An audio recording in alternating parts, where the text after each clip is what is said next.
विघ्नेश्वराट् तेने ब्रह्महृदायादिकवये मुह्यन्ति यं सूरयः तेजोवानि मृदां यथा विनिमयो यत्र त्रिसर्गो मृषा धाम्ना स्वेन सदा निरस्तकुहकं सत्यं परं धीमहि निगमकल्पतरोर्कलितं फलं शुकमुखादमृतद्रवसंयुतं पिबत भागवतं रसमालयं मुहुरहो रसिका भुवि भावुकां रमया रमणं नत्वा तुरङ्गवदनं हरिम् अनुक्रमणिका अध्यायं व्याकरिष्ये यथामति मंगलाचरणं प्रोक्तम् अधिकार्यादिवर्णनं सूतशौनकसंवादः सूत्रजन्मप्रकीर्तनं श्रीमद्भागवतश्चैव कथनं च प्रकीर्तितं पाण्डवानां कथा प्रोक्ता सेनायुद्धं परस्परं गदायुद्धेन भीमेन दुर्योधनवधस्तथा अश्वत्थाम्नस्तु पार्थेन युद्धं तेन पराजयः शिरोमणेः समाधानं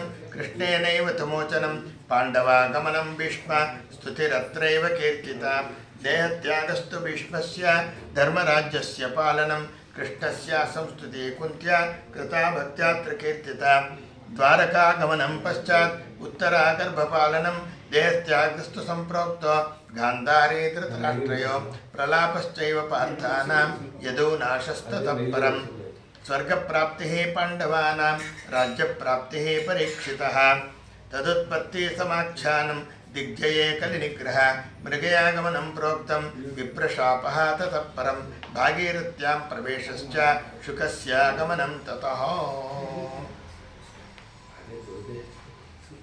ಬಹಳ ಶ್ರೇಷ್ಠವಾಗಿರ್ತಕ್ಕಂತಹ ಗ್ರಂಥ ಶ್ರೀಮದ್ ಭಾಗವತ.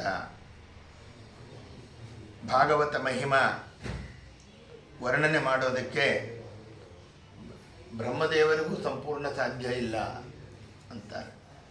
ಯಾಕೆ ಅಂದರೆ ಈ ಭವಶರದಿಗೆ ಸುನಾವೆಯಂತಿಹುದಯ್ಯ. ಭವಶರದಿ ಅಂದರೆ ಭವ ಅಂದರೆ ಸಂಸಾರ. ಸಂಸಾರ ಎಂಬತಕ್ಕಂಥ ಸಮುದ್ರಕ್ಕೆ ಹಡಗಿನಂತೆ ಇರತಕ್ಕಂಥದ್ದು ಶ್ರೀ ಭಾಗವತ ಮಹಿಮೆ ಬಣ್ಣಿಸಲು ಅಳವೇ ಅಂದರು. ವೇದಶಾಸ್ತ್ರಾದಿ ಅನೇಕ ಧರ್ಮಗಳಲ್ಲಿ ಈ ದೇಹ ಸಾಧನವಾದ ಸದ್ಧರ್ಮಗಳು ಆ ಪರಾಶರಸೂನು ಶ್ರೀಮನ್ನಾರಾಯಣ ಆಪದ್ಬಾಂಧವನಲ್ಲದಿನ್ನಿಲ್ಲವೆಂಬುವ ಶ್ರೀ ಭಾಗವತ ಮಹಿಮಾ. ಇಡೀ ಭಾಗವತದ ಸಾರ ಇದು. ವೇದ ಶಾಸ್ತ್ರ ಪುರಾಣ ಇತಿಹಾಸ ಧರ್ಮಗಳಲ್ಲಿ ದೇಹ ಸಾಧನವಾದ ಸದ್ಧರ್ಮಗಳು. ಪರಾಶರಸೂನು ಅಂದರೆ ವೇದವ್ಯಾಸರು. ವೇದವ್ಯಾಸರಾಗಿರ್ತಕ್ಕಂಥ ಶ್ರೀಮನ್ನಾರಾಯಣ ಒಬ್ಬನೇ ಆಪದ್ಬಂಧು ಅಂತ ಹೇಳ್ತಾರೆ. ಪ್ರಥಮ ಸ್ಕಂದದಲ್ಲಿ ಶ್ರೀ ಪರಮಾತ್ಮ ಜ್ಞಾನಕ್ಕೆ ಪಥವೇ ಭಕ್ತಿ ವೈರಾಗ್ಯದ ವಿವರಣೆ, ಮತ್ತೆ ಶಾಪದಲ್ಲಿ ನಾರದನ ವಿಷಯವ ಪೇಳ್ದೆ. ಪ್ರಥಮ ಸ್ಕಂದದಲ್ಲಿ ಭಾಗವತ ಹೇಗೆ ಬಂತು ಅನ್ನೋದನ್ನು ಹೇಳಿದರು. ನಾರದರು ಬಂದು ಪ್ರಾರ್ಥನೆಯನ್ನು, ಬ್ರಹ್ಮದೇವರು ನಾರದರಿಗೆ ಚತುಶ್ಲೋಕಿ ಭಾಗವತವನ್ನು ಹೇಳ್ತಾರೆ. ಆ ಚತುಶ್ಲೋಕಿ ಭಾಗವತದಿಂದ ನಮಗೇನು ಅರ್ಥ ಆಗಲಿಲ್ಲ, ವಿಸ್ತಾರ ಮಾಡಿರಿ ಅಂತೇಳಿ ನಾರದರು ಬಂದು ಪ್ರಾರ್ಥನೆ ಮಾಡ್ತಾರೆ ದೇವರನ್ನು. ದೇವರು ಅದನ್ನು ಬರೀತಕ್ಕಂಥವರಾಗುತ್ತಾರೆ. ಭಾಗವತವನ್ನು ಶುಕಾಚಾರ್ಯರು ಉಪದೇಶ ಮಾಡುತ್ತಾರೆ. ಆ ಶುಕಾಚಾರ್ಯರು ಬಂದು ಪರೀಕ್ಷಿತರಾಜನಿಗೆ ಉಪದೇಶ ಮಾಡ್ತಾರೆ ಅಂಥೇಳಿ ಪ್ರಥಮ ಸ್ಕಂದದಲ್ಲಿ ಹೇಳಿದರು. ದ್ವಿತೀಯ ಸ್ಕಂದದಿ ಪರೀಕ್ಷಿತ ಶುಕ ಸಂವಾದ, ಹರಿಯ ಅನಂತ ಅವತಾರಗಳ ಒಂದು ವರ್ಣನೆ, ಮಹದಾದಿ ತತ್ವ ಸೃಷ್ಟಿಕ್ರಮ ಈ ಪುಣ್ಯಚರಿತೆಗಳು ಹೇಳುತ್ತೆ. ಮುಂದೆ ಬ್ರಹ್ಮಾಂಡದಿಂದ ಚತುರ್ಮುಖನ ಸೃಷ್ಟಿ, ಪರಮಾಣು ಅಬ್ದಾದಿ ಕಾಲಗಳು, ವೃಷ್ಟಿಭೂತೋತ್ಪತ್ತಿ, ವರಾಹ ರೂಪದಿಂದ ಹಿರಣ್ಯಾಕ್ಷನ ಸಂಹಾರ ಮಾಡಿದ್ದು, ಮತ್ತೊಮ್ಮೆ ವರಾಹ ರೂಪ 2 ಸರ್ತಿ ಆಗಿದೆ, ಧರಣಿಯ ತಂದಂತಹ ಪುರುಷ ಸ್ತ್ರೀಯರ ಸೃಷ್ಟಿ, ಸರ್ವ ಸೃಷ್ಟಿಯು ಮತ್ತೆ ಸ್ವಯಂಭೂಮ ಶತರೂಪ ಇವರ ಚರಿತೆ, ಕಪಿಲ ದೇವಹೂತಿಯ ಸಂವಾದ 3ನೇ ಸ್ಕಂದದಲ್ಲಿ ಬಂದರೆ, 4ನೇ ಸ್ಕಂದದಲ್ಲಿ ನವಬ್ರಹ್ಮರ ಉತ್ಪತ್ತಿ, ದಕ್ಷಧ್ವರ ಭಂಗ, ಭಕ್ತಧ್ರುವ ಚರಿತ್ರೆ, ಉಚಿತವಾದ ಪೃಥು ಸಾರ್ವಭೌಮರಿಂದ ಪ್ರಾಚೀನ ಮಹೇಶ್ವರ ವೃತ್ತಾಂತವನ್ನು ಹೇಳ್ತಕ್ಕಂಥದ್ದು. 5ನೇ ಸ್ಕಂದದಲ್ಲಿ ಪ್ರಿಯವ್ರತ, ನಾಭಿ, ನೃಪರ ಋಷಭ ಚರಿತ್ರೆಗಳು, ಮತ್ತು ಜಡಭರತನ ಉಪಾಖ್ಯಾನ, ಅಚಲವಾಗಿರ್ತಕ್ಕಂಥ ಖಗೋಳ ವರ್ಣನೆ, ಭೂಗೋಳ ವರ್ಣನೆ, ದ್ವೀಪಾದ್ರಿ ನದಿಗಳಲ್ಲಿ ಸೃಷ್ಟಿ, ಜ್ಯೋತಿಷ್ಚಕ್ರಗಳ ವರ್ಣನೆ, ನರಕಗಳ ವರ್ಣನೆ, ಪಾತಾಳಗಳ ಎಲ್ಲವನ್ನು ಹೇಳ್ತಾರೆ. ಇನ್ನು 6ನೇ ಸ್ಕಂದದಲ್ಲಿ ಷಷ್ಠ ಸ್ಕಂದದಲ್ಲಿ ದಕ್ಷಿಣ ಜನ್ಮ, ಅವನ ಕನ್ಯೆಯರಿಂದ ದೇವ ದಾನವ ಮಾನವ ದುಷ್ಟ ಮೃಗ ಪಕ್ಷಿ ಪನ್ನಗಾದಿ ಜನನ ವೃತ್ರಾಸುರನ ವಿಚಾರ ಇವೆಲ್ಲ ಹೇಳ್ತಾರೆ. ಸಪ್ತಮ ಸ್ಕಂದದಲ್ಲಿ ದಿತಿಪುತ್ರರ ಜನನ, ಹಿರಣ್ಯಕಶಿಪುವಿನ ಉರುಳುತನ, ಪ್ರಹ್ಲಾದರಾದರಿಗೆ ಭಗವಂತ ಅನುಗ್ರಹ ಮಾಡಿದಂಥ ರೀತ, ನರಸಿಂಹದೇವರ ಅವತಾರ ಇತ್ಯಾದಿಗಳನ್ನೆಲ್ಲ ಹೇಳಿದರು. ತ್ರಿಪುರಾಸುರರ ಸಂಹಾರ, ವರ್ಣಾಶ್ರಮ ಧರ್ಮ ಇದನ್ನು ಹೇಳಿ ಅಷ್ಟಮ ಸ್ಕಂದದಲ್ಲಿ ಗಜರಾಜನಿಗೆ ಮೋಕ್ಷ, ಮನ್ವಂತರ ಅವತಾರಗಳು, ಕೂರ್ಮಾವತಾರ ತಾಳಿದ್ದು, ಮತ್ಸ್ಯಾವತಾರ ತಾಳಿದ್ದು, ವಾಮನಾವತಾರ ತಾಳಿದ್ದು ಇವೆಲ್ಲ ವಿಚಾರಗಳನ್ನು ಹಯವದನ ಅವತಾರ ಸುಧಯುಕ್ತ ಮಹಿಮೆಯನ್ನು ತಾವು ಹೇಳುತ್ತಾರೆ. 9ನೇ ಸ್ಕಂದದಿ ನೃಪವಂಶಾನುಚರಿತ, ಇಕ್ಷ್ವಾಕುಸುತ ಸುಧಮ್ನ ರಾಜನ ಜನನ, ದಿವಾಕರ ವಂಶಾನುಕಥನಗಳು, ಇಳೋಪಾಖ್ಯಾನ, ತಾರೋಪಾಖ್ಯಾನ ಇವೆಲ್ಲ ಹೇಳ್ತಾರೆ. ಸೂರ್ಯವಂಶ, ಶಶಾದರಾಜನ ವೃತ್ತ, ಸುಕನ್ಯಾ, ಶರ್ಯಾತಿ, ಕಾಕುಸ್ತ, ಖಟ್ವಾಂಗ, ಧೀರಮ ಆಂಧ್ರಾತ್ರ, ಸೌಭರಿ, ಸಗರರಾಜ ಚರಿತ್ರೆ, ರಾಮದೇವರ ಚರಿತ್ರ ಇವೆಲ್ಲವನ್ನು ಹೇಳ್ತಾರೆ. ಮತ್ತು ನಿಮಿ ದೇಹತ್ಯಾಗ ಮಾಡಿದ್ದು, ಜನಕ ನೃಪ, ಭೃಗುರಾಮನ ಚರಿತ್ರ, ಉತ್ತಮ ಚಂದ್ರವಂಶದ ನಹುಷಾಸುತ, ಯಯಾತಿ, ಶಂತನು, ಯದು ಚರಿತ್ರೆ ಎಲ್ಲ ಹೇಳ್ತಾರೆ. ದಶಮಸ್ಕಂದದಲ್ಲಿ ಯದುವಂಶದಲ್ಲಿ ಹರಿಜನಿಸಿ ಶಿಶು ಲೀಲೆಗಳನ್ನು ತೋರಿ ಆಸುರಿ ಪೂತನಿಯನ್ನು ಕೊಂದು ಶಕಟಾಸುರ, ತೃಣಾಸುರ, ಬಕಾಸುರ, ವತ್ಸಾಸುರ ಮೊದಲಾದವರನ್ನು ಅಸುರ ಭಂಜಕ ಹರಿಯು ಮೆರೆದ ಮಹಿಮೆ, ಮಾಯಾ ಮಹಿಮ ಧೇನು ಪ್ರಲಂಬಾಸುರ ಅವನನ್ನು ಕೊಂದದ್ದು, ಕಾಡ್ಗಿಚ್ಚಿನಿಂದ ರಕ್ಷಣೆ ಮಾಡಿದ್ದು, ಗೋಪಾಲಕರನ್ನು ಕಾಯ್ದದ್ದು, ಕಾಳಿಯ ಮರ್ದನ ಲೀಲಾ, ಗೋವರ್ಧನಗಿರಿ ಲೀಲಾ ಇವೆಲ್ಲ ಹೇಳಿದರು.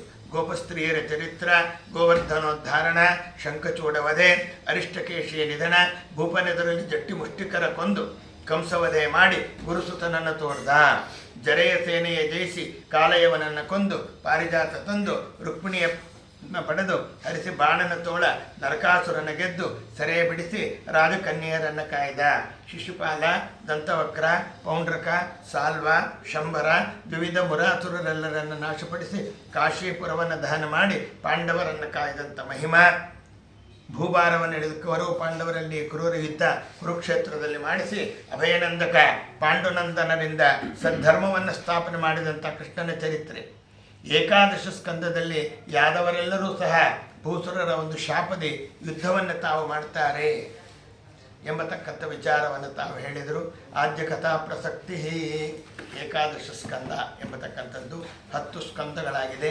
ಏಕಾದಶ ಸ್ಕಂದದಲ್ಲಿ ಏನನ್ನು ಹೇಳುತ್ತಾರೆ ಎಂಬತಕ್ಕಂಥ ವಿಚಾರವನ್ನು ನೋಡಿದರೆ, ಹರಿಯ ಮಹಿಮೆಯನ್ನು ಇದುವರೆಗೆ ಬಂದಂಥ ಭಾಗವತದ ಮಹಿಮಾ ಎಲ್ಲ ಏನಿದೆ ಅದೆಲ್ಲ ಏಕಾದಶ ಸ್ಕಂದದಲ್ಲಿ ಒಂದು ಮಕರಂದ ರೂಪದಲ್ಲಿ ತಾನು ಇರ್ತಕ್ಕಂಥದ್ದಾಗಿದೆ ಎಂಬತಕ್ಕಂಥ ವಿಚಾರವನ್ನು ತಾವು ಹೇಳುತ್ತಾರೆ. ಕೃಷ್ಣ ಅವತಾರವನ್ನು ಮಾಡಿ ಉದ್ಧವನಿಗೆ ಉಪದೇಶವನ್ನು ಮಾಡಿ ಹೋಗುತ್ತಾನೆ. ಅಂದರೆ ಕೃಷ್ಣ ಅವತಾರ ಸಮಾಪ್ತಿ ಮಾಡುವಂತಹ ಒಂದು ಕಾಲ ಅದು ಏಕಾದಶ ಸ್ಕಂದದಲ್ಲಿ ತಾನು ಬರ್ತಕ್ಕಂಥದ್ದಾಗುತ್ತೆ. ಭೂಭಾರಹರಣ ಎಲ್ಲ ಆಯಿತು. ಇನ್ನು ಯಾದವರು ಮಾತ್ರ ಉಳ್ಕೊಂಡಿದ್ದಾರೆ. ಅವರು ಭೂಭಾರಹರಣ ಆಗಬೇಕಲ್ಲ, ಅವರಿಗೆ ಒಂದು ಬುದ್ಧಿಯನ್ನು ಹುಟ್ಟಿಸ್ತಾರೆ. ಸಾಂಬ ಎಂಬತಕ್ಕಂಥವನು ಯಾರು, ಜಾಂಬವತಿಯ ಮಗ. ಆ ಜಾಂಬವತಿಯ ಮಗ ಸಾಂಬನಿಗೆ ಗರ್ಭಿಣಿ ವೇಷ ಹಾಕ್ತಾರೆ. ಗರ್ಭಿಣಿ ವೇಷವನ್ನು ತಾವು ಧಾರಣೆಯನ್ನು ಮಾಡಿ ಈ ಸಾಂಬನಿಂದ ಹೆಣ್ಣು ಹಿಡಿತಾಳೋ ಗಂಡು ಹಿಡಿತಾಳೋ ಕೇಳೋಣ ಅಂತ ಹೇಳ್ತಾ ಸಪ್ತ ಋಷಿಗಳ ಹತ್ರ ಹೋಗ್ತಾರೆ. ಸಪ್ತ ಋಷಿಗಳು ಹೇಳ್ತಾರೆ, ಹೆಣ್ಣು ಹೊಡೆಯಲ್ಲ, ಗಂಡು ಹೊಡೆಯಲ್ಲ, ನಿಮ್ಮ ವಂಶವನ್ನು ನಾಶ ಮಾಡ್ತಕ್ಕಂತಹ ಒಂದು ಒನಕೆಯನ್ನು ಹಡಿತಾಳೆ ಎಂಬತಕ್ಕಂಥ ವಿಚಾರವನ್ನು ಹೇಳಿ ಶಾಪವನ್ನು ತಾವು ಕೊಟ್ಟುಬಿಡ್ತಾರೆ. ಕೊಟ್ಟಂತಹ ಕಾಲದಲ್ಲಿ ಅವಳ ವೇಷ ಎಲ್ಲ ಬಿಚ್ಚಿದರೆ ಒಂದು ಒನಕೆ ಕೆಳಗೆ ಬೀಳುತ್ತೆ. ಆ ಒನಕೆಯನ್ನು ತೆಯ್ದು ಅದಿದ್ರು ತಾನೇ ನಾವು ಹೊರಾಡೋದು ಅಂತ ಸಮುದ್ರದಲ್ಲಿ ಹಾಕಿಬಿಟ್ರು. ಸಮುದ್ರದ ತೀರಕ್ಕೆ ಒಂದು ಜೊಂಡು ಬೆಳಕೊಂತು. ಒಂದೊಂದು ಒನಕೆಯಾಗಿ ಆಯಿತು. ಸಣ್ಣ ಮೊಳೆ ಇತ್ತು, ಅದನ್ನು ಬಿಸಾಕಿದರು. ಅದನ್ನು ಒಂದು ಮೀನು ತಾನು ನುಂಗಿತು. ಅದನ್ನು ಜರ ಎಂಬತಕ್ಕಂಥ ವ್ಯಾಧ ತನ್ನ ಬಾಣಕ್ಕೆ ಅಲುಗನ್ನಾಗಿ ತಾನು ಮಾಡಿಕೊಂಡ ಎಂಬತಕ್ಕಂಥ ವಿಚಾರ ತಾವು ಹೇಳ್ತಾರೆ. ಇದಾದ ಮೇಲೆ ಪರೀಕ್ಷಿತ್ ರಾಜ ಕೇಳಪ್ಪ, ದೇವರ್ಷಿ ನಾರದರು ಹೇಳ್ತಾರೆ, ಚಕ್ರವರ್ತಿ ನಿಮಿ ಮತ್ತು ಋಷಭ ಇವರ ಸುತರ ಸಂವಾದ ಜಾಯಂತೆಯ ಉಪಾಖ್ಯಾನ ಅಂತ ಇದೆ. ಏನದು ಜಾಯಂತೆಯ ಉಪಾಖ್ಯಾನ? ಕರ್ತ ಶ್ರೀಹರಿ, ಕರ್ತ ನಾನಲ್ಲ, ನಾವೆಲ್ಲ ತಿಳಿಬೇಕು. ಕರ್ತ ಶ್ರೀಹರಿ, ಕರ್ತ ನಾನಲ್ಲ ಎಂಬುದಾಗಿ ತಾವು ಹೇಳ್ತಾರೆ. ನಾಹಂ ಕರ್ತ ಹರಿಕರ್ತ, ಸರ್ವವ್ಯಾಪ್ತ ಸರ್ವೋತ್ತಮ, ಸರ್ವ ನಿಯಾಮಕ ಅಂತ ಹೇಳಿ ಕವಿ ಎಂಬತಕ್ಕಂಥವನು ಹೇಳ್ತಾನೆ. ಆಮೇಲೆ 6 ತತ್ವಗಳ ಸೃಜಿಸಿ 24 ತತ್ವಗಳನ್ನು ಸೃಷ್ಟಿ ಮಾಡಿ ಬ್ರಹ್ಮಾಂಡವನ್ನೆಲ್ಲ ಸೃಷ್ಟಿ ಮಾಡಿ 3 ವಿಧ ಜೀವರಿಗೆ ಕೊಟ್ಟಿರ್ತಾನೆ ಶರೀರಗಳು. 2 ರೂಪ ಧರಿಸುತ್ತ ಇಂದ್ರಿಯಗಳಲ್ಲಿ ಪಂಚ ಜ್ಞಾನೇಂದ್ರಿಯ ಪಂಚ ಕರ್ಮೇಂದ್ರಿಯ ಅವುಗಳಲ್ಲಿ ಪ್ರವೇಶ ಮಾಡಿ ಜೀವದ ಅಸ್ತಿತ್ವವನ್ನು ಕಾಯ್ತಾನೆ ಪರಮಾತ್ಮ ಎಂಬುದಾಗಿ ಮತ್ತೊಬ್ಬನು ಹೇಳ್ತಾನೆ. ಜೀವನಿಗೂ ಪರಮಾತ್ಮನಿಗೂ ಎಂದಿಗೂ ಐಕ್ಯ ಇಲ್ಲ. ಅವನು ದೇವದೇವೋತ್ತಮ, ಅವನು ಸರ್ವಜ್ಞ, ಅವನು ನಿತ್ಯ, ನಾವು ಅಲ್ಪಜ್ಞರು ಅನಿತ್ಯರು ಎಂಬತಕ್ಕಂಥ ವಿಚಾರವನ್ನು ಹೇಳ್ತಾರೆ. ಇಡೀ ಭೂಮಂಡಲವನ್ನು ಜಗತ್ತನ್ನೆಲ್ಲ ಸೃಷ್ಟಿ ಮಾಡ್ತಕ್ಕಂಥವನು ಭಗವಂತ, ರಕ್ಷಣೆ ಮಾಡ್ತಕ್ಕಂಥವನು ಭಗವಂತ, ಕಾಯುವವನು ಭಗವಂತ ಅಂತ ಅಂತರಿಕ್ಷ ಅನ್ನೋನು ಹೇಳ್ತಾನೆ. ಇವೆಲ್ಲ ಭಾಗವತ ಧರ್ಮಗಳು ಅಂತ ಮುಂದೆ ಹೇಳ್ತಾರೆ. ಎಲ್ಲ ಪ್ರಾಣಿಗಳಲ್ಲಿ ದಯಾ ಅನ್ನೋದು ಇರಬೇಕಪ್ಪ ಎಂಬುದಾಗಿ ತಾವು ಹೇಳಿದರು. ಆದ್ದರಿಂದ ಯಾವ ಪ್ರಾಣಿಯನ್ನು ಹಿಂಸೆ ಮಾಡಬಾರದು. ಮಾನಸಿಕವಾದ ಹಿಂಸೆ, ಪ್ರಾಣಿ ಅಂದರೆ ಪ್ರಾಣಿ ಅಲ್ಲ, ಮನುಷ್ಯರನ್ನು ಹಿಂಸೆ ಮನುಷ್ಯನೂ ಒಂದು ಪ್ರಾಣಿ. ಆದ್ದರಿಂದ ಅವರ ಮಾನಸಿಕ ಹಿಂಸೆಯನ್ನು ಸಹ ಮಾಡಬಾರದು ಎಂಬುದಾಗಿ ತಾವು ಹೇಳ್ತಾರೆ. ಆದ್ದರಿಂದ ಬ್ರಹ್ಮಚರ್ಯ ಅಂದರೆ ಮದುವೆ ಆಗದೇ ಇರಬೇಕು ಅಂತ ಅರ್ಥ ಅಲ್ಲ. ತನ್ನ ಧರ್ಮಪತ್ನಿಯ ಒಳಗೆ ಅನಿಷಿದ್ಧವಾದ ಕಾಲಗಳಲ್ಲಿ ತಾನು ಮಾತ್ರ ಕ್ರೀಡಾದಿಗಳನ್ನು ಮಾಡಿಕೊಂಡು ವಂಶೋದ್ಧಾರವನ್ನು ಮಾಡಿಕೊಂಡು ಗೃಹಸ್ಥ ಧರ್ಮವನ್ನು ಅನುಸರಿಸ್ತಕ್ಕಂಥವನಿಗೆ ಬ್ರಹ್ಮಚರ್ಯ ಅಂತಾರೆ. ವಸಿಷ್ಠರು ವಿಶ್ವಾಮಿತ್ರರು ಒಮ್ಮೆ ಏನಾಯಿತು, ಗಂಗಾ ಆ ಕಡೆ ತೀರಕ್ಕೆ ವಿಶ್ವಾಮಿತ್ರರು ಕೂತಿದ್ದಾರೆ, ಈ ಕಡೆಯಲ್ಲಿ ವಸಿಷ್ಠರಿದ್ದಾರೆ. ವಸಿಷ್ಠರ ಹೆಂಡತಿ ಅರುಂಧತಿ, ಆ ಅರುಂಧತಿ ವಸಿಷ್ಠರ ಹತ್ರ ಇದ್ದಾರೆ. ಸರಿ, ದೇವರ ಪೂಜೆ ಮಾಡಿದರು, ಇದು ಮಾಡಿದರು, ಎಲ್ಲ ಆಯಿತು. ಪಾಪ ವಿಶ್ವಾಮಿತ್ರ ಒಬ್ಬರೇ ಇದ್ರಲ್ಲಿ ಆ ಕಡೆಯಲ್ಲಿ. ಆದ್ದರಿಂದ ನೈವೇದ್ಯವನ್ನು ಮಾಡಿ ಆ ನೈವೇದ್ಯದ ಅಡಿಗೆಯನ್ನು ತಗೊಂಡು ವಿಶ್ವಾಮಿತ್ರರಿಗೆ ಕೊಟ್ಟು ಬಾ ಅಂತ ಹೇಳ್ತಾರೆ. ಹೋಗ್ತಾಳೆ. ಗಂಗಾ ನದಿ ತುಂಬ ಪ್ರವಾಹ ಬಂದುಬಿಟ್ಟಿರುತ್ತೆ. ಮತ್ತಿನ್ನೇನು ದೋಣಿಲಿ ಹೋಗೋಕ್ಕಾಗತ್ತೇನೋ, ಮಡಿಲಿ ಹೋಗಬೇಕು, ಹೆಂಗೆ ಹೋಗೋದು ಎಂಬತಕ್ಕಂಥ ವಿಚಾರ ಬಂತು. ವಿಚಾರ ಬಂದಾಗ ವಸಿಷ್ಠರನ್ನು ಕೇಳ್ತಾಳೆ, ಗಂಡನ್ನ ಹೆಂಗೆ ಹೋಗಲಿ, ನಾನು ತುಂಬ ಪ್ರವಾಹ ಇದೆ, ನಮ್ಮ ಯಜಮಾನರು ಬ್ರಹ್ಮಚಾರಿಯಾಗಿದ್ದರೆ ದಾರಿ ಬಿಡು ಅಂಥೇಳಿ ಬಿಡುತ್ತೆ. ಅಯ್ಯೋ ಕಥೆ, ಅವಳೇ ಹೇಳಬೇಕಂತೆ, ನಮ್ಮ ಯಜಮಾನರು ಬ್ರಹ್ಮಚಾರಿಯಾಗಿದ್ದರೆ ದಾರಿ ಬಿಡು. ದಾರಿ ಬಿಟ್ಬಿಡ್ತದೋ. ನಡ್ಕೊಂಡು ಹೋದರು. ವಿಶ್ವಾಮಿತ್ರರಿಗೆ ಚೆನ್ನಾಗಿ ಬಡಿಸಿದ್ರು, ಎಲ್ಲ ಊಟ ಮಾಡಿದರು. ಆ ಕಡೆಯಿಂದ ಬರಬೇಕಾದ್ರೆ ಮತ್ತೆ ಗಂಗಾ ಪ್ರವಾಹ ಬಂದ್ಬಿಟ್ಟಿದೆ. ಯಾರನ್ನು ಕೇಳಬೇಕಲ್ಲಿ? ವಿಶ್ವಾಮಿತ್ರನೇ ಕೇಳಬೇಕು. ವಿಶ್ವಾಮಿತ್ರರು ಕೇಳಿದ್ರು. ಆ ಕಡೆಯಿಂದ ಬರ್ತಾ ಏನು ಮಾಡಿದೆ ಅಂದರು. ನಮ್ಮ ಯಜಮಾನರು ಬ್ರಹ್ಮಚಾರಿ ಆಗಿದ್ದರೆ ದಾರಿ ಬಿಡುತ್ತೆ, ದಾರಿ ಬಿಡಿತು. ಈಗ ವಿಶ್ವಾಮಿತ್ರರು ನಿತ್ಯೋಪವಾಸಿಗಳಾಗಿದ್ದರೆ ದಾರಿ ಬಿಡು. ಈಗ ತಾನೇ ನಾನು ಬರ್ತಿದ್ದೀನಿ, ಬೇಕಾದಷ್ಟು ಊಟ ಮಾಡಿದ್ದಾರೆ, ನಿತ್ಯೋಪವಾಸಿಗಳು ಅಂತ ಹೇಳ್ತಾರಲ್ಲಪ್ಪ, ಏನಿದ್ರ ಅರ್ಥ ಅಂತ ಕೇಳ್ತಾಳೆ.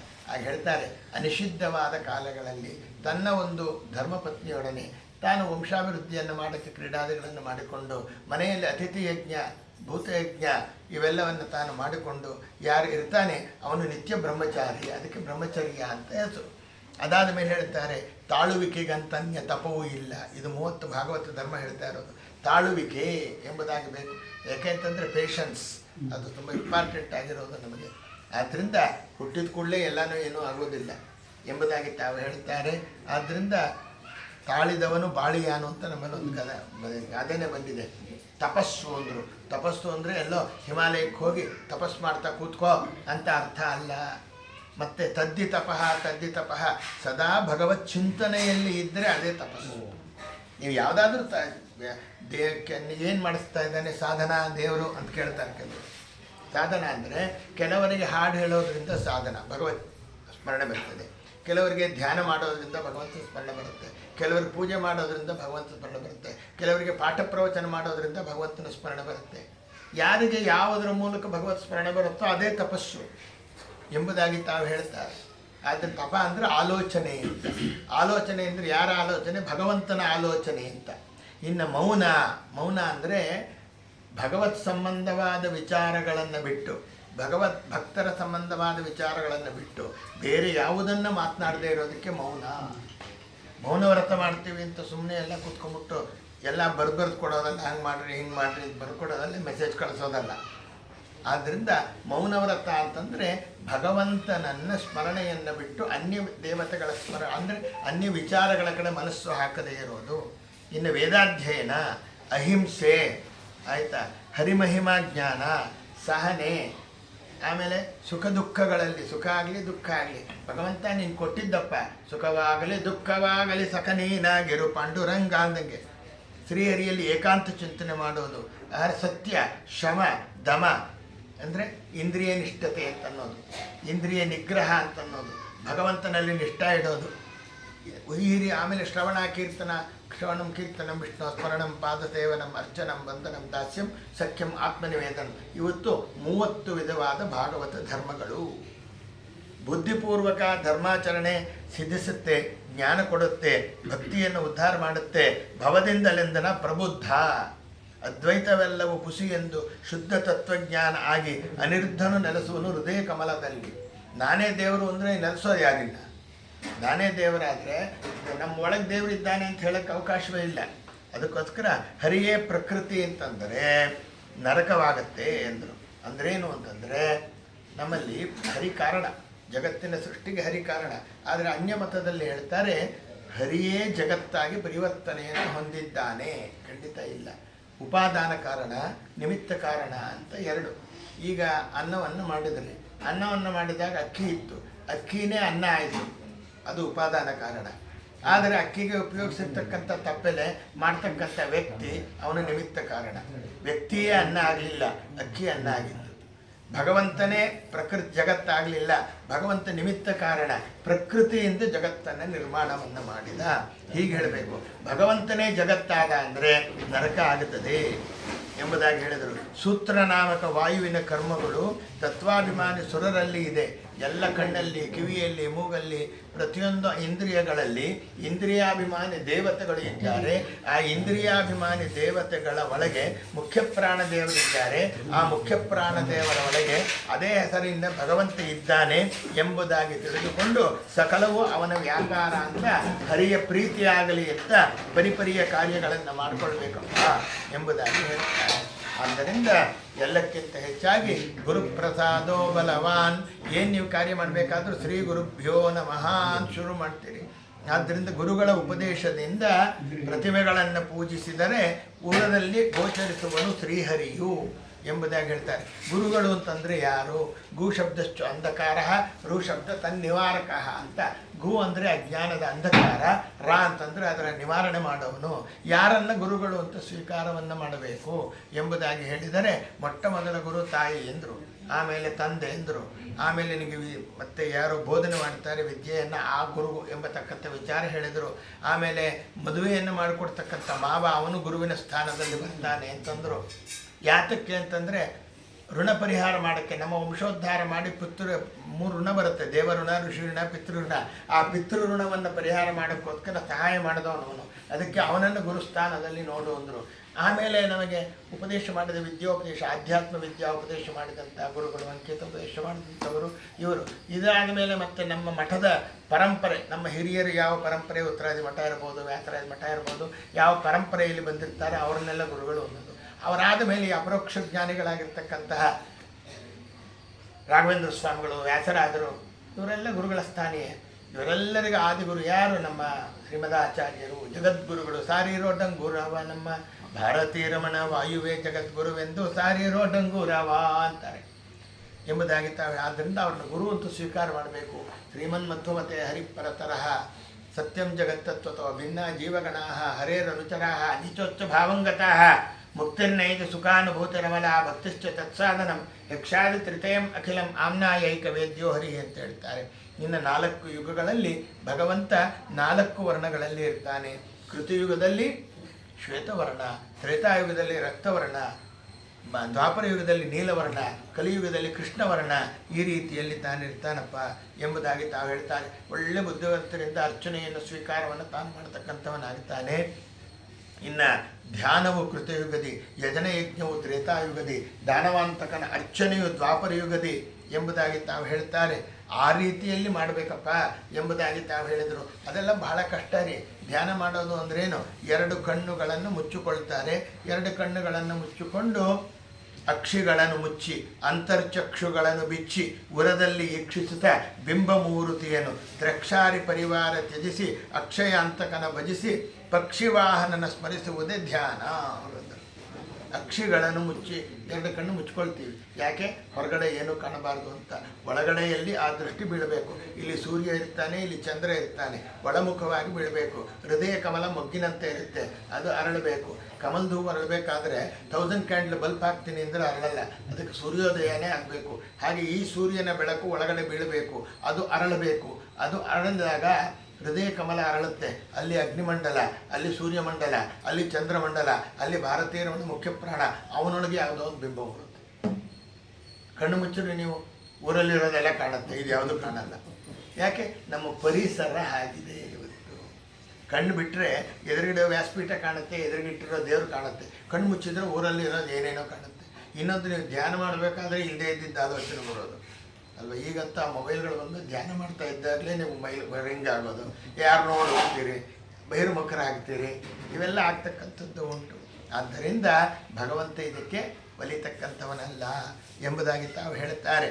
ಆದ್ದರಿಂದ ಧ್ಯಾನ ಮಾಡೋದು ಬಹಳ ಕಠಿಣ ಇದೆ. ಅದು ಕೃತಯುಗದ ಜನ ಮಾಡಿದರು, ಬಿಟ್ಬಿಡಿ. ಕಲಿಯುಗದಲ್ಲಿ ಕೃತಯುಗದಿ ಧ್ಯಾನವು ಯಜನ ಯಜ್ಞವು ತ್ರೇತಾಯುಗದಿ. ಯಜ್ಞ ಮಾಡೋದು, ಅಶ್ವಮೇಧ ಯಾಗ ಮಾಡಿದರು, ರಾಜಸೂಯ ಯಾಗ ಮಾಡಿದರು. ಒಂದು ಪವಮಾನ ಹೋಮ ಮಾಡೋದು ಕಷ್ಟ ನಮಗೆ. ಇನ್ನು ಅದೆಲ್ಲ ಎಲ್ಲಿ ಮಾಡ್ತೀವಿ ನಾವು ಅಂದರೆ ಆ ಯಜ್ಞ ಅಲ್ಲ ಅಂದರು. ಉಂಡು ಹುಟ್ಟಿದ್ದಲ್ಲ ನಿನ್ನ ಯಜ್ಞ ಎಂಬುದಾಗಿ ಹೇಳ್ತಾರೆ. ಪ್ರತಿನಿತ್ಯ ಬೆಳಗಿನಿಂದ ಪ್ರಾತಃ ಪ್ರಭೃತಿ ಸಾಯಾಂತಂ ಸಾಯಾದಿ ಪ್ರಾತರಂ ತಥಾ ಯತ್ ಕರೋಮಿ ಜಗನ್ನಾಥ ತದಸ್ತು ತವ ಪೂಜನಂ ಅಂತ ಹೇಳಿ ಎಲ್ಲವನ್ನ ಅವನಿಗೆ ಅರ್ಪಣೆ ಮಾಡೋದಿದೆಯಲ್ಲ, ಅದು ಜ್ಞಾನ, ಅದು ಒಂದು ಯಜ್ಞ ಎಂಬುದಾಗಿ ತಾವು ಹೇಳ್ತಾ ಇದ್ದಾರೆ. ಅದಾದ ಮೇಲೆ ಇದು ಸಹ ಕಷ್ಟ, ಹಿಂದೆ ಮಾಡ್ದ. ಆಮೇಲೆ ದಾನವಾಂತಕನ ಅರ್ಚನೆಯು ದ್ವಾಪರ ಯುಗದಿ. ಕಾತ್ರವೇ ಮಂದಿರ, ಹೃದಯವೇ ಮಂಟಪ, ನೇತ್ರವೇ ಮಹಾದೀಪ, ಹಸ್ತ ಚಾಮರವು, ಯಾತ್ರೆ ಪ್ರದಕ್ಷಿಣೆ, ಶಯನ ಮಾತುಗಳೆಲ್ಲ ನಮಸ್ಕಾರಗಳು. ವ್ಯಾಸರಾದರು ಮಾಡಿದ್ದು. ಎನ್ನ ಬಿಂಬ ಮೂರ್ತಿಯ ಪೂಜಿಸುವೆ ನಾನು, ಅಂತರಂಗದಲ್ಲಿ ಹರಿಯ ಕಾಣದವ ಹುಟ್ಟು ಕುರುಡನು. ಹೊರಗಡೆ ಇಲ್ಲ. ಇಲ್ಲಿಂದ ತಿರುಪತಿಗೆ ಹೋಗಬೇಕು, ಹೌದು ಹೊರಡ್ತೀರಿ. ಆಮೇಲೆ ಅಲ್ಲಿ ಹೋಗಬೇಕು, ಗಂಟೆಗಟ್ಟಲೆ ಕ್ಯೂನಲ್ಲಿ ಕಾಯಬೇಕು, ದೇವರ ದರ್ಶನ ಮಾಡಬೇಕು. ದೇವರ ಎದುರು ಹೋಗ್ತೀರಿ, ನೀವು ಕಣ್ಣು ಮುಚ್ಕೋತೀರಿ. ತಿರುಪ್ತಿಗೆ ಹೋಗ್ಬೇಕಾಗೆ ಕಣ್ಣು ಮುಚ್ಕೋಬೇಕಾಗಿ, ಕಣ್ಣು ಮುಚ್ಕೊಂಡು ಕಣ್ಣು ಬಿಡೋದ್ರಲ್ಲಿ ಬೋಂಡಿ ಕಳ್ಸ್ಕೊಟ್ಟಿರ್ತಾನೆ, ಹೊರಗಡೆ ಕಳ್ಸ್ಕೊಟ್ಟಿರ್ತಾನೆ. ಏನಾದರೂ ದೇವರ ದರ್ಶನ ಮಾಡಿದ್ವು ಅನ್ನುವ ತೃಪ್ತಿ ನಮಗಿದೆ. ಯಾವುದು ದೇವರ ದರ್ಶನ ಗೊತ್ತಾ? ನೀವು ತಿರುಪತಿಗೆ ಹೋಗಬೇಕು ಅಂತ ಅಂದುಕೊಂಡಾಗಲೇ ನಿಮ್ಮ ಮನಸ್ಸಿನಲ್ಲಿ ಏನೋ ಒಂದು ಬಂದ್ಬಿಡ್ತು, ಒಂದು ರೂಪ. ಈ ರೂಪವನ್ನು ನೋಡಬೇಕು ಅಂತ ಎಲ್ಲಿ ತನಕ ಇರುತ್ತೆ? ಗರ್ಭಗುಡಿ ಒಳಗೆ ಹೋಗಿ ಹೊರಗೆ ಬರೋ ತನಕ ಇರುತ್ತೆ. ಹೊರಗೆ ಬಂದರೆ ದೇವರ ದರ್ಶನ ಆಯಿತು, ಆ ರೂಪ ಹೊರಟೋಯ್ತು. ನಿರಂತರ ದರ್ಶನ ಮಾಡಿರ್ತೀರಿ, ಅದು ನಿಜವಾದ ದರ್ಶನ ಎಂಬುದಾಗಿ ಹೇಳ್ತಾರೆ. ಒಂದು ಸರ್ತಿ ತಿರುಪ್ತಿಗೆ ಹೋಗಿ ಬರ್ರಿ, ಒಂದು ಸರ್ತಿ ಬದರಿಗೆ ಹೋಗಿ ಬಂದ್ರಿ, ಕಣ್ಣು ಮುಚ್ಚಿದ್ರೆ ಬದರಿ ನಾರಾಯಣ ಹೇಗಿದ್ದಾನೆ ನಿಮಗೆ ಗೋಚರವಾಗಕ್ಕೆ. ಎಷ್ಟೋ ಸರ್ತಿ ನಾವು ಅಲ್ಲಿ ಹೋಗದೇ ಇದ್ದರೂ ಗೋಚರವಾಗಿರುತ್ತೆ, ಆದರೆ ನಮ್ಗೆ ಹೌದು ಗೊತ್ತಿರಲ್ಲ, ಕನ್ಫರ್ಮೇಷನ್ ಇರಲ್ಲ. ಅದಕ್ಕೆ ಒಂದು ಸರ್ತಿ ಹೋಗಿ ಬಂದು ಹಂಗೆ ನೋಡ್ರಿ, ಇದು ನಿಜವಾದ ಅರ್ಚನೆ ಮಾಡುವ ರೀತಿ. ಆದರೆ ನಮಗದು ಆಗಲ್ಲ. ಅದಕ್ಕೆ ಕಲಿಯುಗದಿ ಗಾನದಿ ಕೇಶವ ಎನ್ನಲು ಕೈಗೂಡುವನು ರಂಗವಿಟ್ಟಲ್ಲ. ದೇವ್ರ ನಾಮ ಹೇಳ್ತೀರಿ, ಪಾರಾಯಣ ಮಾಡ್ತೀರಿ, ಆಯ್ತಲ್ಲ. ಇದರಲ್ಲೇ ಈಗ ನಾವು ಪಾರಾಯಣ ಮಾಡುವಾಗ ಸಂದರ್ಭದಲ್ಲಿ ಆದರೂ ಪಾರಾಯಣ ಮಾಡಬೇಕಾದ್ರೂ ಮನಸ್ಸು ಬೇರೆ ಕಡೆ ಹೋಗುತ್ತೆ, ಆದರೆ ಹಾಡು ಹೇಳಬೇಕಾದ್ರೂ ಮನಸ್ಸು ಬೇರೆ ಕಡೆ ಹೋಗಲ್ಲ. ಯಾಕೆಂದರೆ ಹೋದರೆ ಸಾಹಿತ್ಯ ಮರ್ತೋಗುತ್ತೆ, ತಾಳ ತಪ್ಪೋಗುತ್ತೆ, ರಾಗ ತಪ್ಪೋಗುತ್ತೆ. ಅದಕ್ಕೆ ಏಕಾಗ್ರತೆ. ಅದಕ್ಕೆ ಹರಿದಾಸರು ಏನು ಮಾಡಿದರು ಅಂತಂದರೆ ಸಂಗೀತ ಮಾಧ್ಯಮವನ್ನು ಆರಿಸ್ಕೊಂಡ್ರು. ಕರ್ನಾಟಕ ಸಂಗೀತ ಪಿತಾಮಹ ಅಂತ ಪುರಂದರದಾಸರನ್ನ ಕರೆದು 18,000 ಶ್ಲೋಕಾತ್ಮಕವಾದ ಭಾಗವತ ನಿತ್ಯ ಪಾರಾಯಣ ಮಾಡ್ತೀರಾ? ಆಗೋಲ್ಲ. 2,500 ಸ್ವಪ್ನೋದ್ಯಾಖ್ಯಾನ ಇದೆ, ಅದೇ ಮಾಡೋಕ್ಕಾಗ್ತಿಲ್ಲ ನಮಗೆ. ಒಂದು ವಾಯುಸ್ತುತಿ ಪೂರ್ಣ ಹೇಳೋಕ್ಕಾಗ್ತಿಲ್ಲ ಇವತ್ತಿನ ಒಂದು ಹರಿ ಪ್ರಪಂಚದಲ್ಲಿ. ಹರಿ ಆದ್ದರಿಂದ ಬೇರೆ ಹರಿ ಅಲ್ಲ. ಆದ್ದರಿಂದ ಗಡಿಯಾರ ನೋಡ್ಕೊಂಡು ಪೂಜೆ ಮಾಡುವಂಥ ಜನ ನಾವು. ಆದ್ದರಿಂದ ಎಲ್ಲ ಆಗುತ್ತೆ. ಅದಕ್ಕೆ ತಾವು ಹೇಳ್ತಾರೆ, ಈ ಭಾರತವನ್ನು, ಈ ರಾಮಾಯಣವನ್ನು, ಈ ಭಾಗವತವನ್ನು ಒಂದೊಂದು 3 ನುಡಿ 5 ನುಡಿಗಳಲ್ಲಿ ದೇವ್ರನಾಮ ಮಾಡಿಕೊಟ್ರು. ಒಂದು ದೇವ್ರನಾಮ ಮಾಡ್ರಿ ಅಂದರೆ ಯಾರಾದರೂ ಹೇಳ್ತಾರೆ ಅದನ್ನು. ಆದ್ದರಿಂದ ಭಗವಂತನ ಚಿಂತನೆ ಹಾಗೆ ಬರಲಿ ಎಂಬುದಾಗಿ ತಾವು ಹೇಳಿದರು. ಅದಕ್ಕೆ ಗಾನದಿ ಕೇಶವ ಎನ್ನಲು ಕೈಗೂಡುವನು ರಂಗವಿಠಲ ಎಂಬುದಾಗಿ ಹೇಳಿದರು. ಆಮೇಲೆ ನಾರದನ ನುಡಿ ಕೇಳಿದ ಹರಿಪಿತನಾದ ವಸುದೇವ ಎಂಬುದಾಗಿ ತಾವು ಹೇಳಿ ಅಲ್ಲಿಂದ ಮುಂದೆ ತಾನು ಹೇಳ್ತಾ ಇದ್ದಾನೆ. ನೋಡಪ್ಪ, ಯಾದವರು ಎಲ್ಲರೂ ಹೇಳಿದ ಕೃಷ್ಣ, ಭೂಲೋಕದ ವ್ಯಾಪಾರ ಸಾಕು ನಿಮ್ಮದು, ನಿಮ್ಮ ಲೋಕಕ್ಕೆ ಬಂಡ್ರಿ ಅಂತ ಕೃಷ್ಣನನ್ನು ಬ್ರಹ್ಮಾದಿ ದೇವತೆಗಳು ಕರೀತಾರೆ. ಆಗ ಯಾದವರು ಇನ್ನೂ ಉಳಿದಿದ್ದಾರೆ, ಅವರು ಭಾರ ಹರಿಸ್ಬೇಕು. ಶಾಪ ಬಂದ್ಬಿಟ್ಟಿದೆ ಈಗಾಗಲೇ ಋಷಿಗಳಿಂದ. ಇನ್ನು ಅವರವರಲ್ಲಿ ಕಿತ್ತಾಡ್ತಾರೆ ಅಂತೇಳಿ ಕಿತ್ತಾಡಿದ ಮೇಲೆ ಸಾಯ್ತಾರೆ. ಆ ಸಮುದ್ರದ ಸುತ್ತಲೂ ಜೊಂಡು ಬೆಳೆದಿತ್ತು, ಅದನ್ನು ತಗೊಂಡು ಒಬ್ರಿಗೊಬ್ರು ಹೊಡಿತಾರೆ, ಸಾಯ್ತಾರೆ. ಆದರೆ ಸಾಯೋದಿಲ್ಲ ಬೇಡ ಅಂದರು. ಎಲ್ಲಿ ದ್ವಾರಕಾದಲ್ಲಿ ಬೇಡ. ಹೆಂಗಸರೆಲ್ಲ ಪಿಂಡಾರಕ ಕ್ಷೇತ್ರಕ್ಕೆ ಹೋಗ್ರಿ, ಗಂಡಸರೆಲ್ಲ ಪ್ರವಾಸ ಕ್ಷೇತ್ರಕ್ಕೆ ಹೋಗ್ರಿ ಅಂತ ಕೃಷ್ಣ. ಯಾಕೆ ಅಂದರೆ ಅನ್ಯಕ್ಷೇತ್ರ ಕೃತಂ ಪಾಪಂ ಪುಣ್ಯಕ್ಷೇತ್ರೇ ವಿನಶ್ಯತಿ. ಪುಣ್ಯಕ್ಷೇತ್ರ ಕೃತಂ ಪಾಪಂ ಕೃಷ್ಣಕ್ಷೇತ್ರೇ ವಿನಶ್ಯತಿ. ಕೃಷ್ಣಕ್ಷೇತ್ರ ಕೃತಂ ಪಾಪಂ ವಜ್ರಲೇಪಂ ಭವಿಷ್ಯತಿ. ಆಖ್ಯಾನದಲ್ಲಿ ವಾದರಾದರು ಹೇಳ್ತಾ ಇದ್ದಾರೆ. ಏನಂಗಂದರೆ ಅನ್ಯಕ್ಷೇತ್ರ, ನಾವೆಲ್ಲ ಅನ್ಯಕ್ಷೇತ್ರ. ಕ್ಷೇತ್ರ ಅಂದರೆ ಶರೀರ, ನಾವೆಲ್ಲ ಅನ್ಯಕ್ಷೇತ್ರ. ನಾವು ಮಾಡಿದ ಪಾಪಗಳನ್ನು ಪರಿಹಾರ ಮಾಡ್ಕೊಳ್ಳೋಕ್ಕೆ ನಮಗಿಂತ ಉತ್ತಮರಾದ ಜ್ಞಾನಿಗಳಾದ ಯತಿಗಳ ಪೂಜಾ ಮಾಡಿರಿ. ನಮಗಿಂತ ಉತ್ತಮ ಆಶ್ರಮದಲ್ಲಿರ್ತಾರೆ ಯಾವುದೇ ಮಠದ ಯತಿಗಳಾಗಲಿ. ಆದ್ದರಿಂದ ಅವ್ರಿಗೆ ನಮಸ್ಕಾರ ಹಾಕಿರಿ, ಅವ್ರಿಗೆ ಪೂಜೆ ಮಾಡಿರಿ ಎಂಬುದಾಗಿ ಹೇಳಿದರು. ಅವರೆಲ್ಲ ಪುಣ್ಯಕ್ಷೇತ್ರ. ಯಾಕೆ? ಆಚಾರ್ಯರ ಪ್ರತಿಮೆಗಳನ್ನು ದಿನ ಮುಟ್ಟುತ್ತಾರೆ, ಆಚಾರ್ಯರ ಸ್ಮರಣೆಯನ್ನು ಮಾಡ್ತಾರೆ, ಆಚಾರ್ಯರ ಗ್ರಂಥಗಳನ್ನು ಹೇಳ್ತಾರೆ. ಜ್ಞಾನವೇ ಭೂಷಣ ಮುನಿಯೋಗಿ ವರನಿಂಗೆ ಅಂತ. ಆದ್ದರಿಂದ ಅವರ ಸ್ಮರಣೆ ಮಾಡ್ರಪ್ಪ ಎಂಬತಕ್ಕಂಥ ವಿಚಾರವನ್ನು ತಾವು ಹೇಳಿದರು. ಇದಾದ ಮೇಲೆ ತಾವು ಹೇಳ್ತಾ ಇದ್ದಾರೆ, ಪುಣ್ಯಕ್ಷೇತ್ರ ಕೃತಂ ಪಾಪಂ. ಏನು ಮಾಡ್ಬೇಕ್ರಿ? ಅವರೇ ತಪ್ಪು ಮಾಡಿದರೆ ನಾವಲ್ಲ, ಹತ್ತಿದ್ದಕ್ಕೆ ಬೇರೆ ಡಿಪಾರ್ಟ್ಮೆಂಟ್ ಇದೆ. ಇಂದ್ರದೇವರ ವಜ್ರಾಯುಧದಿಂದ ಶಿಕ್ಷಾ ಅವರಿಗೆಲ್ಲ. ಆದ್ದರಿಂದ ಹತ್ತಿಕ್ಕೆ ಬೇರೆ ಡಿಪಾರ್ಟ್ಮೆಂಟ್ ಇದೆ. ನಾವು ಅವರನ್ನು ನಿಂದ ಮಾಡಬೇಡ್ರಿ. ಇವತ್ತು ನಾವು 4 ಜನ ನಮ್ಮವ್ರು ಸೇರಿದ್ರೆ ಬರೀ ಆಚಾರನ ಹೇಳು, ಈ ಆಚಾರನ ಹೇಳು, ಆ ಯತಿಗಳನ್ನ ಹೇಳು ಹೇಳ್ತೀವಿ. ಅದನ್ನು ಮಾಡಬೇಡ್ರಿ. ಯಾರಾದರೂ ಮಾಡ್ಕೊಳ್ಳಿ. ಅದು ಮಾಡಿದ್ರೆ ಏನಾಗ? ಹಾಗಾದರೆ ಅವರು ಪಾಪ ಮಾಡಿದರೆ ಏನು ಮಾಡಬೇಕ್ರಿ? ಕೃಷ್ಣ ಕ್ಷೇತ್ರೇ ವಿನಶ್ಯತಿ. ಯಾರು ತಮ್ಮ ಹೃದಯ ಕಮಲದಲ್ಲಿ ಕೃಷ್ಣನನ್ನು ಕಂಡಿದ್ದಾರೆ ಅಪರೋಕ್ಷ ಜ್ಞಾನಿಗಳು, ಅಂತ ರಾಯರಿಗೆ ಮೊರೆ ಹೋಗ್ರಿ, ಅಂತ ವಾದಿರಾಜರಿಗೆ ಮೊರೆ ಹೋಗ್ರಿ, ಅಂತ ವ್ಯಾಸರಾಜರಿಗೆ ಮೊರೆ ಹೋಗಲಿ. ಕೃಷ್ಣ ಕ್ಷೇತ್ರ ಕೃತಂ ಪಾಪಂ. ಅವರಲ್ಲೇ ಏನಾದರೂ ಸಹ ಈ ಥರ ಇದ್ದರೆ, ಇವತ್ತು ನಡೀತಾ ಇದೆಯಲ್ಲ, ಅವರಲ್ಲಿಲ್ಲ, ಅವರಿಲ್ಲಿಲ್ಲ, ಇವರು ಗಣಸ್ಥರಲ್ಲ, ಇವರು ಗಣಸ್ಥರು, ಇವೆಲ್ಲ ಇದೆಯಲ್ಲ, ಅದೇ ಕೃಷ್ಣ ಕ್ಷೇತ್ರ ಕೃತಂ ಪಾಪಂ. ಅದು ಮಾಡಿದರೆ ವಜ್ರಲೇಪಂ ಭವಿಷ್ಯತಿ. ಏನು ಮಾಡೋಕ್ಕಾಗಲ್ಲ, ನರಕ ಅನುಭವಿಸ್ಬೇಕು ಮಗನೇ ಅಂತ. ಆದ್ದರಿಂದ ಕೃಷ್ಣ ಅಷ್ಟೊತ್ತಿಗೆ ಏನಾಗುತ್ತೆ ಅಂತಂದರೆ, ಇಲ್ಲಿ ದ್ವಾರಕಾ ಕ್ಷೇತ್ರಕ್ಕಿಂತ ಉತ್ತಮವಾದ ಕ್ಷೇತ್ರ ಇದೆಯಾ? ನಾವು ಮೈಸೂರು, ಬೆಂಗಳೂರು, ಮಂಡ್ಯ ಇದಕ್ಕೆಲ್ಲ ಮಾಡಿದ್ರೆ ಪಾಪಕ್ಕೆ ಯಾವುದಾದ್ರೂ ತಿರುಪ್ತಿಗೆ ಹೋಗ್ರಿ, ಇದಕ್ಕೆ ಹೋಗ್ರಿ, ಎಲ್ಲಾದ್ರೂ ಕ್ಷೇತ್ರಕ್ಕೆ ಹೋಗ್ರಿ. ಆ ತಿರುಪ್ತಿಲೇ ಹೋಗಿ ಪಿಕ್ ಪ್ಯಾಕೆಟ್ ಮಾಡಿದರೆ ಏನು ಮಾಡಬೇಕ್ರಿ ಅಂದರೆ ಬದ್ರಿ ಕ್ಷೇತ್ರಕ್ಕೆ ಹೋಗ್ರಿ. ಕೃಷ್ಣ ಕ್ಷೇತ್ರ ಅಂತಾರೆ, ವಾಸಿಷ್ಠ ಕೃಷ್ಣನ ಕ್ಷೇತ್ರ. ಇಲ್ಲ ಬದ್ರಿ ಕ್ಷೇತ್ರಕ್ಕೆ ನಾನು ಹೋಗಿ ಅಲ್ಲೇನೇ ಪಿಕ್ ಪ್ಯಾಕೆಟ್ ಮಾಡ್ತೀನಿ ಅಂದರೆ ವಜ್ರಲೇಪಂ ಭವಿಷ್ಯತಿ. ಒಂದು ರೀತಿ ಒಳಗೆ ಲೌಕಿಕವಾಗಿ ಕಾಣೋದಾದರೆ, ಇಲ್ಲಿ ದ್ವಾರಕಾಕ್ಕಿಂತ ಪುಣ್ಯಕ್ಷೇತ್ರ ಬೇಕಾಗಿತ್ತ ಅಂದರೆ ನಮ್ಮ ಕ್ಷೇತ್ರದಲ್ಲಿ ನಾವು ಸಾಯಬಾರ್ದು ಅಂತ. ಇವತ್ತು ನಾವು ರಿವರ್ಸ್, ಸಾಯಕ್ಕೊಂದು ಮನೆಯಲ್ಲಿ ಅಂತ ಕಟ್ಕೊಂಡಿದ್ದೀನಿ ಅಂತ.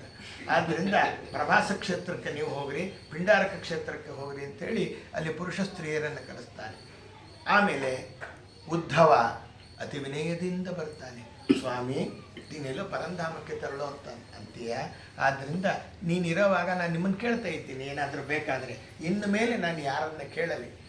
ಜನಕ್ಕೆಲ್ಲ ಮಾರ್ಗದರ್ಶನ ಮಾಡಬೇಕಲ್ಲ. ಅಂದರೆ ಯಾರನ್ನು ಕೇಳಬೇಡ, ಸುತ್ತಮುತ್ತ ಇರ್ತಕ್ಕಂಥ ಎಲ್ಲರೂ ನಮಗೆ ಗುರುಗಳು ಅಂದ್ಬಿಟ್ಟ ಕೃಷ್ಣ. ಹಂಗಂದ್ರೆ ಏನು ಸ್ವಾಮಿ ಅರ್ಥ ಅಂತಂದರು? ನೋಡು, ಭೂಮಿ ಇದೆ, ಭೂಮಿಯಿಂದ ಕ್ಷಮಾಗುಣ ಕಲ್ತ್ಕೊ. ಭೂಮಿಯಿಂದ ನಮಗೇನು ಕೊಡುತ್ತೆ? ಬೆಳೆ ಕೊಡುತ್ತೆ, ನೀರು ಕೊಡುತ್ತೆ, ಪೆಟ್ರೋಲ್ ಕೊಡುತ್ತೆ, ಖನಿಜಗಳು ಕೊಡುತ್ತೆ, ಹಾಕ್ಕೊಳ್ಳೋಕೆ ಆಭರಣಕ್ಕೆ ಬೇಕಾಗಿರ್ತಕ್ಕಂಥ ಬಂಗಾರ ಕೊಡುತ್ತೆ. ಎಲ್ಲ ಭೂಮಿಲೇ ಇದೆ, ಕೈಗೆ ಸಿಗ್ತಾ ಇಲ್ಲ ಅಷ್ಟೇ. ಇವೆಲ್ಲ ಕೊಡುತ್ತೆ. ನಾವೇನು ಕೊಡ್ತಿದ್ದೀವಿ? ನಮ್ಮ ದೇಹದಿಂದ ಬರ್ತಕ್ಕಂಥ ಎಲ್ಲ ಕಶ್ಮಲಗಳನ್ನು ಭೂಮಿ ಮೇಲೆ ಹಾಕ್ತಾ ಇದ್ದೀವಿ, ಹೌದಲ್ಲ? ಆದರೂ ನಮ್ಮನ್ನು ಕ್ಷಮ ಮಾಡ್ತಾಳಲ್ಲ, ಆ ಕ್ಷಮಾ ಗುಣ ಕಲ್ತ್ಕೊ. ಗಾಳಿಯಿಂದ ವಿರಕ್ತಿಯನ್ನು ಕಲಿ. ಇಲ್ಲೊಂದು ಗಂಧದ ಕೊರಡಿದೆ, ನಿಮಗೆಲ್ಲ ಸುವಾಸನೆ ಬರುತ್ತೆ. ಯಾವುದೋ ಪ್ರಾಣಿ ಸತ್ಬಿತ್ತು, ನಮಗೆಲ್ಲ ದುರ್ವಾಸನೆ ಬರುತ್ತೆ, ಅದೇನು ಇಟ್ಕೊಳ್ಳಲ್ಲ, ಮುಂದೆ ಹೊಟ್ಟೋಗುತ್ತೆ. ಹಾಗೆ ವಿರಕ್ತಿಯನ್ನು ಕಲಿತೆ. ನೀರು ನಮ್ಮ ಹತ್ರ ಬಂದವರನ್ನು ಶುದ್ಧ ಮಾಡಿ ಕಳಿಸುತ್ತೆ. ನಾ ತುಪ್ಪದಲ್ಲಿ ಕೈ ತೊಳಿತೀನಿ ರೀ, ಆಮೇಲೆ ನೀರು ಹಾಕೊಳ್ಳೇಬೇಕು ಮೊನ್ನೆ ಅಂತಾರೆ. ತುಪ್ಪದಲ್ಲಿ ಕೈ ತೊಳೆದ್ರೆ ಆಗೋಲ್ಲ ಅಂತ ಹೇಳಿ, ಆದ್ದರಿಂದ ಆ ತುಪ್ಪ ಇದೆಯಲ್ಲ, ಆದರೂ ಸ್ವಚ್ಛತೆ ಮಾಡೋದು. ಆಕಾಶ ಸ್ಪರ್ಶರಹಿತತ್ವ, ಅಲ್ಲಿ ಆಕಾಶ ಮುಟ್ಬೋದೇನೋ ಅನಿಸುತ್ತೆ. ಆಕಾಶ ಅಂದರೆ ಇಟ್ ಈಸ್ ಎ ಸ್ಪೇಸ್ ಅಷ್ಟೇ. ಇಲ್ಲಿ ನಿಂತ್ಕೊಂಡ್ರೆ ಆಕಾಶವನ್ನು ಮುಟ್ಬೋದೇನೋ ಅಂತ ಅಲ್ಲಿ ಹೋದಾಗ ಅನಿಸುತ್ತೆ, ಎಲ್ಲೂ ಆಗೋದಿಲ್ಲ. ಜ್ವಾಲೆಯನ್ನು ಅಗ್ನಿಯನ್ನು ದೂರದಿಂದ ಸೇವೆ ಮಾಡಬೇಕಂತೆ. ಕಳೆಗಳಲ್ಲಿ ಇಂದುವನ ಚಂದ್ರ ಶುಕ್ಲ ಪಕ್ಷದಲ್ಲಿ ವೃದ್ಧಿ ಆಗ್ತಾ ಇರ್ತಾನೆ, ಒಂದು ಆಪ್ಟಿಮಮ್ ಲೆವೆಲ್ ಬರುತ್ತೆ, ಕೆಳಗಿಳಿತಾನೋ. ಹಾಗೆ ದೇಹನೂ ಅಷ್ಟೇ, ಒಂದು ಲೆವೆಲ್ ತನಕ ಬೆಳೀತಾ ಇರ್ತಾನೆ, ಬಲ ಹೆಚ್ಚುತ್ತೆ, ಜ್ಞಾನನೂ ಹೆಚ್ಚುತ್ತೆ. ಒಂದು ಆಪ್ಟಿಮಮ್ ಲೆವೆಲ್ ಆದಮೇಲೆ ಕೆಳಗಡೆ ಇಳ್ಕೊಂಡು ಹೋಗುತ್ತೆ. ಏನಾದರೂ ಪುಣ್ಯ ಇದ್ದರೆ ಜ್ಞಾನ ಒಂದಾಗಿ ಉಳಿದಿರುತ್ತೆ, ದೇಹಬಲ ಅಂತೂ ಹೋಗುತ್ತೆ ಇರುತ್ತೆ ಎಂಬತಕ್ಕಂಥ ವಿಚಾರ ಹೇಳಿದರು. ಆಮೇಲೆ ಸೂರ್ಯ ಏನು ಮಾಡ್ತಾನೆ? ನೀರನ್ನು ಆವಿ ಮಾಡಿಕೊಂಡು ಜಲ ಇಟ್ಕೊಳ್ತಾನೆ. ಅವನು ಇಟ್ಕೊಳ್ಳಲ್ಲ, ಮತ್ತೆ ಸುರಿಸ್ತಾನೆ ನಮಗೆ. ಹಾಗೆ ತಾವು ಹೇಳ್ತಾ ಇದ್ದಾರೆ. ಒಂದು ಕಪೋತ ಪಕ್ಷಿ ಅಂತ ಅನ್ನೋದಿತ್ತು. ಆದ್ದರಿಂದ ಬಂಧು ಸ್ನೇಹದಿಂದ ಅವನ ಬಾಯಿನಲ್ಲಿ ಏನೋ ಒಂದು ಮಾಂಸ ಚೂರು ಕಚ್ಕೊಂಡಿತ್ತು. ಎಲ್ಲ ಪಕ್ಷಿಗಳು ಹಿಂದೆ ಬರ್ತಾ ಇತ್ತು, ಅದನ್ನು ಕೆಡಬಿಡ್ತು. ಆಗ ಎಲ್ಲ ಪಕ್ಷಿಗಳು ಹೊರಟೋದು. ಹಾಗೆ ಉಂಟಾದ ಕಾಲಕ್ಕೆ ನೆಂಟಾರು ಇಷ್ಟಾರು ಉಂಟು ತಪ್ಪಿದ ಮೇಲೆ ಹೆಂಟೆಯಲ್ಲಿ ಮುಚ್ಚುವರು. ಯಾರು ನಮ್ಮವರಲ್ಲ. ಮಂಚಬಾರದು ಮಡದಿ ಬಾರದು ಕಂಚುಗನ್ನಡಿ ಬಾರದು ಸಂಚಿತಾರ್ಥದ ದ್ರವ್ಯ ಬಾರದು ಮುಂಚೆ ಮಾಡಿರೋ ಧರ್ಮವ. ಗೋವಿಂದ ನಮೋ ಗೋವಿಂದ ನಮೋ ಗೋವಿಂದ ನಾರಾಯಣ ಗೋವರ್ಧನ ಗಿರಿಯ ನೆತ್ತಿದ ಗೋವಿಂದ ನಮ್ಮ ರಕ್ಷಿಸೋ. ಅರ್ಥವ್ಯಾರಿಗೆ ಪುತ್ರರ್ಯಾರಿಗೆ ಮಿತ್ರ ಬಾಂಧವರ್ಯಾರಿಗೆ ಕರ್ತೃ ಯಮನವರೆಳೆದು ಒಯ್ಯುವಾಗ ಅರ್ಥಪುತ್ರರು ಕಾಯುವರೇ ಎಂಬುದಾಗಿ ನಾವು ಹೇಳ್ತಾರೆ. ಇನ್ನು 5 ಇಂದ್ರಿಯಗಳಿದೆ. ಹೆಂಗೆ ಕೆಡ್ತೀವಿ ಅಂತ ನಾವು ಹೇಳೋಕ್ಕಾಗಲ್ಲ. ಕುರಂಗ ಮತಂಗ ಪತಂಗವು ಕೇಳೋ ಭೃಂಗ ಮೀನವು ಹತವಾಯ್ತಣ್ಣ ಅಂತಾರೆ. ಜಿಂಕೆ ನಡಿಬೇಕಾದ್ರೆ ಬಲೆ ಹಾಕ್ಬಿಡ್ತಾರೆ, ಸೊಗಸಾದ ಗಾನ ಮಾಡ್ತಾರೆ, ಕಿವಿಯಿಂದ ಹಾಳಾಯಿತು. ಪತಂಗ ದೀಪದವಳು ಕಣ್ಣಿಂದ ಹಾಳಾಯಿತು, ದೀಪದ ಸುತ್ತಿ ದೀಪದಲ್ಲೇ ಬಿದ್ದು ನಾಶ ಆಗುತ್ತೆ. ನಾವು ವಿಷಯ ಸುಖದಲ್ಲಿ ಸುತ್ತಿ ಅಲ್ಲೇ ಬಿದ್ದು ನಾಶ ಆಗ್ತೀವಿ ಎಂಬುದಾಗಿ. ಆದ್ದರಿಂದ ಮತಂಗ ಹೆಣ್ಣಾನೆ ನಿಲ್ಲಿಸ್ತಾರೆ, ಗಂಡಾನೆ ಖೆಡ್ಡ. ಹಿಂದಿನವರೆಲ್ಲ ನೋಡಿರ್ತಾರೆ, ಓಡಿಸ್ಕೊಂಡ್ಬರ್ತಾರೆ ಗಂಡಾನೆಯನ್ನು. ಬಂಡೀಪುರದಲ್ಲಿ ನಡೀತಾ ಇತ್ತು ಅದು. ಆದ್ದರಿಂದ ಆ ಸ್ಪರ್ಶ ಸುಖಕ್ಕೆ ಬಂದು ಖೆಡ್ಡದಲ್ಲಿ ಬಿದ್ದುಬಿಡೋದು ಆನೆ ಎಂಬುದಾಗಿ ತಾವು ಹೇಳ್ತಾರೆ. ಒಂದು ಮೀನು, ಆ ಮೀನನ್ನು ಹಿಡಿಬೇಕಾದ್ರೆ ಒಂದು ಹುಳ ಕಟ್ತಾನೆ, ನೀರಿನೊಳಗೆ ಬಿಡ್ತಾನೆ. ಆ ಒಂದು ಹುಳ ಇದನ್ನು ಇನ್ನೊಂದು ಮೀನು ತಿನ್ನಕ್ಕೆ ಬರುತ್ತೆ, ಆ ಹುಳ ತಿನ್ನಕ್ಕೆ ಅಂತ. ಸುತ್ತಿ ಬರುವೆ ನನಗಾಗಿ ನಿನಗಾಗಿ ಕಾದಿದ್ದಾನೆ ಮೇರೆಗೆ ಇನ್ನೊಬ್ಬ ಅಂತ ಹೇಳ್ತಂತೆ. ಅವನು ಹುಳ ಹಿಡಿಯಕ್ಕೆ ಬಂದಾಗ ಮೀನು ಮೇಲೆ ಎಳ್ಕೊತಾನು. ಈ ರೀತಿಯಲ್ಲಿ ನಾಲಿಗೆಯಿಂದ ಹಾಳಾಯಿತು. ಜಿಫಾ ಚಾಪಲ್ಯ ನೋಡ್ರಿ, ಕಣ್ಣಿನ ಕಾಣಿಸ್ದೇ ಇರುತ್ತೆ, ಕಿವಿ ಕೇಳಿಸ್ದೇ ಇರುತ್ತೆ, ಅದೆಲ್ಲ ಆಗುತ್ತೆ. ದೇಹದ ಬಲ ಹೋಗಿರುತ್ತೆ, ಜಿಫಾ ಚಾಪಲ್ಯ ಒಂದು ಬಿಡೋದಿಲ್ಲ ಎಂಬುದಾಗಿ ತಾವು ಹೇಳ್ತಾರೆ. ಅದಕ್ಕೆ ಡಾಕ್ಟ್ರು ಸಹ ಕೊನೆಗೆ ಏನು ಹೇಳ್ತಾರೆ, ಏನಾದರೂ ಕೇಳಿದ್ರೆ ಕೊಡ್ರಿ ತಿನ್ಸಾಗಿರ್ಬೇಕಾದ್ರೆ ಅಂದ್ಬಿಡ್ತಾರೆ. ಯಾಕೆಂತಂದ್ರೆ ಅದು ಕೊನೆ ತನಕ ಇರುತ್ತಂತೆ ಜಿಫಾ ಚಾಪಲ್ಯ. ಪ್ರಸನ್ನ ತೀರ್ಥರು ಜಿಫಾ ಚಾಪಲ್ಯ ಅಂತ ಒಂದು ನಾಟಕನೇ ಬರೆದಿದ್ದರು ಎಂಬತಕ್ಕಂಥ ವಿಚಾರವನ್ನು ಚಾಮಣ್ಣನ ಚಿರೋಟಿ ಅಂತ ಅದಕ್ಕೆ ಹೆಸರು. ನಾಟಕ ಆಡಿಸ್ತಾ ಇದ್ರು ಹುಡುಗರ ಜೊತೆ ಪ್ರಸನ್ನ ತೀರ್ಥರು ಎಂಬುದಾಗಿ ತಾವು ಹೇಳ್ತಾರೆ. ಇನ್ನು ಜೇನು ಹುಳ ಅದೇನು ಮಾಡುತ್ತೆ, ಪೂನಲ್ಲಿ ಕೂತ್ಕೊಂಡು ಜೇನುತುಪ್ಪ ತಗೊಳುತ್ತೆ, ಒಂದು ಕಡೆ ಸಂಗ್ರಹ ಮಾಡುತ್ತೆ, ತಾನು ತಿನ್ನಲ್ಲ. ಯಾರೋ ಹೊಗೆ ಹಾಕ್ತಾರೆ, ಅದು ನೋಡಿಸ್ತಾರೆ, ತಾವು ತಗೊಳ್ತಾರೆ. ಇಟ್ಟದ್ದು ತನಗೆ, ಬಚ್ಚಿಟ್ಟದ್ದು ಪರರಿಗೆ ಅಂತ ತಿಳ್ಕೊಳ್ರಿ ಎಂಬುದಾಗಿ ತಾವು ಹೇಳ್ತಾರೆ. ಒಂದೊಂದು ಇಂದ್ರಿಯ ಇರ್ತಕ್ಕಂಥ ಪ್ರಾಣಿಗಳೇ ಹೀಗೆ ಸತ್ತಿದೆ. ಇನ್ನು 5 ಇಂದ್ರಿಯಗಳಿದೆ. ಬಹಳ ಎಚ್ಚರ. ಯಾವ ಇಂದ್ರಿಯದಿಂದ ಹೋಗ್ತೀಯ ಅಂತ ಹೇಳೋಕ್ಕಾಗಲ್ಲ. ಮಾರನು ಎಂಬ ಕಳ್ಳನಿದ್ದಾನೆ, ಪುರಂದರನಾದರೂ ಬಿಡುವುದಿಲ್ಲ ಎಂಬುದಾಗಿ ತಾವು ಹೇಳ್ತಾರೆ. ಆದ್ದರಿಂದ ಇನ್ನೊಬ್ಬ ಇದ್ದಂತೆ ಹುಡುಗ ಎಂಬತಕ್ಕಂಥವನು ಏನೋ ಒಂದು ಚಾಕುನೋ ಇದು ತಗೊಂಡು ಶಾಣೆ ಹಿಡಿತಾ ಇದ್ದ. ಎದುರುಗಡೆ ರಾಜನ ಉತ್ಸವ ಹೋಯಿತು, ಗೊತ್ತೇ ಆಗಲಿಲ್ಲ ಅವನಿಗೆ. ಅಂದರೆ ಏಕಾಗ್ರತೆ ಅನ್ನೋದು ಅವನಿಂದ ಕಲಿತೆ. ಆಮೇಲೆ ಒಂದು ಮನೆಯಲ್ಲಿ ಹೆಣ್ಣು ಮಗಳಿದ್ಲು. ಮನೆಗೆ ಯಾರೋ ನೆಂಟರಿಷ್ಟರು ಬಂದರು, ಭತ್ತವನ್ನು ಕುಟ್ಟಬೇಕಾಗಿತ್ತು. ಕುಡ್ತಾ ಇದ್ದಾಳೆ, ಕೈ ಬಳೆಗಳೆಲ್ಲ ಧ್ವನಿ ಮಾಡ್ತು. ಎಲ್ಲ ಬಳೆ ತೆಗೆದ್ಲು, 2 ಬಳೆ ಹಾಕ್ಕೊಂಡ್ಲು, ಆದರೂ ಧ್ವನಿ ಮಾಡ್ತು. ಮತ್ತೆ ಒಂದೊಂದು ಬಳೆ ಹಾಕ್ಕೊಂಡ್ಲು. ಅಂದರೆ ಏನರ್ಥ, ಬಳೆ ತೆಗಿಬೇಕು ಅಂತ ಅರ್ಥ ಏನು ಅಲ್ಲ ಅಂದರು. ಮತ್ತಿನ್ನೇನು ಅಂದರೆ, ಹೆಚ್ಚು ಜನ ಸೇರಿದರೆ ಬರೀ ಗೊಂದಲ ಆಗುತ್ತೆ ಹೊರತು ಪರಮಾತ್ಮನ ಸ್ಮರಣೆ ಬರಲ್ಲ. ಇಬ್ಬರೇ ಇದ್ದರೂ ಹರಟೆ ಹೊಡಿತೀರಿ ಹೊರತು ಏಕಾಂತದಲ್ಲಿ ಶ್ರೀಕಾಂತನ ಸೇವಾ ಮಾಡಿರಿ ಅಂತ ತಿಳಿಸ್ತಕ್ಕಂಥವ್ರಾಗ್ತಾರೆ. ಸಾತ್ವಿಕ ಜನರ ಸಂಘವನ್ನು ಮಾಡಿರಿ, ಮುಕ್ತಿ ಮಾರ್ಗವನ್ನು ಅವರು ತೋರ್ತಾರೆ ಎಂಬುದಾಗಿ ತಾವು ಹೇಳ್ತಾರೆ. ಸಾತ್ವಿಕರು ಅಂದರೆ ಹೇಗಿರ್ತಾರೆ? ಬೂದಿ ಮುಚ್ಚಿದ ಕೆಂಡದಂತಿಪ್ಪರ ಧರೆಯೊಳಗೆ ನೋಡಲು ವಕ್ರವಾಗಿಪ್ಪರು ಅಂತ ಹೇಳ್ತಾರೆ. ನೋಡೋದಕ್ಕೆ ಅವ್ರನ್ನ ಸಾತ್ವಿಕರು ಅಂತ ಗೊತ್ತೇ ಆಗಲ್ಲ. ಎಂಥ ಜ್ಞಾನಿಗಳಾಗಿರ್ತಾರೆ ಗೊತ್ತೇನವರು. ಸದಾಕಾಲ ಪರಮಾತ್ಮನ ಚಿಂತನೆ ಮಾಡ್ತಾರೆ. ಜಡಭರತ ಇರಲಿಲ್ವೇನು?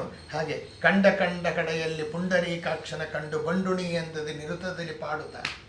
ಜೀ ಅಂತ ದುಂಬಿ ಹೇಗೆ ಹೇಳುತ್ತೋ ಹಾಗೆ ಯಾವಾಗಲೂ ಹರಿಯ ಸ್ಮರಣೆಯನ್ನು ಮಾಡ್ತಾ ಇರ್ತಾರಂತೆ. ಉಂಡುಡುವ ಕ್ರಿಯೆಗಳು ಪಾಂಡುರಂಗನ ಪೂಜೆ ತೋಂಡನಾನೆಂದು ದಿಂಡುಗಿಡ ಹೇರವು. ಆದ್ದರಿಂದ ಕಂಡಲ್ಲಿ ವಿಶ್ವರೂಪ ಕಾಂಬಾರು, ಉಂಡು ಉಣಿಸಿದ್ದಲ್ಲ ನಿನ್ನ ಯಜ್ಞ ಎಂಬಾರು, ಬಂಡೂಣಿ ಎಂದದಿ ನಾನಾ. ಅನೇಕ ರೀತಿಯಾಗಿರ್ತಕ್ಕಂತಹ ಇದನ್ನು ಮಧುಕರ ವೃತ್ತಿ ಎನ್ನೋದು ಬಲು ಚೆನ್ನದು ಅಂದರು ದಾಸರು. ಏನದು ಮಧುಕರ ವೃತ್ತಿ ಅಂತಂದರೆ, ಯಾವಾರ ಮಾಡ್ಕೊಳ್ಳೋದು, ಭಿಕ್ಷೆ ಬೇಡೋದಲ್ಲ. ಮತ್ತು ಇನ್ನೇನು ಅಂದರೆ, ಮಧು ಏನು ಮಾಡುತ್ತೆ, ಜೇನುಳ ಹೂವಿನ ಮೇಲೆ ಕೂತ್ಕೊಳ್ಳುತ್ತೆ, ಅದರಲ್ಲಿರುವ ಮಕರಂದವನ್ನು ಸವಿಯುತ್ತೆ, ಒಂದು ಕಡೆ ಹಿಡಿಯುತ್ತೆ. ಮತ್ತೊಂದು ಹೂವಿನ ಮೇಲೆ ಕೂತ್ಕೊಳ್ಳುತ್ತೆ, ಅಲ್ಲಿರುವಂಥ ಜೇನುತುಪ್ಪ ತಗೊಳ್ಳುತ್ತೆ, ಒಂದು ಕಡೆ ಇಡುತ್ತೆ. ಹರಿದಾಸರು ಮಾಡಿದ ಹಿಂಗೆ ವೇದವ್ಯಾಸರು ಮಾಡಿದ ಗ್ರಂಥಗಳು ಅನ್ನೋದು ಪುಷ್ಪಗಳು, ಅದರ ಮೇಲೆ ಕೂತ್ಕೊಂತು ಅದರ ಸಾರ ಗ್ರಹಣ ಮಾಡಿದರು, ಪದಪದ್ಯ ಸುಳಾದಿಗಳಲ್ಲಿಟ್ಟರು. ಮಧ್ವಾಚಾರ್ಯರ 37 ಗ್ರಂಥಗಳ ಮೇಲೆ ಕೂತ್ಕೊಂಡ್ರು, ಸಾರವನ್ನು ಗ್ರಹಣ ಮಾಡಿದರು, ಪದಪದ್ಯ ಸುಳಾದಿಗಳಲ್ಲಿಟ್ಟರು. ಹರಿಕಥಾಮೃತಸಾರದಲ್ಲಿ ಯಾವುದಿಲ್ಲ ಇವತ್ತು. ಇದು ಮಧುಕರ ವೃತ್ತಿ ಅನ್ನೋದು ಅದು ಬಲು ಚೆನ್ನದು. ದಾಸರು ಮಾಡಿದ ಮಧುಕರ ವೃತ್ತಿ ಇದೇ. ಜೇನುತುಪ್ಪ ಶ್ರೀನಿವಾಸ ಕಲ್ಯಾಣದಲ್ಲಿ ಬರುತ್ತೆ. ಸಾಮ್ಯಕಿಯನ್ನು ಜೇನುತುಪ್ಪ ಸ್ವೀಕಾರ ಮಾಡು, ನಿನ್ನ ತಲೆಗಾಯ ಹೋಗುತ್ತೆ ಅಂದರೆ. ತಲೆಗಾಯ ಅಂದರೆ ಅಜ್ಞಾನ ಅಂತ. ಅಜ್ಞಾನ ಹೋಗ್ಬೇಕಾದ್ರೆ ಈ ಜೇನುತುಪ್ಪ ಸ್ವೀಕಾರ ಮಾಡು. ಯಾವುದೋ ಹರಿದಾಸರ ಹರಿಕಥಾಮೃತಸಾರ ಓದು, ಸುಳಾದಿಗಳನ್ನು ಓದು ಅಂತ ಅರ್ಥ ಅದು. ಆದ್ದರಿಂದ ತಾವು ಹೇಳ್ತಾರೆ 3 ವಿಧ ಜೀವರಿಗೆ, ಯಾರು? ಸಾತ್ವಿಕ, ರಾಜಸ, ತಾಮಸ, ಅವರಿಗೆ 3 ಗುಣಗಳಿಂದ, ಸತ್ವ ರಜೋ ತಮೋ ಗುಣಗಳಿಂದ 3 ಬಗೆಯ ಪರಿಕರಣ ಜೀವಿಸಲು. 3 ಬಗೆಯ ಪರಿಕರಣ: ಜಾಗೃತಾವಸ್ಥೆ, ಸ್ವಪ್ನಾವಸ್ಥೆ, ಸುಷುಪ್ತಾವಸ್ಥೆ. 3 ಕಳೆದು 3 6 ಕಾಮ, ಕ್ರೋಧ, ಲೋಭ, ಮೋಹ, ಮದ, ಮತ್ಸರ ಇದನ್ನು ಕಳೆದು 3 ಭಕ್ತಿ: ಶ್ರವಣಂ, ಕೀರ್ತನಂ, ವಿಷ್ಣು ಸ್ಮರಣಂ, ಪಾದಸೇವನಂ, ಅರ್ಚನಂ, ವಂದನಂ, ದಾಸ್ಯಂ, ಸಖ್ಯಂ, ಆತ್ಮನಿವೇದನಂ. ಇದನ್ನು ಮಾಡೋದ್ರಿಂದ 3 ಕೊಟ್ಟು ಉದ್ಧರಿಸುವ ಜ್ಞಾನ, ಭಕ್ತಿ, ವೈರಾಗ್ಯ ಇದನ್ನು ಕೊಟ್ಟು ಉದ್ಧಾರ ಮಾಡುತ್ತಾನೆ. ಅದಕ್ಕೇನು ಮಾಡಬೇಕು? ಸಾತ್ವಿಕ ಜನರೊಡನೆ ಆಟ ಮಾಡಿರಿ, ಸತ್ವಗುಣ ವೃದ್ಧಿ ಆಗುತ್ತೆ. ಸಾತ್ವಿಕ ಆಹಾರ ಸೇವನೆ ಮಾಡಿರಿ. ತಾಮಸ ಆಹಾರ ಇವತ್ತು ಈರುಳ್ಳಿ, ಬೆಳ್ಳುಳ್ಳಿ, ಮತ್ತೊಂದು ಯಾವುದು ಕ್ಯಾರೆಟು, ಟೊಮೆಟೊ ಇದೆಲ್ಲ ಸಾತ್ವಿಕ ಆಹಾರವಲ್ಲ. ಕೆಲವು ರಾಜಸ, ಕೆಲವು ತಾಮಸ. ಬೇಡ, ಎಣ್ಣೆ ಪದಾರ್ಥ ನೀವು ತಿಂದುಬಿಟ್ರೆ ಅವತ್ತೆಲ್ಲ ಮನಸ್ಸು ಜಿಡ್ಡು, ಆ್ಯಕ್ಟಿವ್ನೆಸ್ಸೇ ಇರಲ್ಲ, ಮಲ್ಕೊಳ್ಳೋಣ ಅನ್ನಿಸ್ತಿರುತ್ತೆ. ಅದೇ ನೀವು ವ್ರತ ಬರುತ್ತಲ್ಲ, ಬರೀ ಮೆಣಸು ಜೀರಿಗೆ ತಿರ್ತಿರಲ್ಲ, ಆ್ಯಕ್ಟಿವ್ ಆಗಿರ್ತೀರಿ ಅಲ್ವಾ? ವ್ರತ ಮುಗೀತು ಅಂದರೆ ಏಕಾದಶಿ ದಿವಸ ಇರೋ ಆ್ಯಕ್ಟಿವ್ನೆಸ್ ದ್ವಾದಶಿ ದಿವಸ ಇರಲ್ಲ ಅಲ್ವಾ? ಆ ಆಹಾರದ ಮೇಲೆ ಡಿಪೆಂಡ್ ಆಗಿರುತ್ತದಲ್ಲ. ಸಾತ್ವಿಕ ಎಲ್ಲದರಲ್ಲೂ 3 ಥರ ಇದೆ. ಸಾತ್ವಿಕ ಜಾಗ, ತಾಮಸ ಜಾಗ, ರಾಜಸ ಜಾಗ. ಯಾವುದು ಸಾತ್ವಿಕ ಜಾಗ? ಎಲ್ಲಿ ಹಸುಗಳು ಜಾಸ್ತಿ ಇದೆ, ಗೋ ಸಂಪತ್ತು, ಅದು ಸಾತ್ವಿಕ, ಅಲ್ಲಿ ವಾಸ ಮಾಡ್ರಿ. ಜಿಂಕೆಗಳು ಎಲ್ಲಿ ಇದೆ, ಅದು ಸಾತ್ವಿಕ ಜಾಗ, ಅಲ್ಲಿ ವಾಸ ಮಾಡ್ರಿ. ಬ್ರಾಹ್ಮಣರು ಎಲ್ಲಿ ಹೆಚ್ಚು ಜನ ಇದ್ದಾರೆ ಅಲ್ಲಿ ವಾಸ ಮಾಡ್ರಿ, ಅದು ಸಾತ್ವಿಕ ಜಾಗ. ಎಲ್ಲಿ ದೇವಾಲಯಗಳಿದೆ ಅದು ಸಾತ್ವಿಕವಾದ ಜಾಗ. ಎಲ್ಲಿ ತೀರ್ಥಗಳಿದೆ, ಯಾವುದೋ ಒಂದು ನದಿ, ಕಾವೇರಿ ನದಿ, ಮತ್ತೊಂದು ನದಿ ಎಲ್ಲಿದೆ ಅದು ಸಾತ್ವಿಕವಾದ ಜಾಗ, ಅಲ್ಲಿ ವಾಸ ಮಾಡ್ರಿ. ಸಾತ್ವಿಕ, ರಾಜಸ, ತಾಮಸ ಅಂತ 3 ಥರ ಇರ್ತಕ್ಕಂಥದ್ದು. ಸಾತ್ವಿಕ ಪೂಜಾ ಅಂದರೆ ಏನು ಅಂದರೆ, ನೀನು ನನ್ನನ್ನು ಮನುಷ್ಯನಾಗಿ ಹುಟ್ಟಿಸಿದ್ದೀಯ, ಬ್ರಾಹ್ಮಣತ್ವ ಕೊಟ್ಟಿದ್ದೀಯ, ನಿನ್ನ ಪೂಜೆ ಮಾಡೋದು ನನ್ನ ಕರ್ತವ್ಯ, ನಾನು ಮಾಡ್ತೀನಿ ಅನ್ನೋದು ಸಾತ್ವಿಕ ಪೂಜೆ. ಏನಾದರೂ ಫಲ ಕೊಡು ಅಂತ ಕೇಳ್ತೀವಲ್ಲ, ಸಂತಾನ ಸಂಪತ್ ಪರಿಶುದ್ಧ ಭಕ್ತಿ ವಿಜ್ಞಾನ ವಾಗ್ದೇಶ ಪಾಠವಾದಿಂದತ್ವ ಅಂತ, ಹಾಗೆ ಫಲವನ್ನು ಕೇಳಿಕೊಂಡು ಪೂಜೆ ಮಾಡಿದರೆ ಅದು ರಾಜಸ ಪೂಜಾ. ನಾವು ಮಾಡ್ತಾ ಇರೋದೆಲ್ಲ ಅದೇ.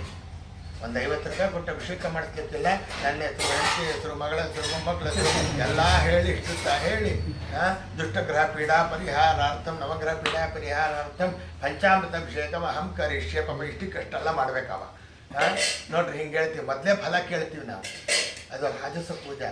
ತಾಮಸ ಪೂಜಾ ಅಂತಂದರೆ ಮೊದಲು ಫಲ ಕೊಡು, ಆಮೇಲೆ ಪೂಜೆ ಮಾಡ್ತೀವಿ ಎಂಬುದಾಗಿ ಹೇಳ್ತಕ್ಕಂಥದ್ದು ತಾಮಸ ಪೂಜಾ ಎಂಬುದಾಗಿ ತಾವು ಹೇಳ್ತಾರೆ. ನನಗೆ ಪರೀಕ್ಷೆಯಲ್ಲಿ ಪಾಸಾದರೆ ನಿಂಗೆ ಒಂದು ತೆಂಗಿನಕಾಯಿ ಹೊಡಿಸ್ತೀನಿ, ನನಗೆ ಲಾಟ್ರಿಲಿ 1 ಲಕ್ಷ ರೂಪಾಯಿ ಬಂದರೆ ನಿಂಗೆ 50,000 ಕೊಡ್ತೀನಿ. ಪಾಪ 50,000 ಕೊಟ್ಬಿಟ್ಟ ದೇವರು ಲಾಟ್ರಿ ಒಳಗೆ. ಏನು ಮಾಡ್ಬೇಕ್ರಿ ಅವ? 25 ಆದರೂ ಕೊಡ್ಬೇಕಲ್ಲ. ಇವನೇನು ಹೇಳಿದ್, ಇವು 50,000 ಹಿಡ್ಕೊಂಡೆ 50,000 ಕೊಟ್ಬಿಟ್ಟಿದ್ದೀನಿ, ನಿಂಗೇನು ಕೊಡೋಂಗಿಲ್ಲ. ಆ ಬುದ್ಧಿ ತಾಮಸ ಬುದ್ಧಿ. ಯಾಕೆ ಅಂದರೆ ರಾವಣ ಹೇಳ್ತಾನೆ, ವರವನ್ನು ಪಡ್ಕೊತಾನೆ. ಮೊದಲು ವರವನ್ನು ಪಡ್ಕೊಂಡಾಗ ಏನು ಮಾಡ್ತಾನೆ, ತನ್ನ ತಲೆಯನ್ನೇ ಕಡಿದಿರ್ತಾನೆ. ವೃಷಭಾಸುರ ಅಂತ ದೈತ್ಯ ಇದ್ದ, ತನ್ನ ತಲೆನೇ ಕಡಿತಾ ಇದ್ದ, ದೇವ್ರಿಗೆ ಸಮರ್ಪಣೆ ಮಾಡ್ತಾ ಇದ್ದ. ನಿಜವಾದ ಪೂಜೆ ಏನು ಅಲ್ಲ. ತಲೆ ಕೊಡ್ರಿ ಅಂತ ದೇವ್ರು ಹೇಳ್ದ. ಏನು ತಲೆ ಕೊಡ್ರಿ ಅಂದರೆ, ಮನುಷ್ಯನಾಗಿ ಹುಟ್ಟಿದ ಮೇಲೆ ನಿಂಗೆ ತಲೆ ಕೊಟ್ಟಿದ್ದೀನಿ, ಅದನ್ನು ಕೊಡು ಅಂತ ಕೇಳಿದ್ದು, ಜ್ಞಾನವನ್ನು ಕೊಡು ಅಂತ. ನಮ್ಮವರೆಲ್ಲ ಏನು ಮಾಡ್ತಾರೆ, ತಲೆ ಕೂದಲು ಕೊಟ್ಟು ಬರ್ತಾರೆ. ತಿರುಗೋದು, ತಲೆ ಕೂದಲು ಕೊಟ್ಟು, ಮತ್ತೊಂದು ಕೂದಲು, ತಲೆ ಕೂದಲು ಕೊಟ್ಟು ಎಂಬುದಾಗಿ ಬರ್ತಾರೆ. ನಾವು ತಲೆ ಕೊಡಲಿಲ್ಲ, ತಲೆ ಕೂದಲು ಕೊಡಲಿಲ್ಲ. ತಾವು ಹೇಳ್ತಾರೆ ತಲೆ ಅಂದರೆ ಜ್ಞಾನ ಅಂತ. ನಿನ್ನ ಜ್ಞಾನವನ್ನು ಕೊಟ್ಟಿದ್ದೇನೆ. ಬೇರೆ ಯಾವ ಯೋನಿಯಲ್ಲೂ ಸಹ ಭಗವಂತನನ್ನು ತಿಳಿಯೋಕ್ಕೆ ಸಾಧ್ಯ ಇಲ್ಲ, ಮನುಷ್ಯ ಯೋನಿಯಲ್ಲಿ ಮಾತ್ರ ಸಾಧ್ಯ. ಅದನ್ನು ಕೊಡುವಂತ. ವೃಷಭಾಸುರ ತಲೆ ಕಡಿತಾ ಇದ್ದ.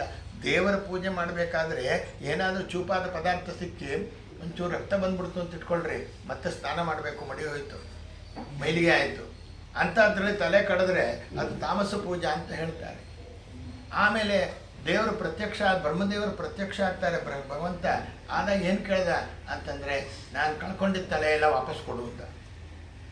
ಅವನಿಗೆ ಎಷ್ಟು ದಿವಸ ಕಡ್ದಾಕಿದ್ದ ಅದನ್ನೆಲ್ಲ ವಾಪಸ್ ಕೊಡು ನನಗೆ ಅಂತ ಕೇಳಿದ.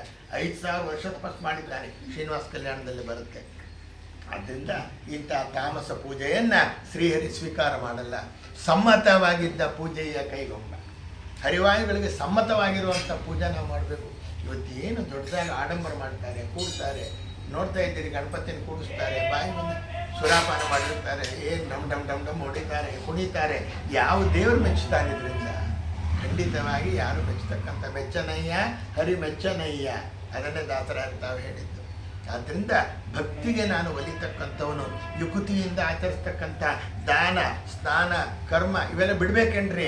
ಬಿಡಬೇಡ್ರಿ. ಇವೆಲ್ಲ ಜ್ಞಾನಕ್ಕೆ ಸೋಪಾನ. ಸೋಪಾನ ಅಂದರೆ ಮೆಟ್ಲು. ಜ್ಞಾನ ಪಡೆಯುವುದಕ್ಕೆ ಸಾಧನ, ಜ್ಞಾನದಿಂದಲೇ ಮೋಕ್ಷ ಎಂಬುದಾಗಿ ತಾವು ಹೇಳುತ್ತಾರೆ. ಅಕುಟಿಲರಿಗೆ, ವಿರಕ್ತರಿಗೆ, ಶಕುತಿರಹಿತರಿಗೆ ಅಲ್ಪ ಸಾಧನೆ ಮಾಡಿದರೂ ಸಾಕು. ಮಲಗಿ ಪರಮಾದರದಿ ಪಾಡಲು, ಕುಳಿತು ಕೇಳುವ, ಕುಳಿತು ಪಾಡಲು ನಿಲ್ಲುವ, ನಿಂತರೆ ನಲಿವ, ನಲಿದರೆ ಒಲಿವೆ ನಿಮಗೆಂಬ ಅಂದರು. ಹೆಂಗೂ ಹೇಳ್ಬಿಟ್ಟಿದ್ದಾರೆ ದಾಸರು ಅಂತ ನಾವು ಮಲ್ಕೊಂಡು ಅಲ್ಲೆಲ್ಲ ಇವಾಗ ಮೊಬೈಲ್ ಹಾಕಿರ್ತಾರೆ, ಪ್ರವಚನ ಬರ್ತಾ ಇರುತ್ತೆ, ನಾನು ನಿದ್ದೆ ಮಾಡ್ತಾ ಇರ್ತೆ. ಆನ್ಲೈನ್ ಪಾಠಗಳಿದೆಯಲ್ಲ, ಅದೆಲ್ಲ ಕೆಲವರು ಹಂಗೆ ಮಾಡ್ತಾ ಇದ್ದಾರೆ. ಅದಕ್ಕೋಸ್ಕರ ಎಲ್ಲ ವಿಡಿಯೋ ಆನ್ ಮಾಡ್ಕೊಳ್ಳಿರ್ತಾರೆ. ನಮ್ಮ ಕರುಣಾಚಾರ್ಯರು ವಿಡಿಯೋ ಆನ್ ಮಾಡ್ಕೊಂಡು ಕೇಳ್ರಿ ಅಂತಾರೆ. ಅದೆಲ್ಲ ಆಗ್ತಕ್ಕಂಥದ್ದಲ್ಲ. ಯಾರಿಗೆ ಮಲಗಿ ಪರಮಾದರದಿ ಪಾಡಲು ಕುಳಿತು ಕೇಳಿದ? ಏಳುವುದಕ್ಕೆ ಆಗದ ಸ್ಥಿತಿಯಲ್ಲಿ ಇದ್ದ ಭೀಷ್ಮಾಚಾರ್ಯರಂಥವರು ಬಾಣದ ಹಾಸಿಗೆ ಮೇಲೆ ಮಲಗಿದ್ರು, ಏಳಕ್ಕಾಗ್ತಾ ಇರಲ್ಲ, ಆಗ ಕೂತ್ಕೊಂಡು ಕೇಳ್ದ. ನಮಗೆ ಕಣ್ಣು ಕೈಕಾಲು ಕಿವಿ ನಾಲಿಗೆ ಇರಲಿಕ್ಕೆ ಮಣ್ಮುಕ್ಕಿ ಮರಳಾಗುವರೆ ಮೂಢ ಅಂತಾರೆ. ಎಲ್ಲ ಇಂದ್ರಿಯ ಚೆನ್ನಾಗಿ ಕೊಟ್ಟಿದ್ದೀನಲ್ಲ ನಿಮಗೆ, ನೀ ಯಾಕೆ ಮಲ್ಕೊಳ್ತೀಯೋ ಎಂಬುದಾಗಿ ತಾವು ಹೇಳ್ತಾರೆ. ಆದ್ದರಿಂದ ಭಗವಂತ ಸುಲಭ ಪೂಜೆಯ ಮಾಡಿ ಬಲವಿಲ್ಲದವರು ಅಂತ ಹೇಳಿದರು. ನಾವು ಏನೋ ಒಂದು ಹೇಳ್ಬಿಡ್ತೀವಿ, ನಮಗೂ ಬಲ ಇಲ್ಲ ಅಂತ ಹೇಳ್ಬಿಡ್ತೀವಿ ನಾವು. ಆದ್ದರಿಂದ ಯಾವುದು ಜ್ಞಾನಿಗಳಿಂದ ಹೇಳ್ತಾರೆ ಅದು ಸಾಧನೆಗೆ ಯೋಗ್ಯ. ಜ್ಞಾನವೃದ್ಧರು ಏನನ್ನು ಹೇಳ್ತಾರೆ ಅದನ್ನು ಆಚರಣೆಯನ್ನು ಮಾಡಿ. ಜ್ಞಾನಿಗಳಿಂದ ನಿಂದಿತ ಕರ್ಮ ಏನು ಮಾಡಿದರೂ ಅದು ತಾಮಸ, ಆನೆ ಮಜ್ಜನ ಮಾಡಿದಂತೆ ಎಂಬುದಾಗಿ ತಾವು ಹೇಳ್ತಾರೆ. ಆದ್ದರಿಂದ ನಮಗೇನಿದೆ, ಅಷ್ಟವಿಧದ ಮದಗಳಿದೆ. ತಾವು ಹೋದ್ರಂತೆ ಪುರಂದರದಾಸರು ಒಂದು ಕಡೆಯಲ್ಲಿ ಕುರಿ ಕಡಿತಾ ಇದ್ರು, ಆಯಿತಾ, ಕೋಳಿಯನ್ನು ಇದು ಮಾಡ್ತಾ ಇದ್ರು, ಊರ ದೇವರು ಅಂತ ಮಾಡ್ತಾ ಇದ್ರು. ದಾಸ ಭಾಳ ಚಂದ ಹೇಳ್ತಾನೆ, ಕರೀರಿ ಅವನ್ನ ಅಂದರು. ಕರೆದ್ರು. ಊರ ದೇವರ ಮಾಡಬೇಕಣ್ಣ ತನ್ನೊಳಗೆ ತಾನೇ, ಹೊರಗಳ್ಳಿಲ್ಲ ಅವರು, ತನ್ನೊಳಗೆ ತಾನೇ ಊರ ದೇವರ ಮಾಡಬೇಕಣ್ಣ.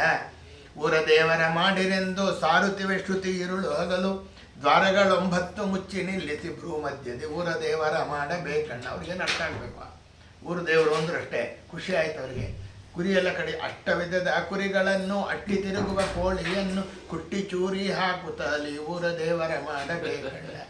ಅನ್ನಮದ, ಅರ್ಥಮದ, ಅಖಿಲ ವೈಭವದ ಮದ, ಮುನ್ನ ಪ್ರಾಯದ ಮದ, ಕಳಗಿರಿಲ್ಲವೆಂಬ ಮದ, ವಿದ್ಯಾಮದ, ಈ ಮದಗಳನ್ನು ಪರಿಹಾರ ಮಾಡಬೇಕು ಅಂತ ಹೇಳಿದ್ದವರು. ಸ್ವೇಚ್ಛಾಚಾರ ಎಂಬ ಕೋಳಿಯನ್ನು ಕೊಡಿರಿ ಅಂತ ಹೇಳಿದ್ದು ಇದನ್ನಲ್ಲ ಅಂತ ಪುರಂದರದಾಸರು ಬೋಧನೆ ಮಾಡುತ್ತಾರೆ. ಆದ್ದರಿಂದ ತಾವು ಹೇಳ್ತಾರೆ, ದುಷ್ಟತನದಿಂದ ತಾವಿರ್ತಾರೆ. ಶಿಷ್ಟರ ಸಂಗವ ಮಾಡದಿದ್ದರೆ ಎನಗೆ ಆಣೆ ರಂಗ, ದುಷ್ಟರ ಸಂಗವ ಬಿಡಿಸದಿದ್ದರೆ ನಿನಗೆ ಆಣೆ ಅಂದರು. ಹೌದಲ್ಲ? ಆದ್ದರಿಂದ ಯಾವುದಂಗಾದರೆ ಶಿಷ್ಟರ ಸಂಗವ ಮಾಡೋದು ಯಾವುದು, ದುಷ್ಟರ ಸಂಘ ಬಿಡಿಸೋದು ಯಾವುದು? ಒಂದು ಜೀವಕರ್ತೃತ್ವ, ಒಂದು ಪರಮಾತ್ಮ ಮಾಡ್ತಕ್ಕಂಥದ್ದು. ಶಿಷ್ಟರ ಸಂಘ ಮಾಡಬೇಕಾದದ್ದು ನಮ್ಮ ಧರ್ಮ. ಆದ್ದರಿಂದ ನಿಂಗೊಂದು ಬುದ್ಧಿ ಕೊಟ್ಟಿದ್ದೇನೆ, ಶಿಷ್ಟರ್ನೆಲ್ಲ ಜೊತೆ ಕೂಡಿಸಿದ್ದೇನೆ, ಮಾಡು ಅಂತಾನೆ. ಆದರೆ ದುಷ್ಟರ ಸಂಘವ ಬಿಡಿಸದಿದ್ದರೆ ನಿನಗೆ ಆಣೆ, ಅದು ಪರಮಾತ್ಮ ಮಾಡಬೇಕು. ನಮಗೆ ದುಷ್ಟರ ಸಂಘ ಬಿಡಿಸಬೇಕು ಎಂಬತಕ್ಕಂಥದ್ದು. ಅದೇ ರೀತಿಯಲ್ಲಿ ಕಾಕು ಮನುಜರ ಸಂಘವ ಮಾಡಿದರೆ ನಿನಗೆ ಆಣೆ ರಂಗ, ಲೌಕಿಕವ ಬಿಡಿಸದಿದ್ದರೆ ನಿನಗೆ ಆಣೆ. ಒಂದು ನಮ್ಮದು ಜೀವಕರ್ತೃತ್ವ, ಒಂದು ಪರಮಾತ್ಮ ಕರ್ತೃತ್ವ. ಅದಕ್ಕೆ ಅವನಿಗೆ ಎನಗೂ ಆಣೆ ರಂಗ, ನಿನಗೂ ಆಣೆ ಅಂತ ದಾಸರಾಯ ಹೇಳಿದ್ದು. ಆದ್ದರಿಂದ ಈ ರೀತಿಯಲ್ಲಿ ಬುದ್ಧವನಿಗೆ ಉಪದೇಶ ಮಾಡ್ತಾನೆ, ಈ ರೀತಿ ಮಾಡಬೇಕಪ್ಪ. ವಾಯುದೇವರ ಅಂತರ್ಯಾಮಿಯಾದ ಹರಿಯ ಚಿಂತನೆಯಿಂದ ದುರಿತಗಳು ದೂರ ಆಗುತ್ತೆ. ವಾಯುದೇವರು ಏನು ಮಾಡ್ತಾ ಇದ್ದಾರೆ ನಮಗೆ ಎಂಬುದಾಗಿ ಹೇಳಿದರೆ, ಅವ್ರ ವ್ಯಾಪಾರ ಗೊತ್ತಿಲ್ಲ ನಮಗಷ್ಟೇ. ನಾವು ಇರೋದೇ ಅವರಿಂದ. ಪ್ರಾಣ ಹೋಯಿತು ಅಂತಾರೆ, ಇರೋದೇ ಪ್ರಾಣದೇವರಿಂದ. ಅವ್ರು ಹೋದ್ರೆ ಪ್ರಾಣ ಹೋಯಿತು ಅಂತಾರೆ ಅಷ್ಟೇ. ಸತ್ತು ಹೋದ, ಸತ್ತಂದ್ರೆ ವಾಯುದೇವರು, ವಾಯುದೇವರು ಹೋದರು ಅಂತದಕ್ಕೆ ಸತ್ತು ಹೋದ ಅಂತ ಅರ್ಥ ಹೇಳ್ತಾ ಇರ್ತಕ್ಕಂಥ. ಅವ್ರು ಮಾಡುವಂಥ ಕಾರ್ಯ ಎಷ್ಟ್ರಿ? 632,302 ಶತಶ್ವಾಸ ಜಪಗಳ 3 ವಿಧ ಜೀವರೊಳಗೆ ಅಬ್ಜಜ ಕಲ್ಪ ಪರ್ಯಂತ 21,600 ಹಂಸಮಂತ್ರ ಜಪಗಳನ್ನು ಮಾಡ್ತಾ ಇದ್ದಾರೆ ಪ್ರತಿಯೊಬ್ಬರಿಂದ. ಅದೇ ಉಸಿರಾಟ ಎಂಬತಕ್ಕಂಥದ್ದು. ಅವ್ರು ಉಸಿರಾಡಿಸ್ತಾ ಇದ್ರೆ ಏನು, ಎಲ್ಲಿ ತನಕ? ಬ್ರಹ್ಮದೇವರ 100 ವರ್ಷ ಪರ್ಯಂತ. ಈ ದೇಹ ಇದ್ದಾಗ ಉಸಿರಾಡಿಸೋದಿರಲಿ, ಜೀವಕ್ಕೆ ನಾಶ ಇಲ್ಲ. ಮತ್ತೊಂದು ದೇಹ ಪಡೆಯುತ್ತೆ, ಮತ್ತೊಂದು ದೇಹ ಪಡೆಯುತ್ತೆ, ಮತ್ತೊಂದು ಎಲ್ಲ ಕಡೆಗೂ ಉಸಿರಾಡಿಸ್ತಾರೆ. ಎಲ್ಲ ಕಡೆಗೂ ಉಸಿರಾಟವನ್ನು ಆಡಿಸಿದಾಗ ಹಂಸಮಂತ್ರ ಜಪ ಅಂತ ತಾವು ಹೇಳ್ತಾರೆ. ಇದು ಒಂದು ಕಾರ್ಯ ಮಾಡ್ತಾರೆ. 72,000 ನಾಡಿಗಳಲ್ಲಿ ಸಂಚಾರ ಮಾಡ್ತಾರೆ ವಾಯುದೇವರು. ಆಯ್ತಾ? 17 ಎರಡಾಯುತ ನಾಡಿಗಳೊಳು ಸುತ್ತಿ ಸುತ್ತುವ ಮಾರುತ. ಉತ್ತರ ಲಾಲಿಸೋ ಉತ್ಕ್ರಮಣದಲ್ಲಿ ನೆತ್ತಿಯ ದ್ವಾರದಿಂದ ಎತ್ತ ಪೋಗಲಿಸದೆ ತತ್ತುವರಳು ಜೀವೊತ್ತು ಮನೆ ಸಚ್ಚಿತ್ತ ಎನಗೆ ಕೊಡೋದುತ್ತರ ಲಾಲಿಸೋ ನಂಬಿದೆ ನಿನ್ನ ಪಾದ ಅಂದರು. 72,000 ನಾಡಿಗಳಲ್ಲಿ ಉತ್ತರಾಯಣ ನಾಡಿ, ದಕ್ಷಿಣಾಯನ ನಾಡಿ ಅಂತ ಇತ್ತು. ಇಲ್ಲಿಂದ ಶುರು ಆಗುತ್ತೆ, ನಾವು ಹುಟ್ಟಿದಾಗಿಂದ ಹೀಗೆ ಬರ್ತಾ ಇರುತ್ತೆ ನಾಡಿ ಒಳಗೆ. ದಿನ ಪ್ರಾಣ ಒಂದೊಂದೇ. ಇದು ಉತ್ತರಾಯಣ ನಾಡಿ ಒಳಗಿದ್ದಾಗ ಸತ್ತಾರೆ ಮೋಕ್ಷ ಅಂತ. ಅದು ಯಾರಿಗೆ ಗೊತ್ತಿತ್ತು? ಭೀಷ್ಮಾಚಾರ್ಯರಿಗೆ ಗೊತ್ತಿತ್ತು. ಇಚ್ಛಾಮರಣಿಗಳಾಗಿದ್ದರು ಅವರು. ಆ ಉತ್ತರಾಯಣ ನಾಡಿಗೆ ಬರಲಿ ಅಂತ ಕಾದರು. ನಮಗೆ ಗೊತ್ತಿರೋ ಸಂಕ್ರಾಂತಿ ಹಬ್ಬ ಬಂತು ಅಂದರೆ ಉತ್ತರಾಯಣ ನಮಗೆ ಗೊತ್ತಿರೋ ನಾಡಿ ಅಷ್ಟೇ, ಅದಲ್ಲ ಎಂಬತಕ್ಕಂಥ ವಿಚಾರ ತಾವು ಹೇಳಿದರು. ಆಮೇಲೆ ಏನು ಮಾಡಿದ್ರು? ಪ್ರಾಣ ಅಪಾನ ವ್ಯಾನ ಉದಾನ ಸಮಾನ ಅಂದರು. ನಮ್ಮ ದೇಹದ ಒಳಗೆ ಪ್ರಾಣ ಇದೆ, ಜೀವದ, ಅದಕ್ಕೆ ಪ್ರಾಣ ಅಂತ ಹೆಸರು. ಪ್ರಾಣ ಹೋಯಿತು, ಪ್ರಾಣ ಇದೆ, ಜೀವದ ಅಸ್ತಿತ್ವವನ್ನು ಕಾಯೋದು ಪ್ರಾಣ. ಅಪಾನ ನಮ್ಮ ನಾಭಿ ಸ್ತರದ ಕೆಳಗಿದೆ. ಊಟ ಮಾಡಿದ ಪದಾರ್ಥಗಳಲ್ಲಿ ಪುರೀಶ ಮಲಮೂತ್ರವನ್ನು ಹೊರಗೆ ಹಾಕಿಸ್ತಕ್ಕಂಥವ್ರು ಅವರು. ಗರ್ಭವನ್ನು ಸಂರಕ್ಷಣೆ ಮಾಡ್ತಕ್ಕಂಥವ್ರು ಅವರು. ತಾಯಿ ಊಟ ಮಾಡಿದ ಆಹಾರದಿಂದ ಮಗುವಿಗೆ ಆ ಒಂದು ಹೊಕ್ಕಳ ಬಳ್ಳಿ ಸಂಬಂಧ ಮಾಡಿ ಕಳಿಸೋರು ಅವರು. ಅಪಾನ ನಾಮಕ ವಾಯುದೇವರು. ಪ್ರಾಣ ಅಪಾನ ವ್ಯಾನ. ಇಲ್ಲಿ ಉದರದಲ್ಲಿ ಉದಾನ ನಾಮಕ ವಾಯುದೇವರಿದ್ದಾರೆ. ಊಟ ಮಾಡಿದ ಪದಾರ್ಥಗಳೆಲ್ಲ ಸಾಕಪ್ಪ ಸಾಕು ಅನಿಸುತ್ತೆ, ಹೊಟ್ಟೆ ಭಾರ ಆಯಿತು, ಇನ್ನೊಂದು 2 ಗಂಟೆ ಬಿಟ್ಟರೆ ಒಂದು ಲೋಟ ಕಾಫಿ ಬೇಕು ಅನಿಸುತ್ತೆ. ಅಂದರೆ ಅದು ಜೀರ್ಣ ಆಗುತ್ತೆ, ಹೌದು ಅಲ್ಲ? ಅದು ಎಲ್ಲಿ ಹೋಗುತ್ತೆ ಜೀರ್ಣ ಆಗಿದ್ದು? ಅಂದರೆ ರಕ್ತ ಆಗುತ್ತೆ, ಮಾಂಸ ಆಗುತ್ತೆ, ಮಜ್ಜ ಆಗುತ್ತೆ, ಅಸ್ಥಿ ಆಗುತ್ತೆ. ನಮ್ಮ ದೇಹದಲ್ಲಿರ್ತಕ್ಕಂಥ ಹುಟ್ಟಿದಾಗಿಂದ ಸಾಯೋ ತನಕ ಅದೇ ರಕ್ತ ಇತ್ತು ಅಂತ ತಿಳ್ಕೊಬೇಡ್ರಿ. ಆ ರಕ್ತಗಳಲ್ಲಿ ಹೋಗಿದ್ದೆಲ್ಲ ಪುರುಷದಲ್ಲಿ ಹೋಗ್ತದೆ, ಆ ಕನ್ವರ್ಟ್ ಆಗಿ. ಮತ್ತು ಪುರುಷದಲ್ಲಿ ರಕ್ತನೇ ಹೋಗಬಾರ್ದು, ಮತ್ತೆ ಅದು ದೊಡ್ಡ ತಾಪತ್ರೆಯ. ಕನ್ವರ್ಟ್ ಆಗಿ ಹೊಸ ರಕ್ತ ಉತ್ಪತ್ತಿ ಆಗ್ತಾ ಇರ್ತದೆ. ಆ ರಕ್ತ ಒಂದು ಕಡೆ ಉತ್ಪತ್ತಿ ಆಗಿ ಅಲ್ಲೇ ಇದ್ದರೆ ಕ್ಲಾಟ್ ಆಗುತ್ತೆ, ಪ್ಯಾರಾಲಿಸಿಸ್, ಸ್ಟ್ರೋಕ್ ಹೊಡೆಯುತ್ತೆ. ಅದನ್ನು ದೇಹದಾದ್ಯಂತ ಸಂಚಾರ ಮಾಡಿಸ್ತಾರಲ್ಲ, ಅದು 72,000 ನಾಡಿಗಳು. ಅದಕ್ಕೋಸ್ಕರವಾಗಿ ದೇಹದಲ್ಲಿ ಎಲ್ಲೇ ಏನೇ ಆದರೂ ಸಹ ಕಾಲಿಗೆ ಮುಳ್ಳು ಚುಚ್ಚಿದ್ರೆ ತಲೆಗೆ ಗೊತ್ತಾಗುತ್ತೆ ಮನಸ್ಸಿಗೆ, ನನ್ನ ಕಾಲಿಗೆ ಮುಳ್ಳು ಚುಚ್ಚಿದೆ ಅಂತ. ಆ ರಕ್ತ ಸಂಚಲನೆ ನಡೀತಾ ಇರೋದ್ರಿಂದ ಇದನ್ನು ಮಾಡಿಸ್ತಕ್ಕಂಥವ್ರು ಯಾರು? ವ್ಯಾನ ನಾಮಕ ವಾಯುದೇವರು. ಉದಾನ ನಾಮಕ ವಾಯುದೇವರು ತಯಾರು ಮಾಡ್ತಾರೆ ರಕ್ತವನ್ನು, ಮಾಂಸವನ್ನು, ಮಜ್ಜಾನ. ವ್ಯಾನ ನಾಮಕದವರು ಹೇಳ್ತಾರೆ ಪ್ರಾಣ ಅಪಾನ ವ್ಯಾನ ಉದಾನ ಸಮಾನ. ಇನ್ನು ಸಮಾನ ಏನು? ನಮ್ಮ ದೇಹ ಹೆಂಗೆ ಬೆಳಿಬೇಕು ಹಂಗೆ ಬೆಳಿಬೇಕ್ರಿ. ಕಾಲು ಬೆಳಿಬೇಕು, ಮಂಡಿ ಬೆಳಿಬೇಕು, ಅದಕ್ಕೆ ತಕ್ಕಂತೆ ನಿತಂಬ ಬೆಳಿಬೇಕು, ಹೊಟ್ಟೆ ಬೆಳಿಬೇಕು, ಭುಜ ಬೆಳಿಬೇಕು, ತಲೆ ಬೆಳಿಬೇಕು. ಇಲ್ಲ ರೀ ಕಾಲು ಕೈ ಬೆಳೆದ್ಬಿಡ್ತು, ತಲೆ ಇಷ್ಟೇ ಇದೆ, ಆಗಲ್ಲ. ಇಲ್ಲ ಕಾಲು ಕೈ ಬೆಳಿಲಿಲ್ಲ, ತಲೆ ಇಷ್ಟು ದಪ್ಪ ಆಯಿತು, ಇಲ್ಲ ಅವನಿಗೆ ಎಷ್ಟೇ 30 ವರ್ಷ 60 kg ಇದ್ದಾನೆ, ಡಾಕ್ಟ್ರ್ ಹತ್ರ ಹೋಗ್ರಿ ಅಂತಾರೆ. ಯಾಕೆ? ಹೆವಿ ವೆಯ್ಟ್ ಎಂಬುದಾಗಿ ತಾವು ಹೇಳ್ತಾರೆ. ಅಂದರೆ ದೇಹ ಯಾವುದು ಬೆಳಿಬೇಕೋ ಅದು ಬೆಳಿಬೇಕು, ಯಾವ್ದು ಬೆಳಿಬಾರ್ದು ಅದು ಬೆಳಿಬಾರ್ದು. ಉಗುರು ಬೆಳೆಯುತ್ತೆ, ಕತ್ತರಿಸಿದ್ರೆ ನೋವಾಗಲ್ಲ. ಕೂದಲು ಬೆಳೆಯುತ್ತೆ, ಕತ್ತರಿಸಿದ್ರೆ ನೋವಾಗಲ್ಲ. ಕಣ್ಣೋ ಕಿವಿನೋ ಮೂಗೋ ಬೆಳೆದಿದ್ರೆ ಏನು ಮಾಡಬೇಕಾಗಿತ್ತು? ಅದನ್ನು ನೋಡ್ಕೊಳ್ಳೋರು ಸಮಾನ ನಾಮಕ ವಾಯುದೇವರು. ಪ್ರಾಣ ಅಪಾನ ವ್ಯಾನ ಉದಾನ ಸಮಾನ ಆನಂದ ಭಾರತಿ ರಮಣ ಅಂದರು. ಅವನ್ನೆಲ್ಲ ಚೆನ್ನಾಗಿದ್ದರೆ ಮಾತ್ರ ಈ 5 ಕ್ರಿಯೆಗಳು ನಾವು ಆನಂದ ಪಟ್ಟಿರ್ತೇವೆ ಎಂಬತಕ್ಕಂಥ ವಿಚಾರ ಹೇಳ್ತಾರೆ. ಇದರಿಂದ ವಾಯುದೇವರ ಚಿಂತನೆಯನ್ನು ಸಹ ಮಾಡಬೇಕು. ಅಷ್ಟಸಿದ್ಧಿಗಳಿದೆ. ದೂರದರ್ಶನ, ದೂರಶ್ರವಣ, ಅದು ಟಿ ವಿ ಅಲ್ಲ. ದೂರದರ್ಶನ ಅಂತಂದರೆ ಈ ಕಣ್ಣು ಮುಚ್ಚಿದ್ರೆ ಸಾಕು ಬದರಿ ದರ್ಶನ ಆಗಬೇಕು, ಕಣ್ಣು ಮುಚ್ಚಿದ್ರೆ ತಿರುಪತಿ ದರ್ಶನ ಆಗಬೇಕು, ಅದು ನೀವು ದೂರದರ್ಶನ. ಉಡುಪಿ ಕೃಷ್ಣನ್ ನಾನು ನೋಡ್ತೀನಿ, ಕಣ್ಣು ಮುಚ್ಚಿದ್ರೆ ಆಗಬೇಕು. ಇಲ್ಲ ಆಚಾರ್ಯ ಮೊಬೈಲಲ್ಲಿ ನೋಡ್ಬಿಡ್ತೀವಿ. ಅಲ್ಲ, ಹತ್ತಿರ ದರ್ಶನ ಅಂತ. ಉಡುಪಿಗೆ ಹೋಗ್ಬಿಟ್ಟು ಕೃಷ್ಣನ ಎದುರಿಗೆ ನಿಂತ್ಕೊಂಡು ಇವ್ರು ಕೃಷ್ಣನ್ ನೋಡಲ್ಲ, ಮನೇಲಿ ಯಾರೋ ನೋಡ್ಬೇಕು ಅಂತ ಮೊಬೈಲ್ ಹಿಡ್ಕೊಂಡು ನಿಂತಿರ್ತಾರೆ. ಸ್ವಾಮಿಗಳು ಪೂಜೆ ಮಾಡ್ತಿರ್ತಾರೆ, ಆಗ ದೇವ್ರ ದರ್ಶನ ನೋಡಲ್ಲ, ಅವ್ರು ಮೊಬೈಲ್ ಹಿಡ್ಕೊಂಡು ನಿಂತಿರ್ತಾರೆ. ಆ ಮೊಬೈಲ್ ಯಾರೂ ನೋಡಲ್ಲ, ಮತ್ತು ಇವರೇ ಡಿಲೀಟ್ ಮಾಡಿರ್ತಾರೆ ಅದನ್ನು. ಆಯಿತಾ? ಆದ್ದರಿಂದ ದೂರದರ್ಶನ ಇಲ್ಲಿ ಕೂತ್ಕೊಂಡು ಎಲ್ಲೋ ಇರ್ತಕ್ಕಂಥದ್ದನ್ನು ಧ್ಯಾನ ಮಾಡಿರಿ, ಎಲ್ಲೋ ಇರ್ತಕ್ಕಂಥದ್ದನ್ನು ದರ್ಶನ ಮಾಡಿರಿ ಎಂಬತಕ್ಕಂಥ ವಿಚಾರ ಹೇಳುತ್ತಾರೆ. ಆದ್ದರಿಂದ ದೂರಶ್ರಮ, ಬೇರೆಯವರ ಮನಸ್ಸಿನ ಇಂಗಿತವನ್ನು ಅರಿಯೋದು ಅದು ದುಷ್ಟಸಿದ್ಧಿ. ಆಮೇಲೆ ಪರಕಾಯ ಪ್ರವೇಶ ಅದು ಮಾಡಬಾರ್ದು. ಅವೆಲ್ಲ ಅಷ್ಟಸಿದ್ಧಿಗಳೆಲ್ಲ ಸೇರಿದರು ಹೇಳ್ತಾರೆ. ಆದ್ದರಿಂದ ಇವೆಲ್ಲ ಮಾಡಬಾರ್ದು. ಉದ್ಧವ ಎಷ್ಟು ವಿಚಾರ ಹೇಳ್ತಾನೆ ಉದ್ಧವನಿಗೆ. ವಿಭೂತಿ ರೂಪಗಳನ್ನು ಹೇಳ್ತೀನಿ ಕೇಳು ಅಂತಾನೆ. ಸಕಲ ವಸ್ತುಗಳಲ್ಲಿ ನಾನಿದ್ದೇನೆ, ಸಕಲ ಕಾಲಗಳಲ್ಲಿ ಶ್ರೇಷ್ಠ. ಅಕುಟಿಲತೆ ಇರಲಿ ನಾನು ಇರ್ತೇನೆ. ಅಕ್ಷರಗಳಲ್ಲಿ ಅಕಾರ, ಪಕ್ಷಿಗಳಲ್ಲಿ ವೈನತೇಯ, ಯಕ್ಷರಲ್ಲಿ ನಾನು ಕುಬೇರ, ವೇದಗಳಲ್ಲಿ ವಾಚಕ, ಪದಗಳಲ್ಲಿ ವಾಚ್ಯ, ಆದಿತ್ಯರಲ್ಲಿ ವಿಷ್ಣು, ಸಿದ್ದೇಶ್ವರರಲ್ಲಿ ಕಪಿಲ, ಕುದುರೆಗಳಲ್ಲಿ ಉಚ್ಚೈಷ್ಠವಸ್ಸು, ನದಿಗಳಲ್ಲಿ ಭಾಗೀರಥಿ, ಶುದ್ಧೀಕರಣದಲ್ಲಿ ವಾಯು, ಬ್ರಹ್ಮರ್ಷಿಗಳಲ್ಲಿ ಭೃಗು, ದೇವರ್ಷಿಗಳಲ್ಲಿ ನಾರದ, ರಾಜರ್ಷಿಗಳಲ್ಲಿ ಸ್ವಯಂಭುವನು, ಗಜಗಳಲ್ಲಿ ಐರಾವತ, ರಜೇಶ್ವರರಲ್ಲಿ ದಕ್ಷ, ಯಜ್ಞಗಳಲ್ಲಿ ವೇದಾಧ್ಯಯನ, ಮನೋನಿಗ್ರಹದಲ್ಲಿ ಯೋಗ, ಜ್ಞಾನದಲ್ಲಿ ಮೋಕ್ಷ ಸಾಧನ, ಬ್ರಹ್ಮಚಾರಿಗಳಲ್ಲಿ ಸನತ್ಕುಮಾರ, ಹರಿದಾಸರಲ್ಲಿ ಹನುಮ, ಮುನಿರೂಪದಲ್ಲಿ ಬಾದರಾಯಣ. ಹೀಗೆ ಯಾರು ಮೇದಿನಿಯಲ್ಲಿರ್ತಕ್ಕಂಥ ಗುಣಗಳಲ್ಲಿ ತಾವು ಹೇಳ್ತಾರೆ ಎಲ್ಲರನ್ನ ಕಾಯುವೆನೆಂದ. ಪೃಥ್ವಿ ಅಪ್ಪು ತೇಜ ವಾಯು ಆಕಾಶ. ಆಕಾಶದ ಗುಣ ಏನು ಅಂತಂದರೆ ಶಬ್ದ. ನಿಮಗೆ ಕೇಳಿಸ್ಬೇಕಾದ್ರೆ ನಾನು ಮಾತನಾಡಿದ್ದು ಮಧ್ಯದಲ್ಲಿ ಸ್ಪೇಸ್ ಇರಬೇಕು. ಒಂದೇ ಗುಣ ಆಕಾಶದಿಂದ ಬಂದಿರತಕ್ಕಂಥ ವಾಯು, ಅದಕ್ಕೆ ಎರಡು ಗುಣ ಇದೆ. ಒಂದು ಶಬ್ದ, ಒಂದು ಸ್ಪರ್ಶ. ಗಾಳಿ ಬೀಸೋದು ನಮ್ಗೆ ಗೊತ್ತಾಗುತ್ತೆ. ಅಲ್ಲಿಂದ ಬಂದಿರತಕ್ಕಂಥದ್ದು ಅಗ್ನಿ, ಅದಕ್ಕೆ ಶಬ್ದನೂ ಇದೆ. ಇದ್ರಲ್ಲೇ ನೋಡಿದ್ರೆ ಗೊತ್ತಾಗುತ್ತೆ, ಸೌದೆಯಲ್ಲೇ ನೋಡಿದ್ರೆ ಗೊತ್ತಾಗುತ್ತೆ. ನಿಮ್ಮ ಗ್ಯಾಸ್ಗಳಲ್ಲಿ ಶಬ್ದ ಬರೋಲ್ಲ. ಆದ್ದರಿಂದ ಶಬ್ದ, ಸ್ಪರ್ಶ, ಮುಟ್ಟಿದ್ರೆ ಸುಡುತ್ತೆ. ರೂಪ, ಕಣ್ಣಿಗೆ ಕಾಣುತ್ತೆ. ಆಯಿತಾ? ಅಗ್ನಿಗೆ. ತೇಜ ಆದಮೇಲೆ ಅಪ್ಪು, ನೀರಿಗೆ 4 ಗುಣ.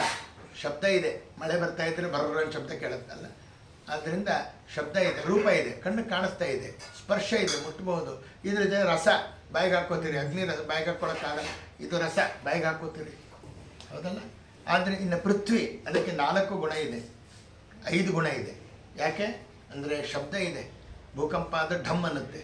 ಒಂದು ವಸ್ತು ಮೇಲಿಂದ ಕೆಳಗೆ ಬಿದ್ದರೆ ಢಮ್ ಅನ್ನುತ್ತೆ. ಶಬ್ದ ಇದೆ, ಸ್ಪರ್ಶ ಇದೆ, ಮುಟ್ಬೋದು. ರೂಪ ಇದೆ, ಕಣ್ಣಿಗೆ ಕಾಣಿಸುತ್ತೆ. ರಸ ಇದೆ, ಭೂಮಿ ಒಳಗೆ ರಸ ಇರೋದಕ್ಕೆ ನಿಮ್ಗೆ ಬೆಳೆಗಳಲ್ಲಿ ರಸ ಬರೋದು, ಹಣ್ಣುಗಳಲ್ಲಿ ರಸ ಬರೋದು. ಗಂಧ ಇದೆ, ಒಳ್ಳೆ ವಾಸನೆ ಬರುತ್ತೆ. ಯಾವುದು ಮಳೆಗಿಳೆ ಬಂದಾಗ ಒಳ್ಳೆ ಗಮ್ಮಂತ ವಾಸನೆ ಬರ್ತಾ ಇರುತ್ತೆ, ಪರಿಮಳ. ಆದ್ದರಿಂದ ಅವೆಲ್ಲವೂ ಸಹ ಭೂಮಿಯಲ್ಲಿದೆ. ಹೀಗೆ ಪೃಥ್ವಿ ಅಪ್ಪು ತೇಜ ವಾಯು ಆಕಾಶಕ್ಕೆ ಪಂಚಭೂತಗಳು ಅಂತ ಹೇಳ್ತಾರೆ. ಈ ಪಾಂಚಭೌತಿಕ ಶರೀರ ಇದು. ನಾವು ಉಸಿರಾಡ್ತಾ ಇದ್ದೀವಿ. ಒಬ್ಬ ಮನುಷ್ಯ ಸತ್ತ ಅಂದರೆ ಆ ಉಸಿರು ಎಲ್ಲೋಯ್ತು ಅಂದರೆ ಹೊರಗಡೆ ಇರುವಂತಹ ಗಾಳಿಯಲ್ಲಿ ಲೀನವಾಯಿತು ಅಂತ ಹೇಳ್ತಾರೆ. ಮೈಕೈ ಎಲ್ಲ ಕಟ್ಟಿಗೆ ಆದಂಗೆ ಆಗೋಯ್ತು ಅಂತಾರೆ. ನೀರಿನಂಶ ಎಲ್ಲ ಆಯಿತು, ಇಲ್ಲಿಂದ ಪ್ರಕೃತಿಯಲ್ಲಿ ಲೀನಾಯಿತು. ಮೈಕೈ ತಣ್ಣಗಾಯಿತು ಅಂತಾರೆ, ಎಲ್ಲೋಯ್ತು ಅದು ಪ್ರಕೃತಿಯಲ್ಲಿ ಲೀನವಾಯಿತು. ಅದಕ್ಕೆ ಇದಕ್ಕೆ ಪಾಂಚಭೌತಿಕ ಶರೀರ ಎಂಬುದಾಗಿ ತಾವು ಹೇಳ್ತಾರೆ. ಸರ್ವಶಬ್ದ ವಾಚ್ಯನಾಗಿದ್ದೇನೆ, ಸರ್ವ ಪದಾರ್ಥಗಳೊಳಗೆ ಹೊರಗೆ ಸರ್ವತ್ರ ನೆಲೆಸಿದ್ದೇನೆ, ಸರ್ವಗುಣ ಸ್ವರೂಪ ಆಗಿದ್ದೇನೆ ಎಂಬುದಾಗಿ ತಾವು ಹೇಳ್ತಾನೆ. ಪರ್ವಕಾಲಗಳಲ್ಲಿ ನೆನೆದು ನೀವೆಲ್ಲ ಇದನ್ನು ವಿಶಿಷ್ಟವಾದ ಅನುಗ್ರಹ ಪಡಿಬೇಕಪ್ಪ. ಉದ್ಧವ, ವರ್ಣಾಶ್ರಮ ಹೇಳುವೆ. ಬ್ರಾಹ್ಮಣ, ಕ್ಷತ್ರಿಯ, ವೈಶ್ಯ, ಶೂದ್ರ. ಈ ಬ್ರಾಹ್ಮಣ ಎಂಬುದಾಗಿದ್ದಾನಲ್ಲ, ಇವನು ಮುಖದಿಂದ ಹುಟ್ಟಿದ್ದೇನೆ, ನನ್ನ ಮುಖದಿಂದ ಹುಟ್ಟಿದ್ರಿಂದ ಮುಖದಿಂದ ಮಾಡೋ ಕಾರ್ಯ ಹೇಳಿದ್ದೇನೆ. ಮುಖದಿಂದ ಮಾಡುವಂಥ ಕಾರ್ಯ ಯಾವುದು? ಊಟ ಅಷ್ಟೇನ ಅಲ್ಲ ಅಂತಾರೆ. ಮತ್ತಿನ್ನೇನು ಅಂತಾರೆ? ಅಧ್ಯಯನ, ಅಧ್ಯಾಪನ, ಇನ್ನೊಬ್ಬರಿಗೆ ಪಾಠ ಹೇಳೋದು, ತಾನು ಪಾಠ ಕೇಳೋದು, ಎರಡೂ ಇರಬೇಕು. ಆಯಿತಾ? ಯಜನ, ಯಾಜನ, ಇನ್ನೊಬ್ಬರಿಗೆ ಯಜ್ಞ ಮಾಡಿಸೋದು, ತಾನು ಯಜ್ಞ ಮಾಡೋದು. ದಾನ, ಪ್ರತಿಗ್ರಹಣ, ಇನ್ನೊಬ್ರಿಗೆ ದಾನ ಕೊಡೋದು, ತಾನು ಸ್ವೀಕಾರ ಮಾಡೋದು. ಇದು ಬ್ರಾಹ್ಮಣ ವೃತ್ತಿ. ಅದಕ್ಕೆ ಹೇಳಿದ್ದು, ಇದನ್ನು ಮಾಡುವವನೇ ಬ್ರಾಹ್ಮಣ. ನಾವೆಲ್ಲ ಅಲ್ಲಿ ಇಲ್ಲಿ ಕೆಲಸದಲ್ಲಿ ಇದ್ದೀವಲ್ಲ, ನಾವೆಲ್ಲ ಬ್ರಹ್ಮಬಂಧುಗಳು ಅಷ್ಟೇ. ಅದಕ್ಕೆ ಸ್ತ್ರೀ ಶೂದ್ರ ಬ್ರಹ್ಮಬಂಧೂಣಾಂ ಅಂತ ಹೇಳೋದು ತಾತ್ಪರ್ಯ ನಿರ್ಣಯದಲ್ಲಿ. ಯಾರಿಗೆ ಮಹಾಭಾರತ ರಚನೆ ಮಾಡಿದೆ ಅಂದರೆ ಬ್ರಹ್ಮಬಂಧುಗಳಿಗೆ. ಹಂಗಾದ್ರೆ ಬ್ರಾಹ್ಮಣನಿಗೆ ನಿಜವಾಗಿ ವೇದ ಹೇಳುವಂಥ ಅಧಿಕಾರ ನಮಗಿಲ್ಲ. ವೇದ ಹೇಳೋ ಅಧಿಕಾರ ಯಾರಿಗಿದೆ? ವೇದಗಳಿಗೆ ಶ್ರುತಿ ಅಂತ ಹೆಸರು. ಪುಸ್ತಕ ಇಟ್ಕೊಂಡು ನೋಡಿಕೊಂಡು ವೇದ ಹೇಳಬಾರದು. ಶ್ರುತಿ ಅಂದರೆ ಏನು ಅಂದರೆ ಕಿವಿಯಿಂದ ಕಿವಿಗೆ ಕೇಳೋದಕ್ಕೆ ಶ್ರುತಿ ಅಂತ ಹೆಸರು. ಸ್ವಾದಿಷ್ಟಯ ಮದಿಷ್ಟಯ ಪವಸ್ವ ಸೋಮಧಾರಾಯ ಇಂದ್ರಾಯ ಪಾತ. ಸ್ವರ ಏರಿಳಿಬೇಕು, ತಲೆ ಕುಣಿಸ್ಬಾರ್ದು. ಹಿಂದೆ ಗುರುಕುಲಗಳಲ್ಲಿ ವೇದ ಹೇಳ್ಕೊಡ್ಬೇಕಾದ್ರೆ ತಲೆ ಮೇಲೆ ನಿಂಬೆಹಣ್ಣು ಇಡೋರಂತೆ, ಹೇಳು ವೇದ ಅನ್ನೋರಂತೆ. ನಿಂಬೆಹಣ್ಣು ಕೆಳಗೆ ಬೀಳಬಾರ್ದು, ಹಂಗೆ ವೇದ ಹೇಳಬೇಕು. ಸ್ವರ ಮಾತ್ರ ಏರಿಳಿತಾ ಇರಬೇಕು ಅವನಿಗೆ ಎಂಬುದಾಗಿ ತಾವು ಹೇಳ್ತಾ ಇದ್ದಾರೆ. ಆದ್ದರಿಂದ ಅದು ಬ್ರಾಹ್ಮಣ ವೃತ್ತಿ. ಇನ್ನು ಎಲ್ರಿಗೂ ಉಪದೇಶ ಮಾಡೋಕ್ಕೆ ಬ್ರಾಹ್ಮಣನಿಗೆ ಅಧಿಕಾರ ಇದೆ. ಕ್ಷತ್ರಿಯನಿಗೆ ಬ್ರಾಹ್ಮಣರ ಹೊರತು ಮಿಕ್ಕವ್ರಿಗೆ ಉಪದೇಶ ಮಾಡ್ಬೋದು. ವೈಶ್ಯ, ಈಗ ನೋಡ್ರಿ, ಬ್ರಾಹ್ಮಣ ಮುಖದಿಂದ ಹುಟ್ಟಿದ ಅಲ್ವಾ, ಮೇಲಿದ್ದಾನ ಅವನು. ಆಮೇಲೆ ವೈಶ್ಯರು ಎಲ್ಲಿಂದ, ಕ್ಷತ್ರಿಯರು ಎಲ್ಲಿಂದ ಹುಟ್ಟಿದ್ರು? ಬಾಹುಗಳಿಂದ. ಈ ಬಾಹು ತಲೆಗೂ ಹತ್ತಿರ ಇದೆ, ಕಾಲಿಗೂ ಹತ್ತಿರ ಇದೆ. ಅಂದರೆ ಬ್ರಾಹ್ಮಣರನ್ನು ಕಾಯಬೇಕು, ವೈಶ್ಯರನ್ನು ಕಾಯಬೇಕು, ಶೂದ್ರನ್ನು ಕಾಯಬೇಕು. ಈ ಬಾಹುಗಳು ಎಲ್ಲವನ್ನೂ ಮುಟ್ಟುತ್ತೆ. ತಲೆನೂ ಮುಟ್ಟುತ್ತೆ, ಮಂಡಿನೂ ಮುಟ್ಟುತ್ತೆ, ಕಾಲನ್ನು ಮುಟ್ಟುತ್ತೆ, ಎಲ್ಲರನ್ನೂ ಕಾಯಬಹುದು. ಅವರ ಕೆಳಗೆ ವೈಶ್ಯರು, ಅವರಿಗೆ ವ್ಯಾಪಾರ ವಹಿವಾಟು ಅದನ್ನು ಮಾಡಿ ಅವರವರ ಧರ್ಮದಲ್ಲಿ ಅವರವರ ಶುದ್ಧತೆ ಇರಲಿ ಸಾಕು ಎಂಬುದಾಗಿ ಹೇಳ್ತಾರೆ. ಶೂದ್ರರು ಇವರೆಲ್ಲರ ಸೇವಾ ಮಾಡಿಕೊಂಡಿರಲಿ. ಹಾಗಾದರೆ ಪಾದ ದೊಡ್ಡದು ಮುಖ ಚಿಕ್ಕದು ಅಂತಲ್ಲ, ನಾವು ಪಾದಕ್ಕೆ ನಮಸ್ಕಾರ ಮಾಡೋದು. ಯಾರೋ ಒಬ್ಬರು ಅನೌನ್ಸ್ಮೆಂಟ್ ಅದು ಹೇಳ್ತಾ ಇದ್ರು, ಒಬ್ಬರು ಬೇರೆ ನಮ್ಮವರೆಲ್ಲ ಬೇರೆ ಸ್ವಾಮಿಗಳೊಬ್ಬರು, ಬ್ರಾಹ್ಮಣರೆಲ್ಲ ಬಂದು ಶೂದ್ರಿಗೆ ನಮಸ್ಕಾರ ಮಾಡ್ತಾರ್ರಿ ಅಂತ ಇದನ್ನು ಹೇಳ್ತಿದ್ರು. ಭಗವಂತನ ಪಾದ ಯಾವುದು? ಅಲ್ಲಿಂದ ಹುಟ್ಟಿದ್ಯಾರು? ಶೂದ್ರರು. ಭಗವಂತನ ಪಾದಕ್ಕೆ ನಮಸ್ಕಾರ ಮಾಡ್ತಾರ ಹೋದಲ್ಲೋ, ಶೂದ್ರಿಗೆ ನಮಸ್ಕಾರ ಮಾಡೋದು. ಬೇರೆ ಇದರ ಮತದ ಒಬ್ಬ ಇವರು ಸ್ವಾಮಿಗಳು ಹೊರಗಡೆ ಹೇಳ್ತಾ ಇದ್ರು, ಹೌದಪ್ಪ ಭಗವಂತನ ಪಾದವೂ ಮಂಗಳ, ನಮಗೆ ಮುಖವೂ ಮಂಗಳ, ಆಪಾದ ಮೋಡು ಪರ್ಯಂತರೂ ಎಲ್ಲವೂ ಮಂಗಳ. ಪಾದ ಪೂಜೆ ಅಂತಲೇ ನಾವು ಮಾಡೋದು, ಮುಖಕ್ಕೆ ಪೂಜೆ ಮಾಡಲ್ಲ.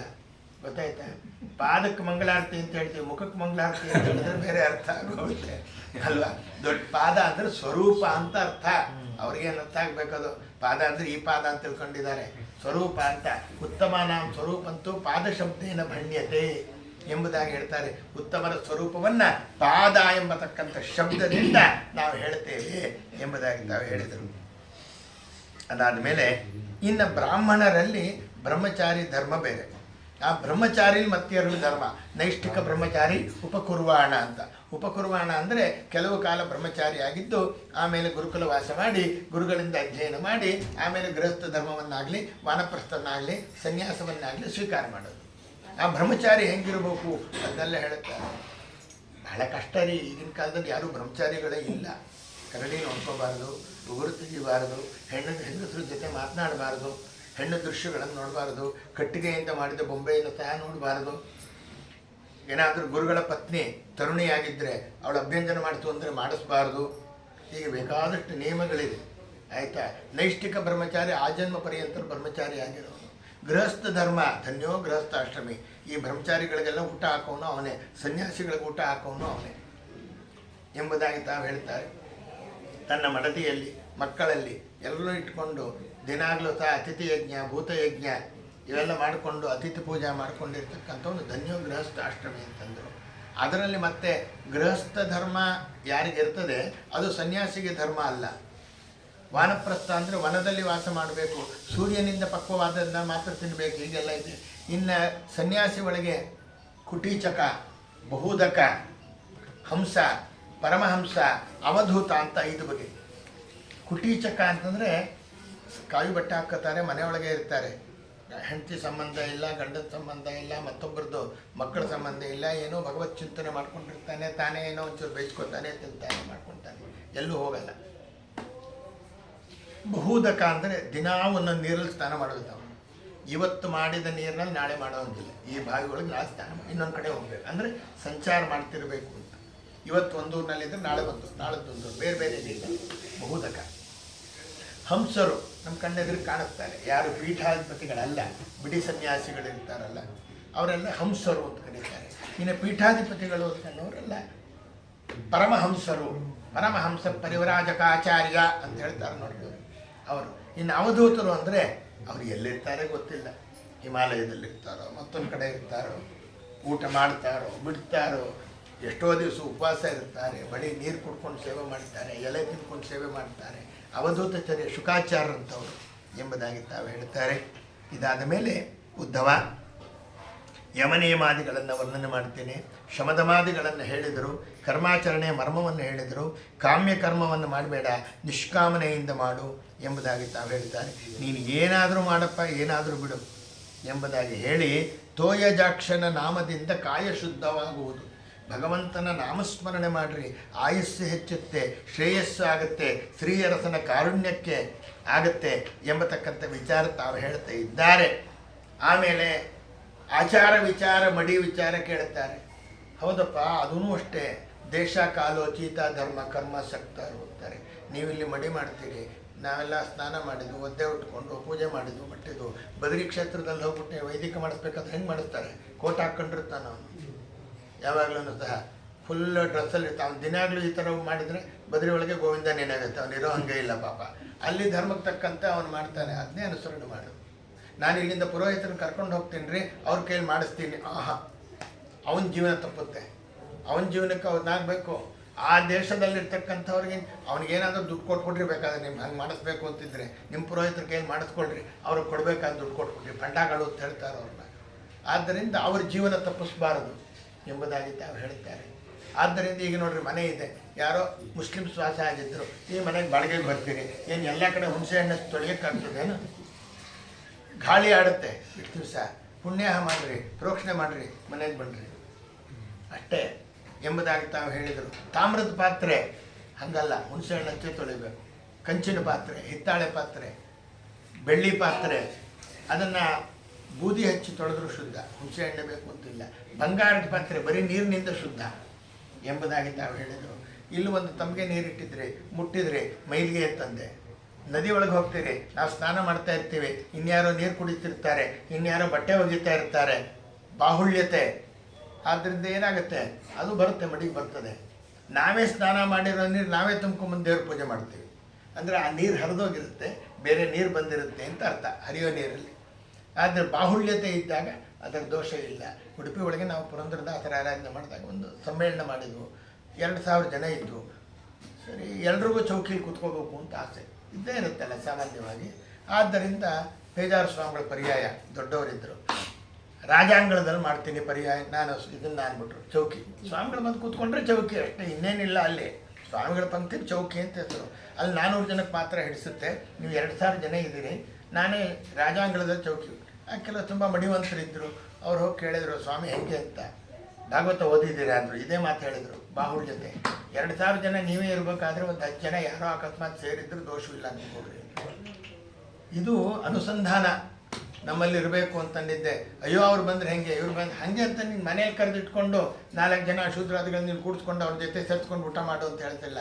ರಾಯರ ಆರಾಧನೆ ಎಷ್ಟು ಜನ ಬಂದಿರ್ತಾರೆ, ನೀವೆಲ್ಲ ಬೇರೆ ಕಡೆ ಕೂಡ್ತೀರಿ, ಊಟ ಮಾಡ್ತೀರಿ, ಅವೆಲ್ಲ ನಿಜ ಒಪ್ಕೊಳ್ಳೋಣ. ಆದರೂ ಸಹ ದೋಷವಿಲ್ಲ. ದೊಡ್ಡ ಅಕ್ಕಿ ರಾಶಿಯಲ್ಲಿ ಅನ್ನ ಮಾಡಿ ಹಾಕಿರ್ತಾರೆ, ಮನೆ ಒಳಗೆ ಒಂದು ತಪ್ಪಲೆಯಲ್ಲಿ ಅನ್ನ ಮಾಡಿಟ್ಟಿರ್ತೀರಿ, ಒಂದು ಬೆಕ್ಕು ಬಂದು ಮುಟ್ತು, ಅನ್ನ ಚೆಲ್ಲು ಅಂತ ಹೇಳ್ತಾರೆ. ಅದರಲ್ಲಿ ಅನ್ನ ಮಾಡಿ ಹಾಕಿರ್ತೀರಿ, ಕಾಗೆ ಬಂದು ಕೂತ್ಕೊಂತು ಹೊರಗಡೆಗೆ, ಏನು ಮಾಡ್ತೀರಿ, ಆ ಭಾಗ ತೆಗೆದುಹಾಕು, ತೀರ್ಥ ಪ್ರೋಕ್ಷಣೆ ಮಾಡು, ಇದು ಮಾಡು ಅಂತ ಹೇಳ್ತಾರೆ, ಉಪಯೋಗಿಸು ಎಂಬುದಾಗಿ ತಾವು ಹೇಳ್ತಾರೆ. ಇದು ಬಾಹುಳ್ಯತೆ. ಈ ಧರ್ಮ ತಿಳ್ಕೋಬೇಕು ನೀವು ಎಂಬತಕ್ಕಂಥ ವಿಚಾರ ಹೇಳ್ತಾರೆ. ಭಗವಂತನ ನಾಮಸ್ಮರಣೆ ಅಲ್ಲಿ ಅಡುಗೆ ಮಾಡ್ತಾ ಇದ್ದಾರೆ. ಆದ್ದರಿಂದ ಯಾವ ನೀರು ತೊಗೊಂಡ್ರೋ ಏನೋ, ಎಲ್ಲಿ ಮೇಲ್ಗೆ ಆಯಿತೋ ಏನೋ ಅಂತ ನಾನು ಯೋಚನೆ ಮಾಡ್ತಾ ಕೂತ್ಕೊಂಡ್ರೆ ನೀವು ಭಾಗವತ ಹೇಳೋದೇನು. ಆದ್ದರಿಂದ ದೇವ್ರ ಪೂಜೆ ಮಾಡಬೇಕಾದ್ರೆ ನಿರ್ಮಾಲ್ಯ ಅವರು ಕೊಟ್ಟು ನಿರ್ಮಾಲ್ಯ ತೊಗೊಂಡ್ರಪ್ಪ ಅಂತ ನೀವು ಹೇಗಾದರೂ ಮಾಡಿರಿ ಅಂತ ಅಂದ್ಕೊಂಡು ನಮ್ಮ ಪಾಡು ನಾವು ಇಲ್ಲಿ ಒಂದು ಅನ್ನ ನಾವು ಮಾಡಿಕೊಂಡು ನೈವೇದ್ಯ ಮಾಡಿದ್ವಿ. ಆಮೇಲೆ ಅದಕ್ಕೊಂದು ತುಳಸಿ ದಳೆ ಹಾಕಿ ಕೃಷ್ಣಾರ್ಪಣ ಅಂತ ಹೇಳ್ರಿ. ನೀರಿಲ್ಲ ರೀ ನಮಗೆ, ಅದಕ್ಕೆ ದೇವ್ರ ಪೂಜೆ ಬಿಟ್ಬಿಟ್ಟಿದ್ದೀವಿ. ಖಂಡಿತ ಇಲ್ಲ. ನೀವು ಊಟ ತಿಂಡಿಗೆ ಯಾವ ನೀರು ಉಪಯೋಗಿಸ್ಕೋತೀರೋ ಆ ನೀರಿಗೆ ಒಂದು ತುಳಸಿ ದಳ ಹಾಕಿರಿ. ಗಂಗಾದಿ ತೀರ್ಥಗಳಿದೆ ಅಂದರೆ ಒಂದು ಸುದರ್ಶನ ಇಟ್ಕೊಳ್ರಿ, ತೀರ್ಥ ಮಾಡಿರಿ. ವೃಂದಾವನಗಳಿಗೆಲ್ಲ ಅಭಿಷೇಕ ಮಾಡೋಕ್ಕೆ ಬರೋಲ್ಲ, ಆದರೆ ಒಂದು ಏನು ಮಾಡಿರಿ ಎಂಬತಕ್ಕಂಥ ವಿಚಾರ ಹೇಳ್ತಾರೆ. ಎಷ್ಟು ಸೂಕ್ಷ್ಮ ಇದೆ. ತುಳಸಿಯನ್ನು ತೊಳಿಬಾರದು, ಯಾವತ್ತೇ ನೀರು ಹಾಕಿ ತೊಳಿಬಾರದು. ಶೂದ್ರರು ಮುಟ್ಟಿದ ತುಳಸಿ ತರಬಾರದು, ಆಯಿತಾ. ತುಳಸಿಯ ಮತ್ತೆ ಇದನ್ನು ಹೇಳ್ತಾರೆ, ಹೂವನ್ನು ತೊಳೆದೇ ಇರಬಾರ್ದು.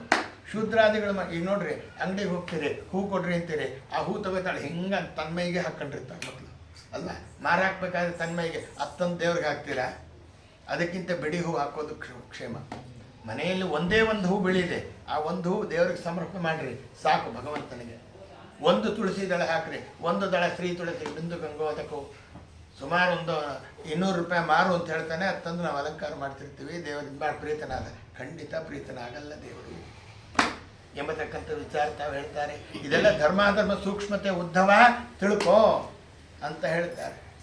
ಆದ್ದರಿಂದ ಮಧ್ಯಾಹ್ನ ಕಾಲಕ್ಕೆ ಯಾರಾದರೂ ಊಟಕ್ಕೆ ಬಂದರೂ ಏನು ಕೇಳಬೇಡ, ನಿಮ್ದು ಯಾವ ಮಠ ಸುಧಾ ಪಾಠ ಆಗಿದೆಯಾ ಅವೆಲ್ಲ ಏನು ಕೇಳಬೇಡ, ಮೊದಲು ಊಟ ಹಾಕಿ ಕಳಿಸು. ಅವ್ನು ಬಂದಿರೋದು ಊಟಕ್ಕೆ, ನಿನ್ನ ಪಾಠಕ್ಕಲ್ಲ. ನಿನ್ನ ಪಾಠಕ್ಕೆ ಇರ್ತಾ ಕೂತ್ಕೋತೀಯ. ಒಬ್ಬ ಬ್ರಾಹ್ಮಣ ಬಂದ, ಅವ್ನು ಊಟ ಹಾಕಿ ಕಳಿಸು. ಊಟದ ಮಹತ್ವ ನಿಮಗೆ ಯಾವತ್ತು ಗೊತ್ತಾಗುತ್ತೆ ಅಂದರೆ ಮನೇಲಿದ್ದಾಗ ಗೊತ್ತಾಗಲ್ಲ, ಹೊರಗಡೆ ಹೋದಾಗ ಗೊತ್ತಾಗುತ್ತೆ ನಿಮಗೆ. ಒಂದು ಹೊತ್ತಿನ ಸರಿಯಾದ ಒಂದು ಮಡಿಲಿ ಒಂದು ಊಟ ಮಾಡಬೇಕು ಅಂತಂದರೆ ಎಷ್ಟು ಒದ್ದಾಡಬೇಕು, ಎಷ್ಟು ಹಿಡ್ಕೋಬೇಕು, ಎಲೆ ಹಿಡ್ಕೋಬೇಕು, ಅವ್ರು ಹಾಕಿದ ಕಾಲಕ್ಕೆ ಊಟ ಮಾಡಬೇಕು. ನಮಗೆ ಕಾಲಕ್ಕೆ ಮನೆಯೊಳಗೆಲ್ಲ ಸಿಗ್ತಾ ಇರುತ್ತೆ, ನಮಗೇನೋ ಗೊತ್ತಾಗಲ್ಲ ನಮಗೆ ಅಲ್ವಾ. ಆದ್ದರಿಂದ ತಾವು ಹೇಳ್ತಾರೆ ಇವೆಲ್ಲ ತಿಳ್ಕೊಳ್ರಿ ಎಂದರು. ಕೆಲವು ವಿಚಾರಗಳಲ್ಲಿ ಹಾಗೋ ಹೀಗೋ ಅಂದಾಗ ಊರಿನಲ್ಲಿ 4 ಜನ ಜ್ಞಾನಿಗಳು ಏನು ಹೇಳ್ತಾರೆ, ವಿಪ್ರವಾಕ್ಯೋ ಜನಾರ್ದನ, ಅದನ್ನು ಸ್ವೀಕಾರ ಮಾಡ್ರಪ್ಪ ಅಂದರು. ಪಾತ್ರೆಯನ್ನು ಒದ್ದೆ ಇರುತ್ತೆ, ಬೋರ್ಲ್ ಹಾಕು ಅಂತ ಹೇಳ್ತೀರಿ. ಆಗ ಒಬ್ರು ಕೇಳಿದ್ರು, ಬೋರ್ಲ್ ಹಾಕಿದ್ರು ಒಳಗಡೆ ಒದ್ದೆ ಇರುತ್ತಲ್ಲ ಆಚಾರ, ಮೇಲ್ಗೆ ಆಗಲಿಲ್ವಾ?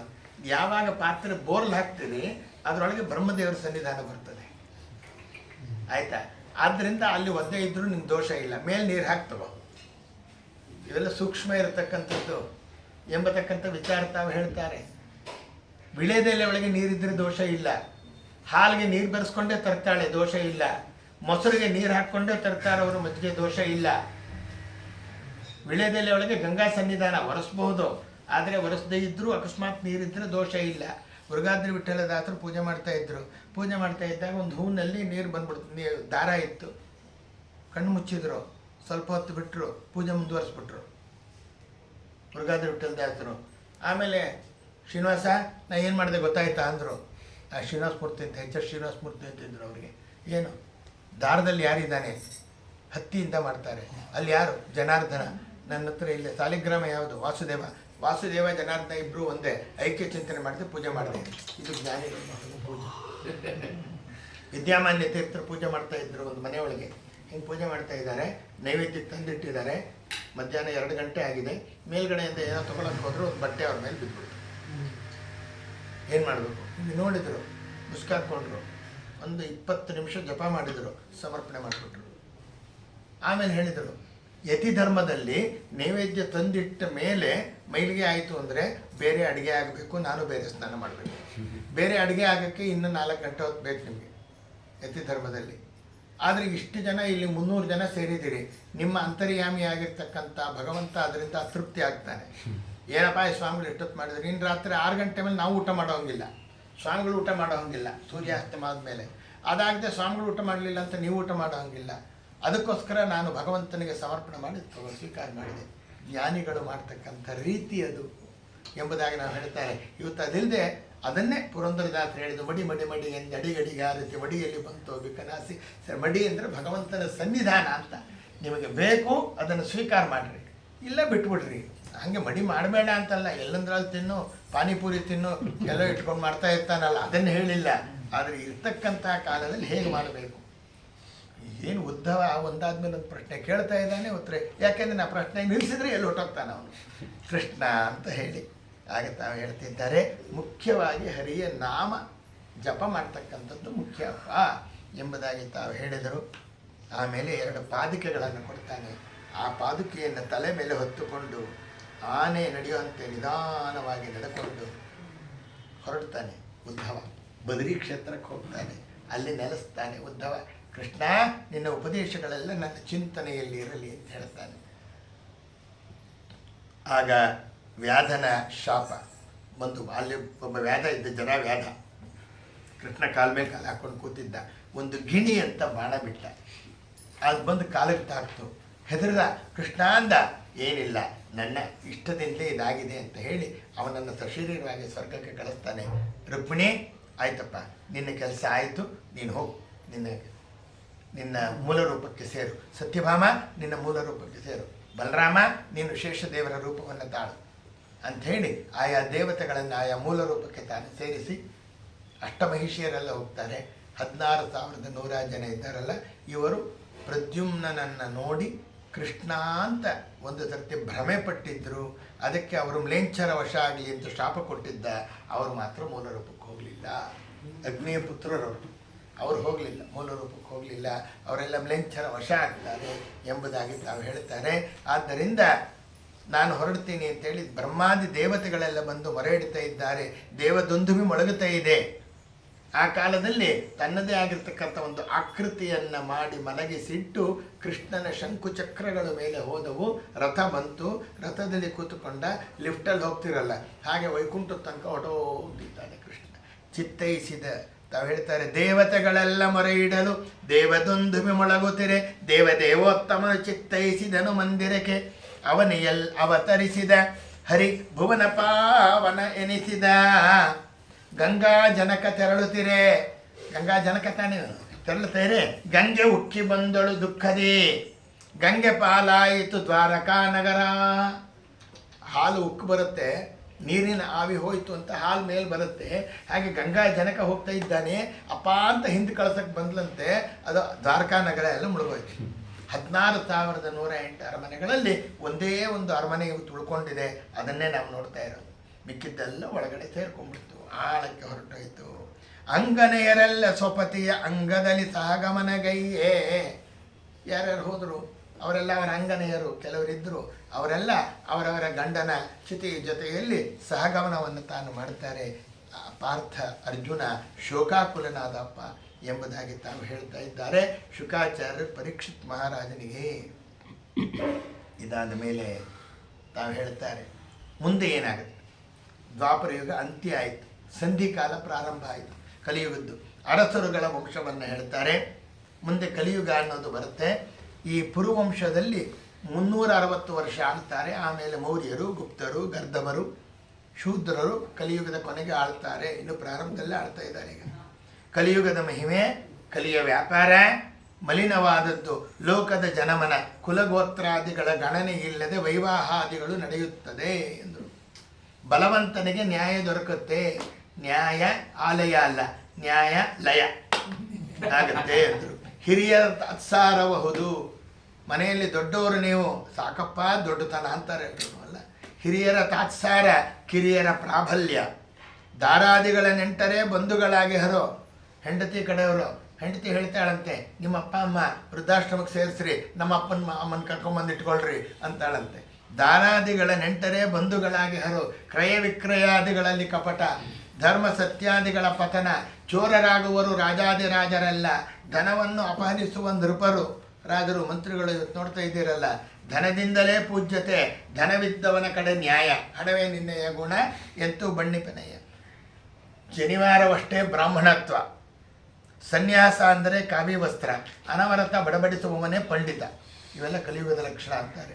ಮಿಥ್ಯಾವಾದಿಗಳು ಬಹಳ, ಸತ್ಯವಂತರು ವಿರಳ. ಸತ್ಯವಂತರಲ್ಲದವರಿಗೆ ಸುಭಿಕ್ಷದ ಕಾಲ. ಬಿತ್ತವಿದ್ದವರ ಬೆನ್ನತ್ತುವರು, ಚಿತ್ತದ ಭ್ರಮಣೆಯ ಮಾಡುವರು. ಚಿತ್ತಜಾಪಿತನ ಸ್ಮರಣೆ ನಾಶವಾಗುವುದು. ದುಷ್ಟ ಜನರ ಆಳ್ವಿಕೆ ಭ್ರಷ್ಟವೆನಿಸುವುದು. ಶಿಷ್ಟರ ಜೀವನ ಬಲು ಕಷ್ಟ ಸಾಧ್ಯ. ಇಷ್ಟಿಗಳು ನಿಲ್ಲುವವು. ಇಷ್ಟಿ ಅಂದರೆ ಯಜ್ಞಯಾಗಾದಿಗಳು ನಿಲ್ಲುವವು. ಹರಿ ಉತ್ಕೃಷ್ಟವೆಂಬ ತತ್ವಗಳು ನಾಶ. ಉಚ್ಚಿಷ್ಟ ದೇವತೆಗಳ ಪೂಜಾ ಅಧಿಕ. ನೋಡ್ತಾ ಇದ್ದೀರಲ್ಲ ಉಚ್ಚಿಷ್ಟ ದೇವತೆಗಳ ಪೂಜಾ. ಆ ಉಚ್ಚಿಷ್ಟದ ಕಡೆಗೆ ನಿಲ್ಲಿಸ್ಕೊಂಡಿರ್ತಾರೆ ಆ ದೇವತೆಗಳನ್ನು. ಅವರೆಲ್ಲ ಚರಂಡಿ ಮೇಲೆ ಮತ್ತೊಂದರ ಮೇಲೆ ನಿಲ್ಲಿಸ್ಕೊಂಡು ಕೈ ಮುಕ್ಕೊಂಡು ನಿಲ್ಲಿಸ್ಕೊಂಡಿರ್ತಾರೆ. ಗೃಹಸ್ಥರೆಲ್ಲರೂ ಸತಿಸುತರ ಅಹರ್ನಿಶಿ ಸಲಹಲಾರದೆ ಗೃಹಿಣಿಯರ ಧನಾರ್ಜನೆಗೆ ಕಳಿಸುತ್ತೀಹರು. ಇದು ದ್ವಾಪರಯುಗದಲ್ಲಿ ಬರೆದಿರೋದು. ಇವತ್ತೇನೇನಾಗ್ತಾ ಇದೆ ಅನ್ನೋದನ್ನು ನೋಡ್ರಿ. ಗ್ರಹಗಳ ಕಾಟ ಎನ್ನುತ್ತಲೇ, ಗ್ರಹಗಳ ಅಧೀನ ಎನ್ನುತ್ತಲೇ ಗೃಹಸ್ಥರನ್ನು ಸುಲಿಯುವರು ಜ್ಯೋತಿಷಿಗಳು. ಯಾವ ಟಿ ವಿ ಹಾಕ್ರೆ ಅದೇ ಬರ್ತದೆ ಅಲ್ವಾ, ಅಸ್ಟ್ರಾಲಜಿಸ್ಟ್. ಕೃತಿಯುಗದಲ್ಲಿ ಜನಕ್ಕೆ ಲಕ್ಷ ಆಯುಷ್ ಇತ್ತಂತೆ. 12 ಬೆಳೆ ಕೊಡ್ತಾ ಇತ್ತು ಭೂಮಿ. ವಜ್ರದ ನಾಣ್ಯಗಳು, ಬಂಗಾರದ ಪಾತ್ರೆಗಳು ಇದ್ದವು. ಚೆನ್ನಾಗಿತ್ತಪ್ಪ ಜನ. ಎತ್ತರ 16 ಅಡಿ ಇತ್ತು ಕೃತಿಯುಗದಲ್ಲಿ. ಆಮೇಲೆ ತ್ರೇತಾಯುಗ ಬಂತು, ವಜ್ರ ಹೋಯಿತು, ಬಂಗಾರದ ನಾಣ್ಯ, ಬೆಳ್ಳಿ ಪಾತ್ರೆಗಳು ಬಳಕೆಗೆ ಬಂದವು. 12 ಬೆಳೆ ಕೊಡ್ತಾ ಇದ್ದಿದ್ದು 8 ಬೆಳೆಗೆ ಇಳೀತು. ಆಯಿತಾ? ಜನ ಅಂದರು ಹೆಚ್ಚಿಗೆ ದಿವಸ ಇರೋಕ್ಕಾಗಲ್ಲ, 1 0 ಅಳಿಸ್ಬಿಡು ಅಂದರು. 1 ಲಕ್ಷದಲ್ಲಿ 1 0 ಹೋಯಿತು. 10,000 ವರ್ಷ ಆಯುಷ್ಯ ಆಯಿತು. ತ್ರೇತಾಯ. ದ್ವಾಪರ ಯುಗ ಬಂತು. ಆವಾಗ ಎತ್ತರ 16ರಿಂದ 12 ಆಗಿತ್ತು. 12ರಿಂದ 10 ಅಡಿಗೆ ಬಂತು. ಬೆಳ್ಳಿ ನಾಣ್ಯಗಳು, ತಾಮ್ರದ ಪಾತ್ರೆಗಳು ಬಳಕೆಗೆ ಬಂದವು. ತಾಮ್ರದ ಪಾತ್ರೆಗಳು ಬಳಕೆಗೆ ಬಂದವು. ವರ್ಷಕ್ಕೆ 8 ಬೆಳೆ ಕೊಡೋಕ್ಕೆ ಶುರು ಮಾಡಿತು. ಎತ್ತರ 8 ಅಡಿ ಮ್ಯಾಕ್ಸಿಮಮ್. 16 ಅಡಿ ಇದ್ದಿದ್ದು 12 ಆಗಿತ್ತು, 8 ಅಡಿಗೆ ಬಂತು. ಸ್ವಾಮಿ ಇನ್ನೊಂದು 0 ಅಳಿಸ್ಬಿಡೋದು. 1,000 ವರ್ಷ ಆಯಿತು. ಕಲಿಯುಗ ಬಂತು. ವರ್ಷಕ್ಕೆ 2 ಬೆಳೆ. ತಾಮ್ರದ ನಾಣ್ಯಗಳು, ಮಣ್ಣಿನ ಪಾತ್ರೆಗಳು ಬಳಕೆ 2 ಬೆಳೆ. ಹೇಗಿರಬೇಕು ಜನ? ಅದಕ್ಕೆ ಆಗೋದಿಲ್ಲ ಸ್ವಾಮಿ, ಇನ್ನೊಂದು 0 ಅಳಿದು 100 ವರ್ಷ. ಆ 100 ವರ್ಷ ಅಂದರೆ ಹೆಂಗೆ? 6 3 2 1,000 3 2 ಚತುಶ್ವಾರ 21 ಸರ್ತ 6 ಉಸಿರಾಡಿದ ಒಂದಿನ ಕಳೀತು ಅಂತ. ಪ್ರಾಣಾಯಾಮ ಮಾಡಿರಿ ದಿನಾಗಲೂ ಅರ್ಧ ಗಂಟೆ ಉಸಿರು ಹಿಡಿತೀರಿ, ಅದು ನಿಮ್ಗೆ ಕೌಂಟ್ ಆಗಲ್ಲ, ಆಯುಷ್ ಜಾಸ್ತಿ ಆಯಿತು. ದಿನಕ್ಕೆ ಅರ್ಧ ಗಂಟೆ ಪ್ರಾಣಾಯಾಮ ಅಂದರೆ ನಿಮ್ಮ ಜೀವನದಲ್ಲಿ ಎಷ್ಟು ಪ್ರಾಣಾಯಾಮ ಮಾಡುತ್ತೀರಿ ಅಷ್ಟು ಆಯುಷ್ ಜಾಸ್ತಿ ಆಯಿತು. ಹಂಗೆ ಲೆಕ್ಕ. ಇಲ್ಲ ರನ್ನಿಂಗ್ ರೇಸ್ ಮಾಡ್ತೀವಿ, ಮೇಲೆ ಉಸಿರಾಡ್ತಾರೆ, ಬೇಗ ಹೋಗ್ತಾರೆ. ಯಾಕೆ? ಉಸಿರಾಟ ಕೌಂಟ್ ಜಾಸ್ತಿ ಆಗೋಯ್ತು ಎಂಬುದಾಗಿ. ಆದ್ದರಿಂದ ಈ ರೀತಿ ಆಮೇಲೆ ತಾವು ಹೇಳ್ತಾರೆ ಈ ರೀತಿಯಲ್ಲಿ ಆಯಿತು. ಆಮೇಲೆ ಕಲಿಯುಗದಲ್ಲಿ ಬಂಗಾರದ ಒಡವೆ ಭೂಷಣವಲ್ಲ. ಶೃಂಗರಿಸಿದರೆ ಕೇಶ ಅಲಂಕಾರ ಅಷ್ಟೇ. ಜಡೆ ಹಾಕೊಂಡ್ಬಿಟ್ರೆ ಅದೇ ಅಲಂಕಾರ. ಮುಂದೆ ಒಂದಲ್ಲ ಒಂದು ದಿವಸ ಬಂಗಾರದ ಒಡವೆ ಗಿಡವೆ ಎಲ್ಲ ಹೋಯ್ತು. ಅಂಗನೆಯರು ಧರಿಸುವರು ಪುರುಷರ ಉಡುಗೆ. ಕಂಗಳಿಗೆ ಕಾಡಿಗೆ ಇಲ್ಲದಲೆ ಮಂಗಳ ತಿಲಕವು ಫಣೆಯಲ್ಲಿ ಕಂಗೊಳಿಸದು ಕಂಕಣರಹಿತರಾಗಿರುತ್ತಿಹರು. ಎಲ್ಲ ಹೇಳಿದ್ದಾರೆ ವೇದವ್ಯಾಸರು. ಕಲಿಯ ಉಪಟಳ ಹೆಚ್ಚಲು ಕಲಿಯು ನಲಿ ದಾಡಲು ಕಲ್ಕಿ ನಾಮಕನಾಗಿ ಹರಿಯು ಅವತರಿಸುವ. ಎಲ್ಲಿ ವಿಷ್ಣು ಯಶ ಎಂಬತಕ್ಕಂಥ ಒಬ್ಬ ಬ್ರಾಹ್ಮಣ ಶಂಬಲ ಎಂಬ ಗ್ರಾಮ, ಅಲ್ಲಿಗೆ ಹೋಗ್ತಾನೆ. ಸಮುದ್ರದಲ್ಲಿ ಸಂಧ್ಯಾವಂದನೆ ಮಾಡಬೇಕು ಅಂತ ನೀರು ತುಂಬ್ಕೊತಾನೆ. ಒಂದು ತೆಂಗಿನಕಾಯಿ ತಿಳ್ಕೊಂಡು ಬರುತ್ತೆ. ಆ ತೆಂಗಿನಕಾಯಿ ಒಡೆಯುತ್ತೆ. ಅಲ್ಲಿ ಲಕ್ಷ್ಮೀದೇವಿಯನ್ನು ಕುದುರೆಯನ್ನು ಮಾಡಿಕೊಂಡು ಚೆಲುವ ಹೆಂಡತಿ ಕುದುರೆಯ ಮಾಡಿ ಒಳ್ಳೆಯ ರಾವುತ ನಾದಾನಮ್ಯ ಬರ್ತಾನಂತೆ. ನಮ್ಮ ದೇವಿ ನಮ್ಮ ದ್ಯಾವಾರು ಬಂದಾರು ಬಂದೀರೆ ಕಲ್ಕಿಯ ನಾಮಕ ಭಗವಂತನ ಅವತಾರ ಅಂತ ಅನ್ನೋದಾಗುತ್ತೆ. ಈಗಲೇ ಕಲ್ಕಿ ಅಂತ ಒದ್ದಾಡ್ತಿದ್ದಾರೆ. ಕಲ್ಕಿ ಆಗಬೇಕಾದ್ರೆ ಇನ್ನೂ 4,27,000 ವರ್ಷ ಇದೆ. ಆಮೇಲೆ ಕಲ್ಕಿ ಬರೋದು. ಒಬ್ಬರು ಆ ಕಲ್ಕಿ ಅವತಾರದೆಲ್ಲ ಭಾಳ ನಡೀತಾ ಇತ್ತು ಎಲ್ಲ ಕಡೆಗೆ. ಪ್ರಶ್ನವರೆಲ್ಲ ನಮ್ಮ ಮನೆ ಹತ್ರ ಬಂದಿದ್ರು, ನೀವೇನು ಹೇಳ್ತೀರಿ ಅಂತ. ನಿಮ್ಮ ಕಲ್ಕಿನೂ ಇಲ್ಲ, ಇದೂ ಇಲ್ಲ, ಯಾವುದೂ ಇಲ್ಲಪ್ಪ ನಮ್ಮ ಪ್ರಕಾರ ಅಂತ ಹೇಳಿದೆ. ಭಾಗವತದಲ್ಲಿ ಏನು ಹೇಳುತ್ತೆ ಆಚಾರ್ಯ ಅಂದರು. ಅದನ್ನೆಲ್ಲ ಪ್ರಿಂಟ್ ಮಾಡಿದ್ರು ಪೇಪರಲ್ಲಿ. ಆಗ ದುರಳರೆಲ್ಲರನ್ನು ಕೊಚ್ಚುತ್ತಾ ವೀರತನದಿಂದ ಮೆರೆಯುತ್ತ 3ನೇ ಯುಗ ಅಂತ್ಯಕಾಲಕ್ಕೆ ಬರುವನು ಕಲ್ಕಿ. ಕೃತಯುಗ ಪ್ರಾರಂಭ ಕಾಲಕ್ಕೆ ಸೂರ್ಯವಂಶದ ಮರುತ್ತು ಚಂದ್ರವಂಶದ ದೇವಾಪಿ ರಾಜ ಅನ್ನಿಸ್ತಾನೆ. ಅರಸ, ಇಂಥ ಭಾಗವತವನ್ನು ನಾನು ಹೇಳಿದ್ದಾಗಿದೆ, ನಾನು ಹೊರಡ್ತೀನಿ ಎಂದರು ಶುಕಾಚಾರ್ಯರು. ಮರಣ ಭಯವನ್ನು ಬಿಡು, ಲಯ ಚಿಂತನೆಯನ್ನು ಮಾಡು, ಅಕಾಲ ಮರಣ ದೋಷ ನಿನಗೆ ಬರದೇ ಇರಲಿ.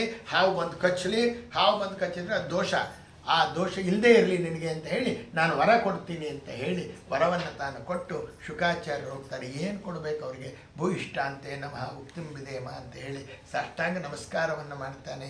ಆಶೀರ್ವಾದ ಮಾಡಿ ಶುಕಾಚಾರ್ಯ ತಾವು ಹೊರಡ್ತಾರಪ್ಪ. 7 ದಿನಗಳು ಕಳೀತು.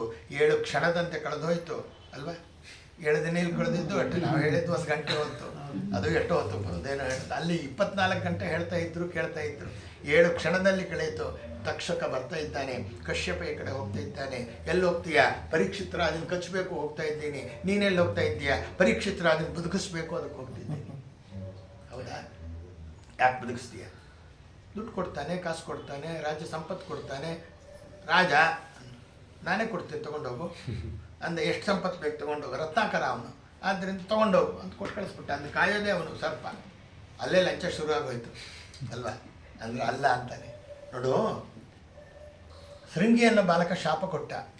ಪರೀಕ್ಷಿತ್ ರಾಜ ಹೇಳ್ಬೋದಾಗಿತ್ತು, ನನ್ನ ತಾಯಿ ಗರ್ಭದಲ್ಲಿದ್ದಾಗಲೇ ನನ್ನನ್ನು ಕೃಷ್ಣ ರಕ್ಷಣೆ ಮಾಡ್ದ ಅಂತ. ಒಂದು ಹಾವು ಕಚ್ಚಿದ್ರೆ ರಕ್ಷಣೆ ಮಾಡ್ತಿರ್ಲಿಲ್ವಾ? ಮಾಡ್ತಾ ಇದ್ದ, ಬಿಡಲಿಲ್ಲ.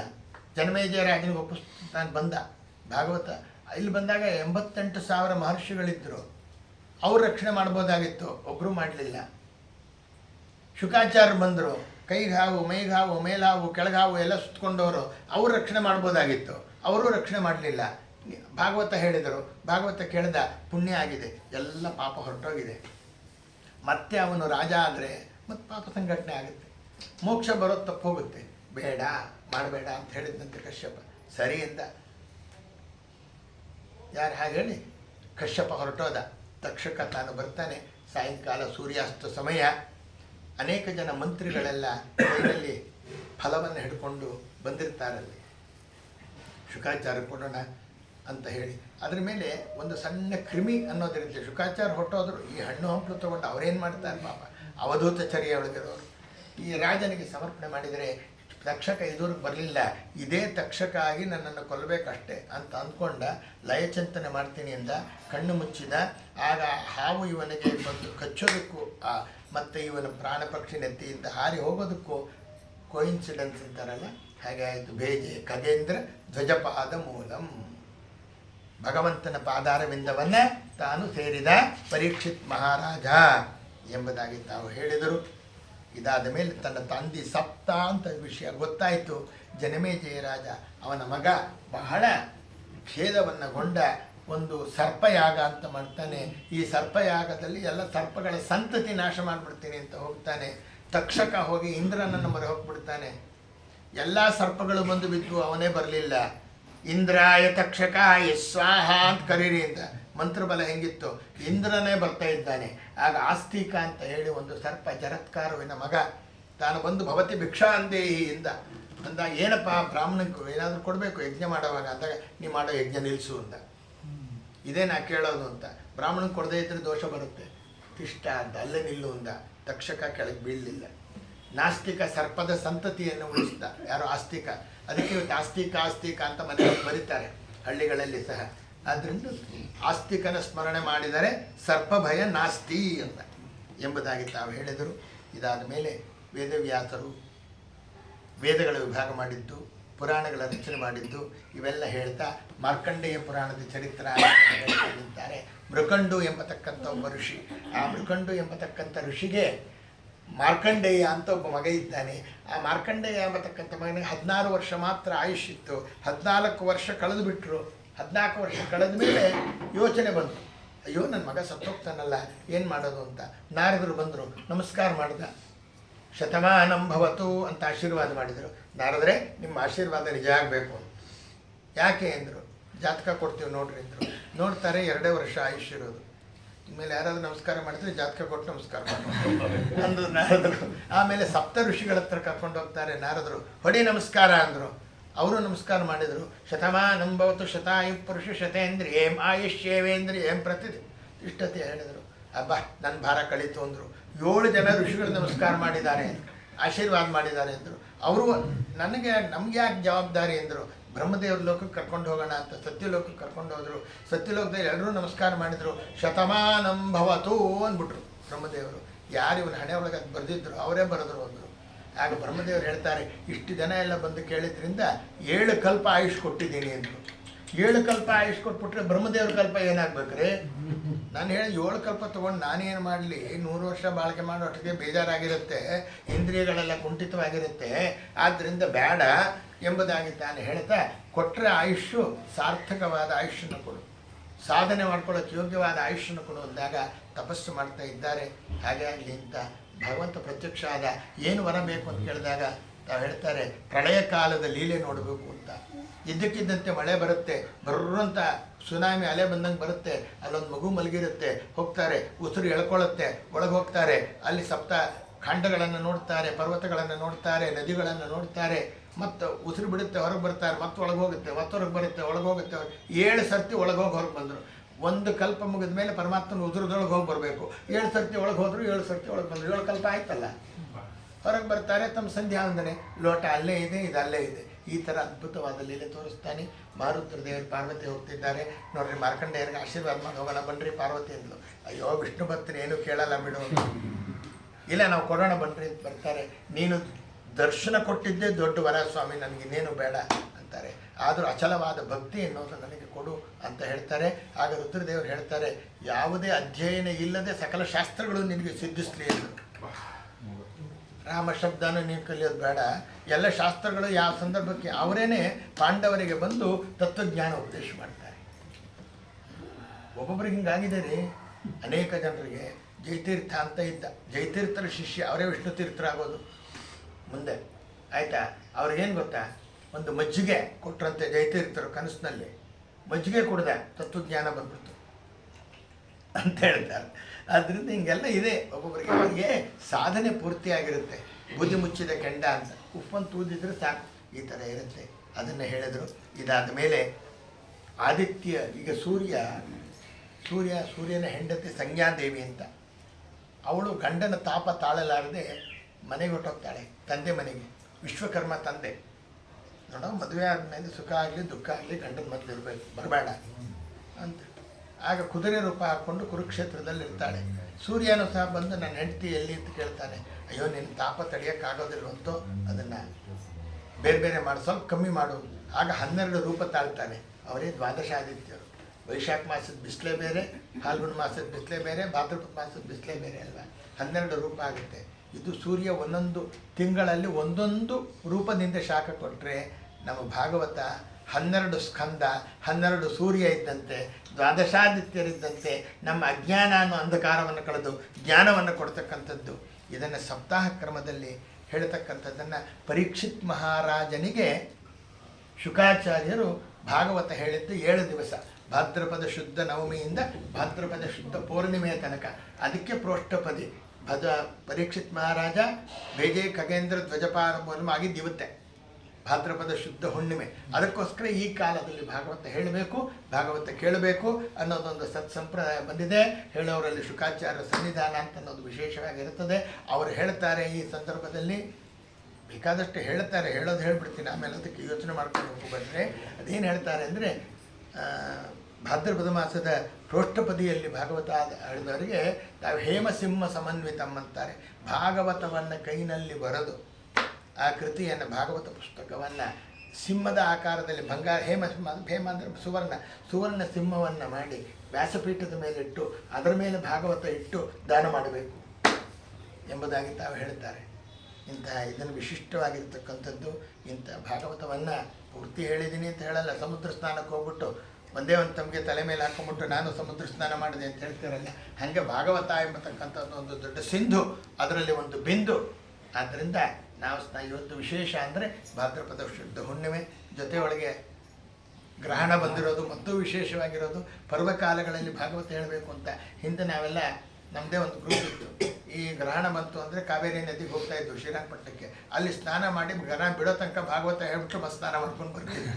ಎಲ್ಲ ಮಾಡ್ತಾ ಇತ್ತು, ಒಂದು ಕಾಲದಲ್ಲಿ ನಡೀತಿತ್ತು. ಈಗೆಲ್ಲ ಪಾಪ ಕಮ್ಮಿ ಆದರೂ ಜನ ವಯಸ್ಸುಗಳಾಯಿತು, ಬರೋಕ್ಕಾಗ್ತಿಲ್ಲ. ಒಂದೆರಡು ದಿವಸ ಅದು ನಡೀತು. ಆಗಾಗ ಹೋಗಿ ಅಲ್ಲಿ ಭಾಗವತ ಹೇಳೋದು ಮಾಡೋದು ಎಲ್ಲ ನಡೀತಾ ಇತ್ತು. ಆದ್ದರಿಂದ ಅದಕ್ಕೆ ನದಿ ಸ್ನಾನ, ಭಾಗವತ ಶ್ರವಣ, ಭಾಗವತ ಹೇಳೋದು, ಮತ್ತು ನಮ್ಮ ಗಾಯತ್ರಿ ಜಪ ಮಾಡೋದು, ನಾರಾಯಣ ಮಂತ್ರ ಜಪ ಮಾಡೋದು, ಅಂಕಿತನಾಮ ಜಪ ಮಾಡೋದು, ಇವೆಲ್ಲವೂ ಸಹ ವಿಶೇಷವಾಗಿ ಈ ಸಂಕ್ರಮಣ ಕಾಲದಲ್ಲಿ ಮಾಡುವಂತಾರೆ. ಅಂಥ ಸಂಕ್ರಮಣ ವಿಶೇಷವಾಗಿ ಬಂದಿರತಕ್ಕಂಥ ಕಾಲ. ಆದ್ದರಿಂದ ಭಾಗವತವನ್ನು ಏನಕ್ಕೇನ ಪ್ರಕಾರೇಣ ಭಗವಂತ ನಡೆಸ್ಕೊಟ್ಟಿದ್ದಾನೆ. ಇಷ್ಟು ತಿಂದರೂ ಕೇಸರಿ ಬಾತು, ಇಷ್ಟು ತಿಂದರೂ ಕೇಸರಿ ಬಾತೆ ಅದು. ಆದ್ದರಿಂದ ಶ್ರೇಯಾಂಸಿ ಬಹುವಿಜ್ಞಾನಿ ಅಂತ. ಏನೋ ಮಳೆ ಬಂತು, ಲೇಟ್ ಆಯಿತು, ಹೊತ್ತಾಯಿತು, ಸ್ವಲ್ಪ ಹೊತ್ತು ಹೇಳಬೇಕಾಯಿತು, ಏನೇನೋ ಆಗುತ್ತೆ. ಆದ್ರೂ ಸಹ ಭಾಗವಂತ ಅಂತೂ ನಡೀತು. ಅದು ಭಗವಂತನಿಗೆ ಸಂಬಂಧಪಟ್ಟಿದ್ದು, ಪ್ರಾರಂಭಪಟ್ಟಿದ್ದು. ನಡೆಯೋಕ್ಕಾಗದೇ ಇರುವಂಥದ್ದೇನೂ ಬರಲಿಲ್ಲ. ಕೆಲವು ಸರ್ತಿ ಆಗ್ತವೆ ಕೆಲವು ಕಡೆಯಲ್ಲಿ. ನಾವು ಭಾಗವತ ಶುರು ಮಾಡಿರ್ತೀವಿ, ಹೇಳೋರಿಗೆ ಮೈಲಿಗೆ ಬರೋಣ, ಕೇಳೋರಿಗೆ ಮೈಲಿಗೆ ಬರೋಣ. ಅದಕ್ಕೆ ಏನು ಮಾಡ್ತಾರೆ ಅಂದರೆ ದೀಕ್ಷಾ ಅಂತ ಮಾಡ್ತಾರೆ. ಅರಿಶಿನ ಬೇರನ್ನು ಹಾಕಿ ಅದಕ್ಕೆ ಕೆಲವು ಮಂತ್ರಗಳಿದೆ, ಅದನ್ನೆಲ್ಲ ಹೇಳಿ ಪ್ರಧಾನ ಶ್ರೋತೃಗಳು ಯಾರು ಇರ್ತಾರೆ ಅವರು ದೀಕ್ಷೆ ಕಟ್ಕೋತಾರೆ, ಹೇಳೋರು ದೀಕ್ಷೆ ಕಟ್ಕೋತಾರೆ. ಅಪ್ಪ ಅಮ್ಮ ಬಿಟ್ಟು ಬೇರೆ ಯಾರು ಹೋದರೂ ಮೈಲಿಗೆ ಇಲ್ಲ 7 ದಿವಸ. ಆ ಥರ ಎಲ್ಲ ಇದೆ, ಅದಕ್ಕೂ ನಿಯಮ ಇದೆ ಎಂಬತಕ್ಕಂಥ ವಿಚಾರವನ್ನು ತಾವು ಹೇಳ್ತಾರೆ. ಆದರೆ ದೇವರು ಅದನ್ನೆಲ್ಲ ಪರಿಹಾರವನ್ನು ಮಾಡಿ ತಾನು ಅವನ ಮನಸ್ಸಿಗೆ ಬಂದಿದೆ ಅಂತ. ಒಂದು ಭಾಗವತ ಪ್ರಾರಂಭ ಮಾಡಿ ಅದು ಮುಗೀತು ಅಂದರೆ ಅವನ ಮನಸ್ಸಿಗೆ ಬಂದಿದೆ ಅಂತ ಡಿಸೈಡ್ ಮಾಡಿದ್ದೆ 2 ತಿಂಗಳು ಮುಂಚೆ. ಆದರೂ ಸಹ ಅವನ ಮನಸ್ಸಿಗೆ ಬಂದಿದ್ದರೆ ಮಾತ್ರ ಆ ಕಾಲದಲ್ಲಿ ನಡೆಯುತ್ತೆ ಎಂಬತಕ್ಕಂಥ ವಿಚಾರವನ್ನು ತಾವು ಹೇಳ್ತಾರೆ. ಅದರಂತೆ ಇವತ್ತು ಸ್ವಲ್ಪ ಎಲ್ರಿಗೂ ಆ ಥರ ಆಗ್ತಾ ಇದೆ ಗೊತ್ತು ನನಗೆ, ಯಾಕೆಂತಂದ್ರೆ ಗ್ರಹಣ ಇರೋದ್ರಿಂದ. ಆದರೂ ಭಾಗವತವನ್ನು ಶ್ರವಣ ಮಾಡಿದ್ದೇವೆ ಅನ್ನೋ ತೃಪ್ತಿ ನಮಗಿರುತ್ತೆ ಎಂಬತಕ್ಕಂಥ ವಿಚಾರವನ್ನು ಹೇಳಿ, ಇಂಥ ಶ್ರೇಷ್ಠವಾಗಿರ್ತಕ್ಕಂಥ ಭಾಗವತವನ್ನು ನಮ್ಮ ಗುರುಗಳು ನಮಗೆ ಉಪದೇಶವನ್ನು ಮಾಡಿದರು. ಬೆಳಗಾರ ಆಚಾರ್ಯರು ಎಲ್ಲಿ ಬೇಕಾದರೂ ಭಾಗವತ ಹೇಳಪ್ಪ ಅಂತ ಹೇಳಿ ಆಶೀರ್ವಾದ ಮಾಡಿದರು. ಅವರ ಆಶೀರ್ವಾದದ ಫಲ ಅವರಿಗೆ ಅವರ ಗುರುಗಳಾದ ಜಾಲಿಹಾಳ ಆಚಾರ್ಯ ಮಾಡಿದರು. ಅವರ ಗುರುಗಳಾಗಿರ್ತಕ್ಕಂಥ ಸತ್ಯಧ್ಯಾನ ತೀರ್ಥರು, ಅವರೆಲ್ಲರಿಗೆ ಗುರುಗಳಾಗಿರ್ತಕ್ಕಂಥ ರಾಘವೇಂದ್ರ ಸ್ವಾಮಿಗಳು, ವ್ಯಾಸರಾದರು, ವಾದಿರಾದರು, ಟೀಕಾಕೃತ್ಪಾದರು, ಅವರೆಲ್ಲರಿಗಿಂತ ಅತಿ ಹೆಚ್ಚಿನ ಸ್ಥಾನದಲ್ಲಿರ್ತಕ್ಕಂಥ ತ್ರಿಮದಾಚಾರ್ಯರು ಎಂಬತಕ್ಕಂಥವರು ಇವರೆಲ್ಲ ಮಾಡಿಕೊಂಡು ಹೇಳಿಕೊಂಡು ಬಂದಿರತಕ್ಕಂಥ ಭಾಗವತ ಕಿಂಚಿತ್ ಹೇಳಿರ್ತಕ್ಕಂಥದ್ದಾಗಿದೆಯಪ್ಪ. ಆದ್ದರಿಂದ ಇದನ್ನು ಕೆಲವರೆಲ್ಲ ಬಂದು ಶ್ರವಣವನ್ನು ತಯಾರು ಮಾಡಿದ್ದೇನೆ. ಈ ಮಂಗಳದಲ್ಲಿ ಯಾರು ಭಾಗವಹಿಸಿದ್ದೇವೆ ಮೊದಲಿಂದ ಕೊನೆಯ ತನಕ ಎಲ್ಲ ಬಂದಿದ್ದೇವೆ. ಅದು ಸ್ಕಂದವನ್ನು ಸಂಕ್ಷೇಪವಾಗಿ ನಾವು ಹೇಳಿದ್ದೀವಿ. ಭಾಗವತ ಕೇಳಿದ ಪೂರ್ಣ ಪುಣ್ಯ ಅನ್ನೋದು ಇದೆ. ಆದ್ದರಿಂದ ಇಂಥ ಭಾಗವತ ಭಾರತ ಪುರಾಣ ರಹಸ್ಯ ತತ್ವಗಳ ಅರುಪು ಕರುಣದಲ್ಲಿ ಇದ್ದ ಭಾರತೀ ದೇವಿಯನ್ನು ಏನು ಬಿಡ್ತೇವೆ ಅಂತ ಭಾರತಿ ಭಕುತಿಯನ್ನು ಕೊಡುವುದು ಮಾರುತ ಸತಿ ನೀನು ಅಂತ ಹೇಳಿ ನಮ್ಮ ವಿಶೇಷವಾಗಿ ಚರಣ್ ಅವರು ಅನೇಕ ಜನರನ್ನು ಸೇರಿಸಿ ಇಲ್ಲಿ ಒಂದು ಪಾರಾಯಣ ಮಾಡ್ತಕ್ಕಂಥದ್ದು, ಪ್ರವಚನ ಮಾಡ್ತಕ್ಕಂಥದ್ದು ಮಾಡ್ತಾ ನಮ್ಮ ಗುರುಗೋವಿಂದ ದಾಸರ ಒಂದು ಪೀಳಿಗೆ, ವಿಜಯದಾಸರ ಪೀಳಿಗೆಯಲ್ಲಿ 11ನೆಯವರಾಗಿ ಬಂದಿರತಕ್ಕಂಥವರು ನಮ್ಮ ಗುರುಗೋವಿಂದ ವಿಠ್ಠಲ ದಾಸರು. ಅವಿಚ್ಛಿನ್ನವಾಗಿ ಬಂದಿರತಕ್ಕಂಥ ಮಹನೀಯರು. ದಾಸ ಸಾಹಿತ್ಯ ಉಳಿಸಬೇಕು, ಅದನ್ನು ಬೆಳೆಸಬೇಕು ಎಂಬತಕ್ಕಂಥ ಉದ್ದೇಶದಿಂದ ಕರಿಗಿರಿಯ ತಂದೆ ಮುದ್ದು ಮೋಹನದಾಸರ ಆರಾಧನೆ ನೀವೇ ಮಾಡ್ತೀರಿ. ಅವರ ಕಟ್ಟ ಕಡೆಯ ಶಿಷ್ಯರಾಗಿ ಬಂದಂತಹ ಗುರುಗೋವಿಂದ ವಿಠ್ಠಲದಾಸರು 48 ಕೃತಿಗಳನ್ನು ತಾವು ರಚನೆ ಮಾಡಿದ್ದಾರೆ. ಸಾವಿರಾರು ಕೀರ್ತನೆಗಳನ್ನು ಮಾಡಿದ್ದಾರೆ. 256 ಜನಕ್ಕೆ ಅಂಕಿತೋಪದೇಶ ಮಾಡಿದ್ದಾರೆ. ಪಾಂಡುರಂಗ ವಿಠ್ಠಲನನ್ನು ಮೈಸೂರಿನಲ್ಲಿ ಪ್ರತಿಷ್ಠಾಪನೆಯನ್ನು ಮಾಡಿದ್ದಾರೆ. ಇವತ್ತಿಗೂ ಅವರೇ ಎಲೆಮರೆ ಕಾಯಿ ಅಂತ ಇದ್ದರು. ಅನೇಕ ಶಿಷ್ಯರಿಗೆ ಅಂಕಿತೋಪದೇಶವನ್ನು ಮಾಡಿ ಇವತ್ತು ಈ ಒಂದು ದಾಸ ಪೀಳಿಗೆ ಅಂತ ಒಂದು ಬೆಳೀಲಿ ಅಂತ ಮಾಡಿದವರು.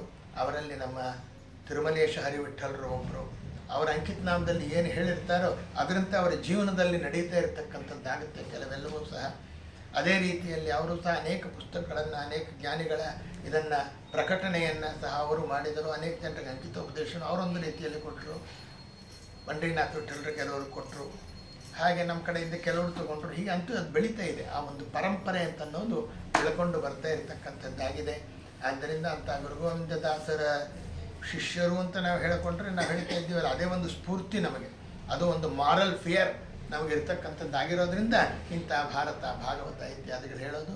ಅದ್ರ ಜೊತೆಗೆ ನಾನು ಗುರುಗಳಿಗೆ ಅಂಕಿತ ಕೊಟ್ಟಿದ್ದ ದಿವಸನೇ ಲಾಸ್ಟು ನೋಡಿದ್ದು, ಆಮೇಲೆ ನೋಡಲೇ ಇಲ್ಲ. ಅವತ್ತು ಕೊಟ್ಟರು ಶ್ರಾವಣ ಅಲ್ಲ ಆಶ್ವೀಜ ಕೃಷ್ಣ ದಶಮಿ ಅಂಕಿತ ಕೊಟ್ಟರು. ಮಾರ್ಗಶಿರ ಬೋಡ ದ್ವಾದಶಿ ಹೋಗ್ಬಿಟ್ರು, ಅನಂತಪುರಕ್ಕೆ ಹೋಗ್ಬಿಟ್ರು. ನಿಮಗೆ ಆಶ್ಚರ್ಯ ಆಗುತ್ತೆ, ಅವರ ದೇಹ ಸಂಸ್ಕಾರ ಮಾಡುವಾಗ ದೇಹವನ್ನು ತಗೊಂಡೋಗಿ ರುದ್ರಭೂಮಿಯಲ್ಲಿ ಇಟ್ಟು ಅಗ್ನಿಸ್ಪರ್ಶ ಮಾಡೋಕ್ಕೆ 1-2 ಗಂಟೆ ಹೊತ್ತಾಗುತ್ತೆ ಅಲ್ಲೆಲ್ಲ ಕಾರ್ಯಗಳು ಮಾಡೋದು. ಅಲ್ಲಿ ತನಕ ಒಂದು ಗರುಡ ಅಲ್ಲೇ ಕೂತಿತ್ತು. ಆಮೇಲೆ ಅಗ್ನಿಸ್ಪರ್ಶ ಆದಮೇಲೆ ಪ್ರದಕ್ಷಿಣೆ ಮಾಡಿ ಹೋಯಿತು ಎಂಬತಕ್ಕಂಥ ವಿಚಾರವನ್ನು ಹೇಳ್ತಾರೆ. ಇನ್ನೂ ಬೇಕಾದಷ್ಟು ಅವರ ಮಹಿಮೆಗಳು ಅನ್ನೋದು ಇರತಕ್ಕಂಥದ್ದಿದೆ. ಅವರ ಒಂದು ಅನುಗ್ರಹ ವಿಶೇಷ. ಆದ್ದರಿಂದ ಆ ಒಂದು ಪರಂಪರೆ ಅಂತನ್ನೋದು ಈ ಕಡೆ ಒಂದು ಸಾಲಿನಿಂದ ಸಹ ಮುಂದುವರಿತಾ ಅವರ ಅನುಗ್ರಹ ವಿಶೇಷವಾದಾಗಲಿ, ಗುರುಗೋವಿಂದ ವಿಠಲದಾಸರ ಅನುಗ್ರಹ ಅನ್ನೋದು ಆಗಿ ನಡೆದಿರ್ತಕ್ಕಂಥ ಎಲ್ಲರೂ ಈ ಒಂದು ಸತ್ಸಹವಾಸ, ಸತ್ಸಂಗ, ಸತ್ ಅಂದರೆ ವಾಯುದೇವರು ಅಂತ ಹೇಳಿದೆ. ಅವರ ಶಾಸ್ತ್ರಗಳನ್ನು ತಿಳಿಯುವಂಥ ಒಂದು ಸಂಘವಾಗಲಿ, ಸಾಧು ಸಂಘವಾಗಲಿ, ಸಂಘದಿಂದ ಲಿಂಗದೇಹ ಭಂಗವಾಗಲಿ ಎಂಬ ರೀತಿಯಲ್ಲಿ ನಾವು ಆಲೋಚನೆಯನ್ನು ನಾವು ಮಾಡುತ್ತಾ ಮುಂದಿನ ಸತ್ಕಾರ್ಯಗಳಿದೆ ನಡೆಸಿ. ಯಾವ ಉದ್ದೇಶದಿಂದ ಅವರ ಅಜ್ಜಿಯವರು, ನಿಮ್ಮ ತಾಯಿಯವರ, ಆದ್ದರಿಂದ ಅವರ ತಾಯಿಯವರು ಯಾರೇ ಆಗಲಿ ಒಬ್ಬರು ದೊಡ್ಡವರು ಮನೆಯಲ್ಲಿ ದೇಹವನ್ನು ಬಿಟ್ಟರು ಅಂದರೆ 1 ವರ್ಷದ ತನಕ ಸಂಚಾರದಲ್ಲಿರ್ತಾರೆ. ಇನ್ನು ಆ ಲೋಕ ಸೇರಿರಲ್ಲ. ವರ್ಷಾಬ್ದಿಕ ಆದಮೇಲೆ ಆ ಲೋಕ ಸೇರೋದು. ಆ ಸಂದರ್ಭದಲ್ಲಿ ಮಗನಾಗಿರ್ತಕ್ಕಂಥವನು, ಮೊಮ್ಮಕ್ಕಳಾಗಿರ್ತಕ್ಕಂಥವರು ಏನು ಸತ್ಕಾರ್ಯ ಮಾಡಿದ್ರು ಅವರಿಗೆ ಸೇರುತ್ತೆ. ಎಲ್ಲ ಸತ್ಕಾರ್ಯಗಳಲ್ಲಿ ನೀವು ಮಾಡಿರೋದರಲ್ಲಿ ನ್ಯೂನತೆ ಇರ್ಬೋದು, ಲೋಪ ಇರ್ಬೋದು, ಸರಿಯಾಗಿ ಬ್ರಾಹ್ಮಣರು ಸಿಕ್ಕಿಲ್ಲದೆ ಇರ್ಬೋದು, ಅಥವಾ ಸರಿಯಾಗಿ ಮಂತ್ರತಂತ್ರ ಆಗಿಲ್ಲದೆ ಇರ್ಬೋದು, ದಾನಗಳು ಕೊಡೋದರಲ್ಲಿ ಲೋಪ ಆಗಿರ್ಬೋದು. ಇವೆಲ್ಲವೂ ಸಹ ಹೋಗಬೇಕಾದ್ರೆ ಏನು ಮಾಡಬೇಕು ಅಂದರೆ ಭಾಗವತ ಶ್ರವಣ ಮಾಡಬೇಕು ಅಂತಾರೆ. ಧರ್ಮೋದಕ ಅಂತ ಕೊಡ್ತಿರಲ್ಲ, ನಾನು ಮಾಡಿದ ಧರ್ಮ ಕಾರ್ಯದಲ್ಲಿ 1 ಉದಕದಷ್ಟು ಧಾರೆ ಏರಿತೀನಿ ಅಂತ. ಈಗ ಭಾಗವತ ಕೇಳಿದ್ದೀರಿ, ಈ ಭಾಗವತವನ್ನು ನಾನು ಏನು ಕೇಳಿದ್ದೇನೆ ಇದರ ಪುಣ್ಯ ನಿಮಗೆ ಧಾರೆ ಏರಿತಾ ಇದ್ದೀನಿ ಅಂತ ನೀವು ಅವ್ರಿಗೆ ಹೇಳ್ಬಿಡ್ತು ಅಂತಂದರೆ ಉತ್ತಮ ಲೋಕಕ್ಕೆ ಭಗವಂತ ಕರ್ಕೊಂಡು ಹೋಗ್ತಾನೆ. ಅವರು ವೈಯಕ್ತಿಕವಾಗಿ ಸಾಧನೆ ಮಾಡ್ಕೊಂಡಿರ್ತಾರೆ. ಆದರೂ ಸಹ ಮಗನ ಕರ್ತವ್ಯ ಮಾಡಬೇಕಾದದ್ದು. ಅದಕ್ಕೋಸ್ಕರವಾಗಿ ಹಾಗೆ ಮಾಡಿ ಅವರಿಗೆ ಉತ್ತಮ ಲೋಕ ಅನ್ನೋದು ಇದರಿಂದ ಪ್ರಾಪ್ತವಾಗೋದ್ರಲ್ಲಿ ಸಂದೇಹವೇ ಇಲ್ಲ. ಎಲ್ಲಿ ಭಾಗವತ ನಡೆಯುತ್ತೆ ಅಲ್ಲಿ. ಅದಕ್ಕೆ ಪ್ರಾರಂಭ ದಿವಸ ನಾನು ಹೇಳಿದಂತಹ ಗೋಕರ್ಣ ಉಪಾಖ್ಯಾನ ದುಂದುಕಾರಿಗೆ ಮೋಕ್ಷ ಆಗಿರೋದೇ ಸಾಕ್ಷಿ. ಹಾಗೆ ಎಲ್ಲರೂ ಸಹ ಉದ್ಧತರಾಗ್ತಾರೆ ಅಂತ ಒಂದು ಉತ್ತಮವಾಗಿರ್ತಕ್ಕಂಥ ಗತಿ ಅವರಿಗೆ ಸಿಗಲಿ. ತದ್ವಾರ ಅವರ ಆಶೀರ್ವಾದ ನಮಗಾಗಲಿ, ಆ ಪಿತೃದೇವತೆಗಳ ಆಶೀರ್ವಾದ ನಮಗಾಗಲಿ ಎಂಬತಕ್ಕಂಥ ವಿಚಾರವನ್ನು ತಿಳಿಸ್ತಾ ತಾವೆಲ್ಲ ಬಂದು ಈ ಒಂದು ಜ್ಞಾನಯಜ್ಞದಲ್ಲಿ ಭಾಗವಹಿಸಿದ ಎಲ್ಲರಿಗೂ ಸಹ, ಯಾರ್ಯಾರು ಕೇಳಿದ್ದೀರಿ ಅವರವರಿಗೂ ಸಹ ಅವರ ಪಿತೃದೇವತೆಗಳ ವಿಶಿಷ್ಟವಾದ ಅನುಗ್ರಹ ಆಗುತ್ತೆ ಎಂಬತಕ್ಕಂಥ ವಿಚಾರ ಹೇಳ್ತಾ ಶ್ರೀಕೃಷ್ಣಾರ್ಪಣಮಸ್ತು. ಓಂ ನಮ್ಮ ಗುರುಗಳ ದ್ವಾರ ಸಮರ್ಪಣೆ ಮಾಡ್ತಾ ಇದ್ದೇನೆ. ಕೃಷ್ಣಾರ್ಪಣಮಸ್ತು. ಕೃಷ್ಣಾಯ ಯಾವುದು ನೈವೇದ್ಯ ಮಂಗಳಾರತಿ ಮಾಡಿಬಿಟ್ರೆ ಆಮೇಲೆ ವಸ್ತ್ರ ಎಲ್ಲ ಆಗ್ತದೆ, ಅದಕ್ಕೋಸ್ಕರ ಮಡಿಲಿದ್ದೀರಲ್ಲ ನೀವು, ಆಮೇಲೆ ಕೊಟ್ಟರೆ ಆಯಿತು. ಪಾತ್ ಪೂಜೆ ಅಲ್ಲ, ನೈವೇದ್ಯ ಇನ್ನೇ ಅಂತ ನೈವೇದ್ಯ ವೈಷ್ಣವ ಮಂಗಳಾರತಿ ಮಾಡ್ಬಿಟ್ಟು ನೀವೇ ತುಳಸಿ ದಳ ಹಾಕೊಂಡು ನಮ್ಮ ಮಂಗಳಾರತಿ ಮಾಡ್ತೀವಿ. ಅಲ್ಲಿ ತುಳಸಿ ದಳ ಹಾಕೊಂಡು ಮಂಗಳಾರತಿ ಮತ್ತಿನ್ನೇನಿಲ್ಲ. ಅದೇ ವೈಷ್ಣದೇವದನ್ನ ಸೇರಿಸ್ಬಿಟ್ರಿ. ಅದಕ್ಕೆ ಸರಿ, ಸೇರಿಸಿ ಮಾಡೋವಂಥದ್ದೇನಿಲ್ಲ. ಸೇರಿಸ್ಬಿಟ್ಟು ಒಂದು ತುಳಸಿ ದಳ ಅಲ್ಲಲ್ಲ, ಇಲ್ಲಿ ತೊಗೊಂಬಂದಿದ್ದೀರಲ್ಲ, ಇಲ್ಲಿ ತುಳಸಿ ದಳ ಹಾಕ್ರಿ, ಈ ಪದಾರ್ಥ ಅದಕ್ಕೆ ಸೇರಿಸ್ರಿ. ಮಂಗಳಾರತಿ ಆದಾಗ ಎಲ್ಲ ಮಂಗಳಾರತಿ ಆಗಿ ಆಗುತ್ತೆ. ಮಂಗಳಾರತಿ ಕೊಡಿ.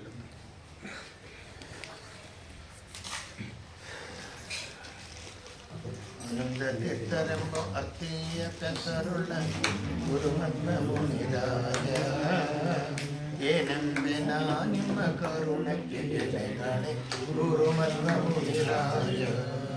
ಶ್ರೀಮದಾನಂದ ತೀರ್ಥರೆಂಬ ಅರ್ತಿಯ ಪೆಸರುಳ್ಳ ಗುರುಮನ್ನ ಮುನಿರಾಯ, ಏನೆಂಬೆನ ನಿಮ್ಮ ಕರುಣಕ್ಕೆ ಎಲೆಗಣೆ ಗುರುಮನ್ನ ಮುನಿರಾಯ.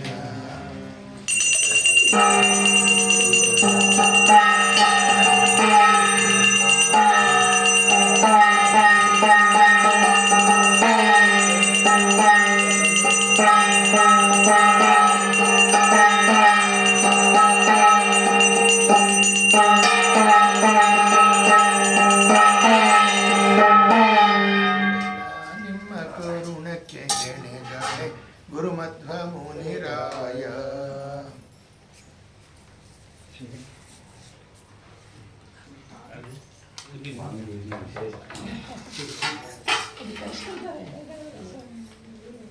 ಎಲ್ಲರ ಕೈಗೆ ಮಂತ್ರಾಕ್ಷತೆ ಕೊಡ್ರಿ, ಎಲ್ಲರ ಕೈಗೆ ಮಂತ್ರಾಕ್ಷತೆ ಕೊಡ್ರಿ.